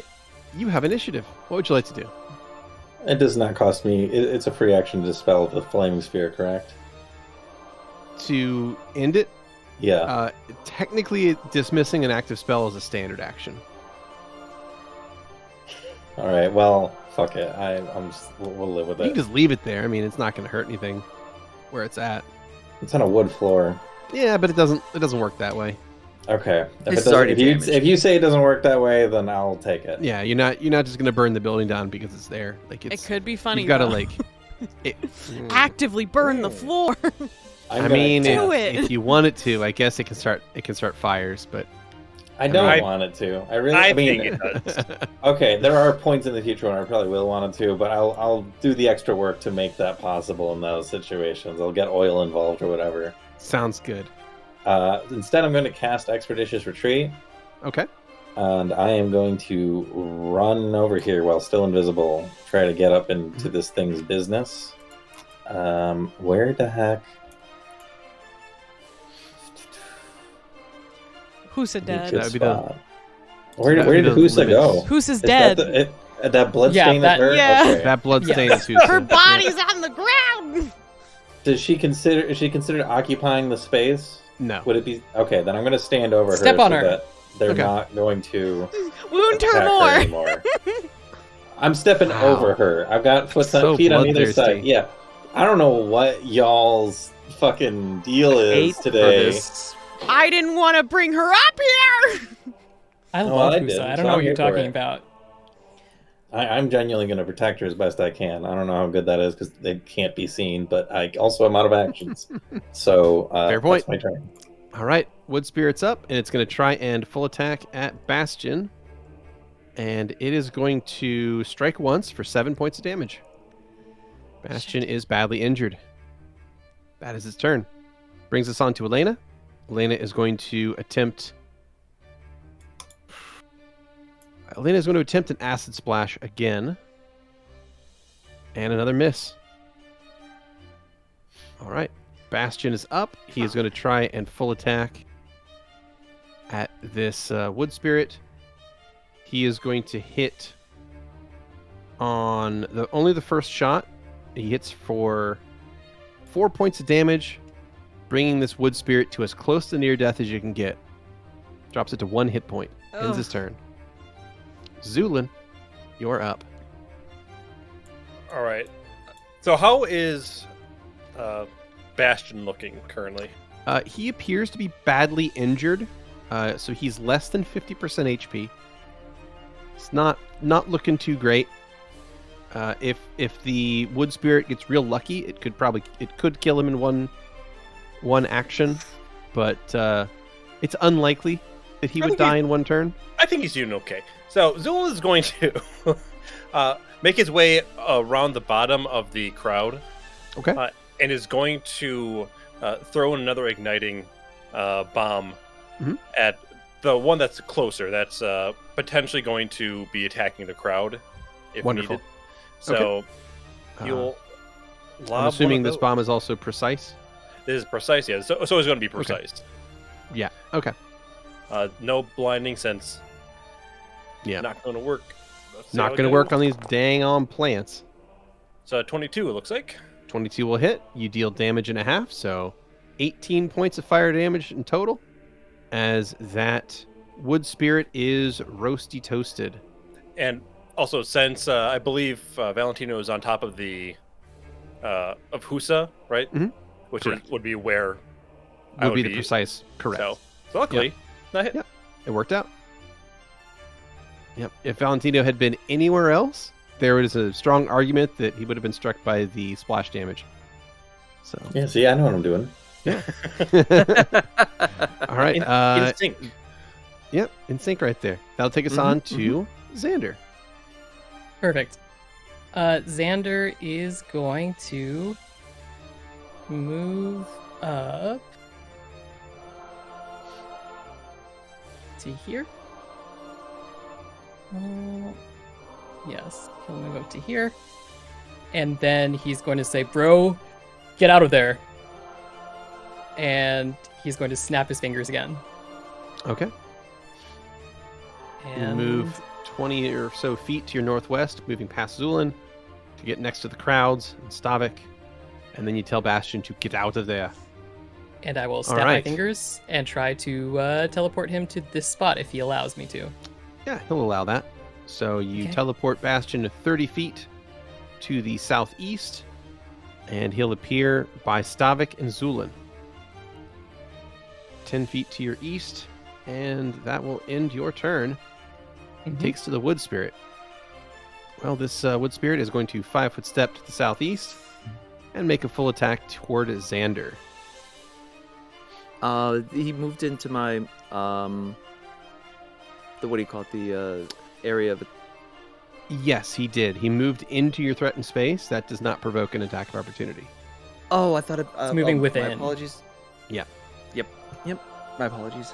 No worries. So, luckily, he rolled like absolute crap, and he missed on both attacks. Xander, you are okay. That is the wood spirit's turn, and Louie, you have initiative. Trying to gauge how far this flurry of snowballs is. Do you mind if I put down the template just to see? Yeah, go ahead. Yeah, absolutely, go ahead. I do not mind at all. Oh, jeez. Where'd it go? I think that's a great way to murder everyone in the bar, honestly. Yeah, I feel like a flurry of snowballs would be a great way to kill everyone and walk away with everyone's stuff. Yeah. It's exactly what Louis It's wants. time for your heal turn. Let's go. Kill them all, loot the whole party. I don't think he's healing. No, it does. It sounds like it's a hurt turn. Fair. How do I get you, bugger? I can't tell if it's in there. I can't tell if the faraway one's in there or not. Is that in there? I No. can't. No. It's not. Okay. How do I fucking get you both in there? I can't, can I? It's okay. Uh, There's no. 4 others of us, I Okay. guess. Then And that one's near death anyways. yeah, Louie's gonna aim for the one next to Xander then, Okay. and cast another snowball at it. Okay. You throw out a snowball. Ooh, that's a 10 to hit? Uh, I don't think so. I'll do a reroll on that one. Is that wait? Oh. Wait. Before I'm you sorry, do a reroll. I didn't do precise now. So your point blank range, right? Yeah. So that would be an 11, Yes. correct? Correct. That will hit. Woo! 25 11 damage. 25 damage. That wood spirit is still standing barely, but it is now near death. Someone kill it. You have a move action left. He will get to Xander's side. Okay, you move up to Xander, Mhm. and that will take us on to Stavik. Stavik, you are up, and you are currently threatening that wood spirit since you're in lunge stance. We are going to full attack. Okay, go ahead and make the full attack action, and it should make 2 attacks on you there. Good. 23 and 13. 23 will hit. You deal 13 points of slashing damage, and that wood spirit is going to drop like so much sliced cabbage. It's made Sweet. of rutabagas, turnips, and carrots. Does a And kind of weird flick of his wrist twice through the And that will crowds, take us- not hitting a single person. yeah. And that'll take us on to Valentino. You are up. The final a plant creature is at the far north end of this room, and it is barely holding itself together. It like has one of its arms is like partially detached, and it's trying to set it back together at this very second. Part of me wants to run up and slice this thing because I can, and I got all these preparatory spells in. But I also feel like we're probably done fighting things for the day. So I'm just gonna let Valentino just lets a sigh while he's invisible, point some invisible finger guns at this thing, and is gonna hit it with a magic missile. Just guarantee the end of the fight. All right, let's go. All right. You launch forth magic missiles, and Valentino, I think you're well aware, since I already said it had 1 hit point, it's going to go down. So my question to you is, do you want to put some spice on those dice? How juicy are their heads? Oh, very. There's nothing not juicy about these guys. Remember, Italian dressing. This thing turns into a Gallagher show as the magic missiles all converge on his head. The fuck is a Gallagher show? He smashed a watermelon. Oh my god. Leaders. We're not that old, are we? We are that old.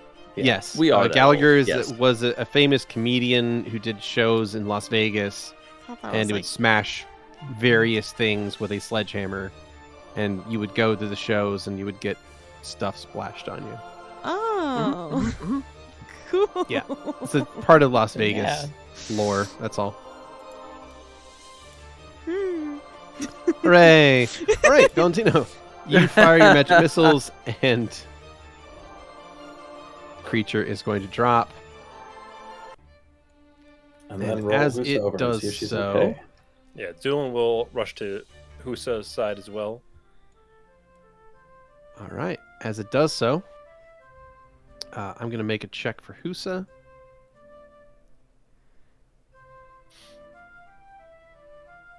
Husa is actually already stabilized. Yay! So I stab her with a healing syringe. Okay, go ahead. Boom. 11 points of healing. All right, you heal Husa for 11 HP, and she like wrenches up and starts coughing and hacking as her lungs clear from whatever was filling them. Welcome back to the land of the living. How you doing, kid? It was a lucky shot. That's what I like to hear. Xander? Thank you. Oh yeah, we stick together. And Husa will stand up and begin brushing herself off. You did magnificently out there. Elena is going to rush up to the outside of the building and note that there are still vines and all kinds of other things growing all over the building. And the crowd is going to make their way to the front of the building. And Elena looks out the front door and says, all right, it looks like it's clear. You all get out of here. And the crowd is going to do just that. They're going to rush out of the building. And as soon as they're gone, she is going to close the door and move back over to here, or rather back up toward the stage, toward the rest of the party. And looking around the windows and seeing like most of the windows are cracked or damaged or broken, and there's still vines surrounding the building, she looks at all of you and says, do you have any idea what this is about? Any idea? Perhaps. I don't know why it would be involving you.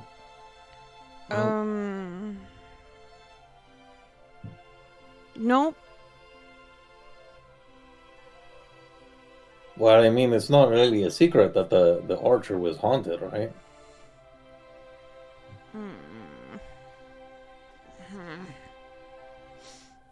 Is there an issue, Mr. Freeman? No. Yes. You're making a lot of humming noises there, Louie.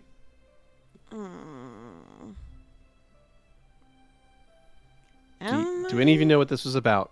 It will just appear that Mr. Freeman does. It's just a guess. Yay.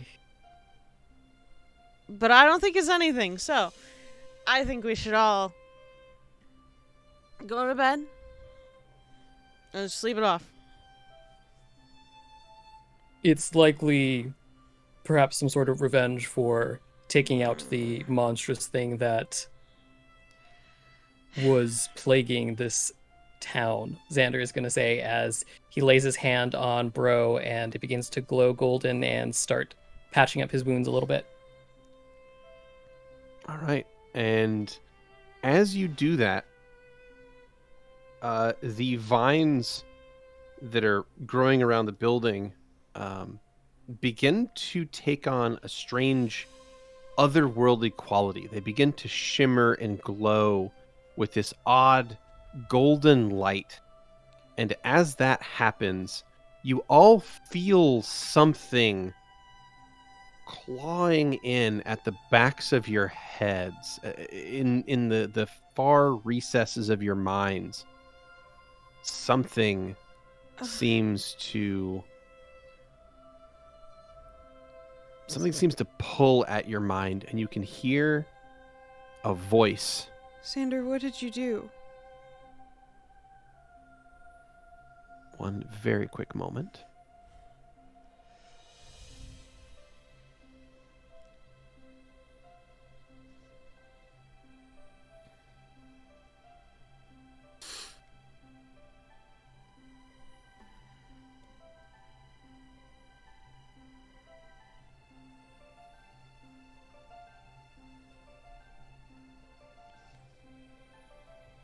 Is this a different person? What's happening?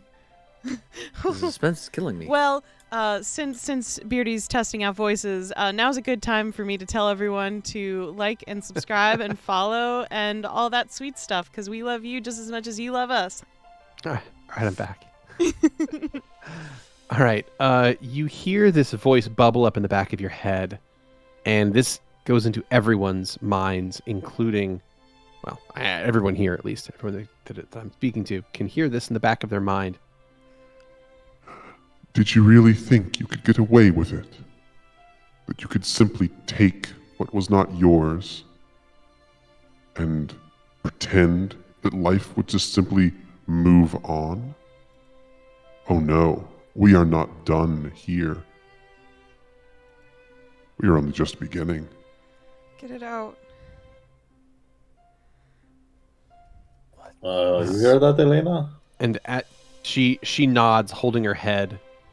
And as that voice fades, so too does the life from all of these vines entangling the building. They all wither and shrivel and dry up at the same time, leaving the building covered in what now looks like a scraggly coat of hair or a misbehaving wig. Could I make a nature check, or maybe also a religion check or something? Yeah, I'll take for this either. entire Yeah. situation. Yes, those would both be acceptable. Would Arcana I will be do- possible? I will do or- Arcana would not. Okay. I'll take nature 14 or for religion. nature. Yeah, this is going to be a 19 Okay. 22 for religion. For 19 nature. Zu'lin, you are aware of particularly powerful nature spirits. You're aware have various magical powers, spell-like abilities and things like that. But you don't know of any specifics that would help you in the situation to further understand what just happened. Xander, with a 22 religion, you would know that similar things to what I just said are true, that there are various nature spirits and the like that have relatively powerful sway in the world and are able to do odd things to push their various goals forward. So perhaps this is some sort of powerful nature spirit.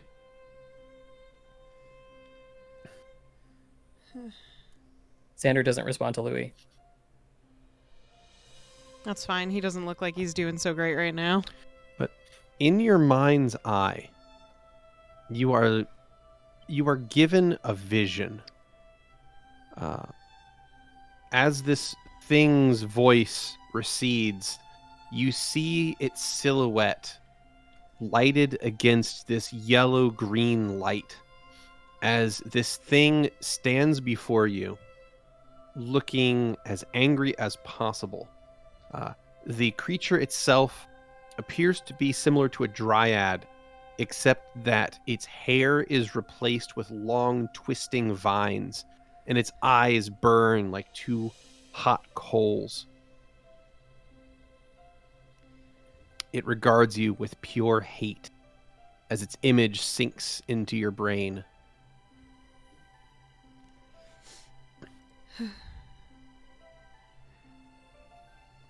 What did we take? Who took what? Yeah, I thought I was in the same bed as Xander about being the spirit, but I don't remember us taking anything from there, unless it means like the land in general or the money.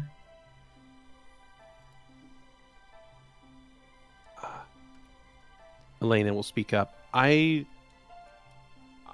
think I have no idea what that was, so pretty sure this is something that all of you did. Well, cool, thanks. That's cool of you, but Well, I I mean, mean- I'm pretty sure just tending bar here, it doesn't piss off nature spirits. unless the tankard belonged to a nature spirit. No, I Not saying it belong did, to a but- drunk and a boozer of a bard. I already told you that story.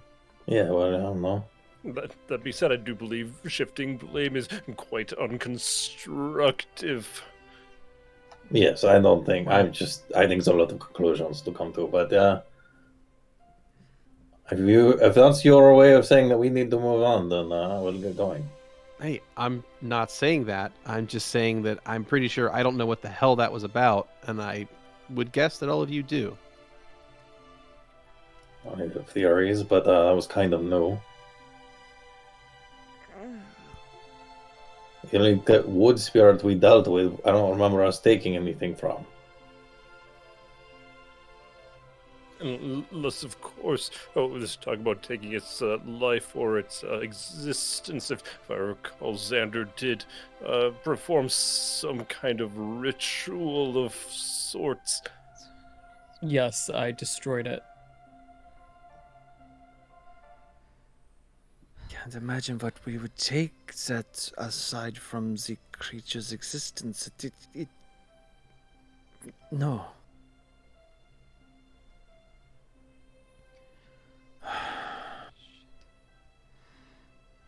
I'm at a loss. Is the presence He's from gonna- our minds gone? Well, one of them. Fair. Fair. Stavik sits at the table here, slumps down.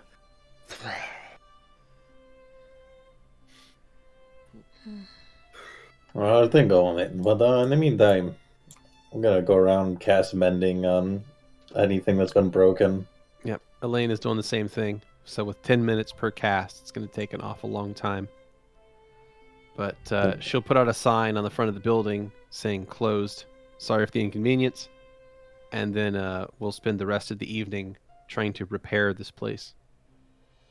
Mending windows, putting things back together. And generally looking worried and a little haggard after that experience.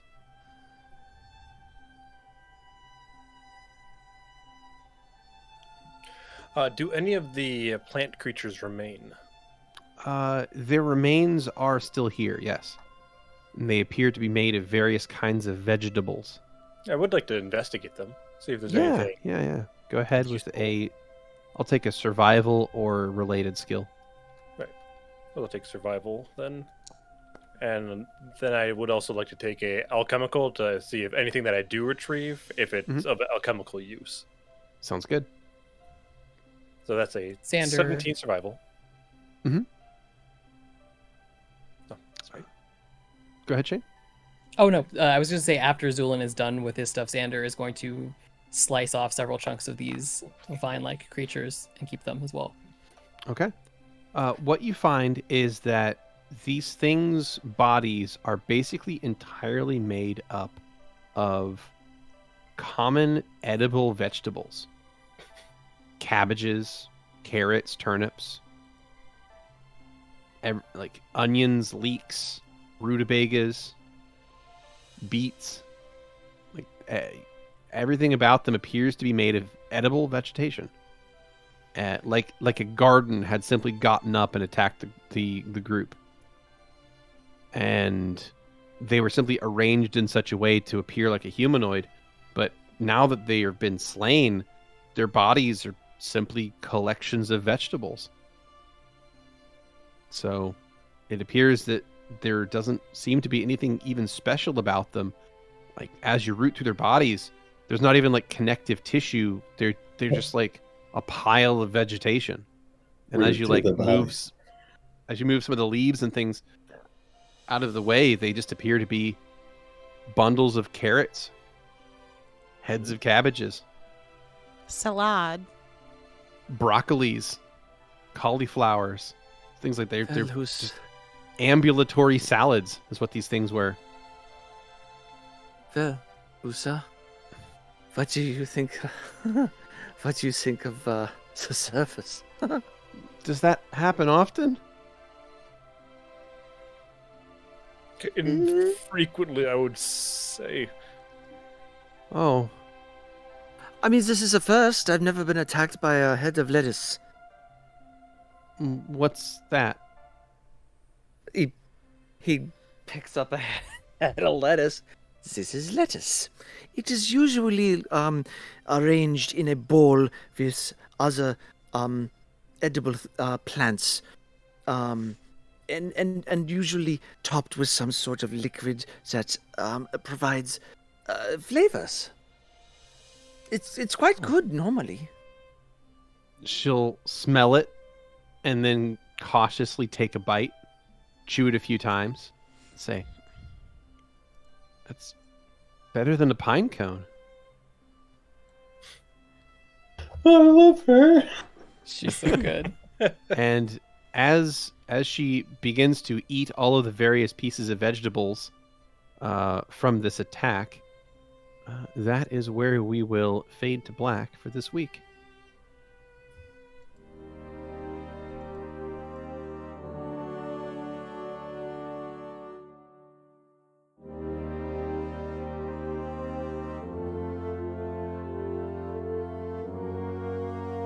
Thanks for listening.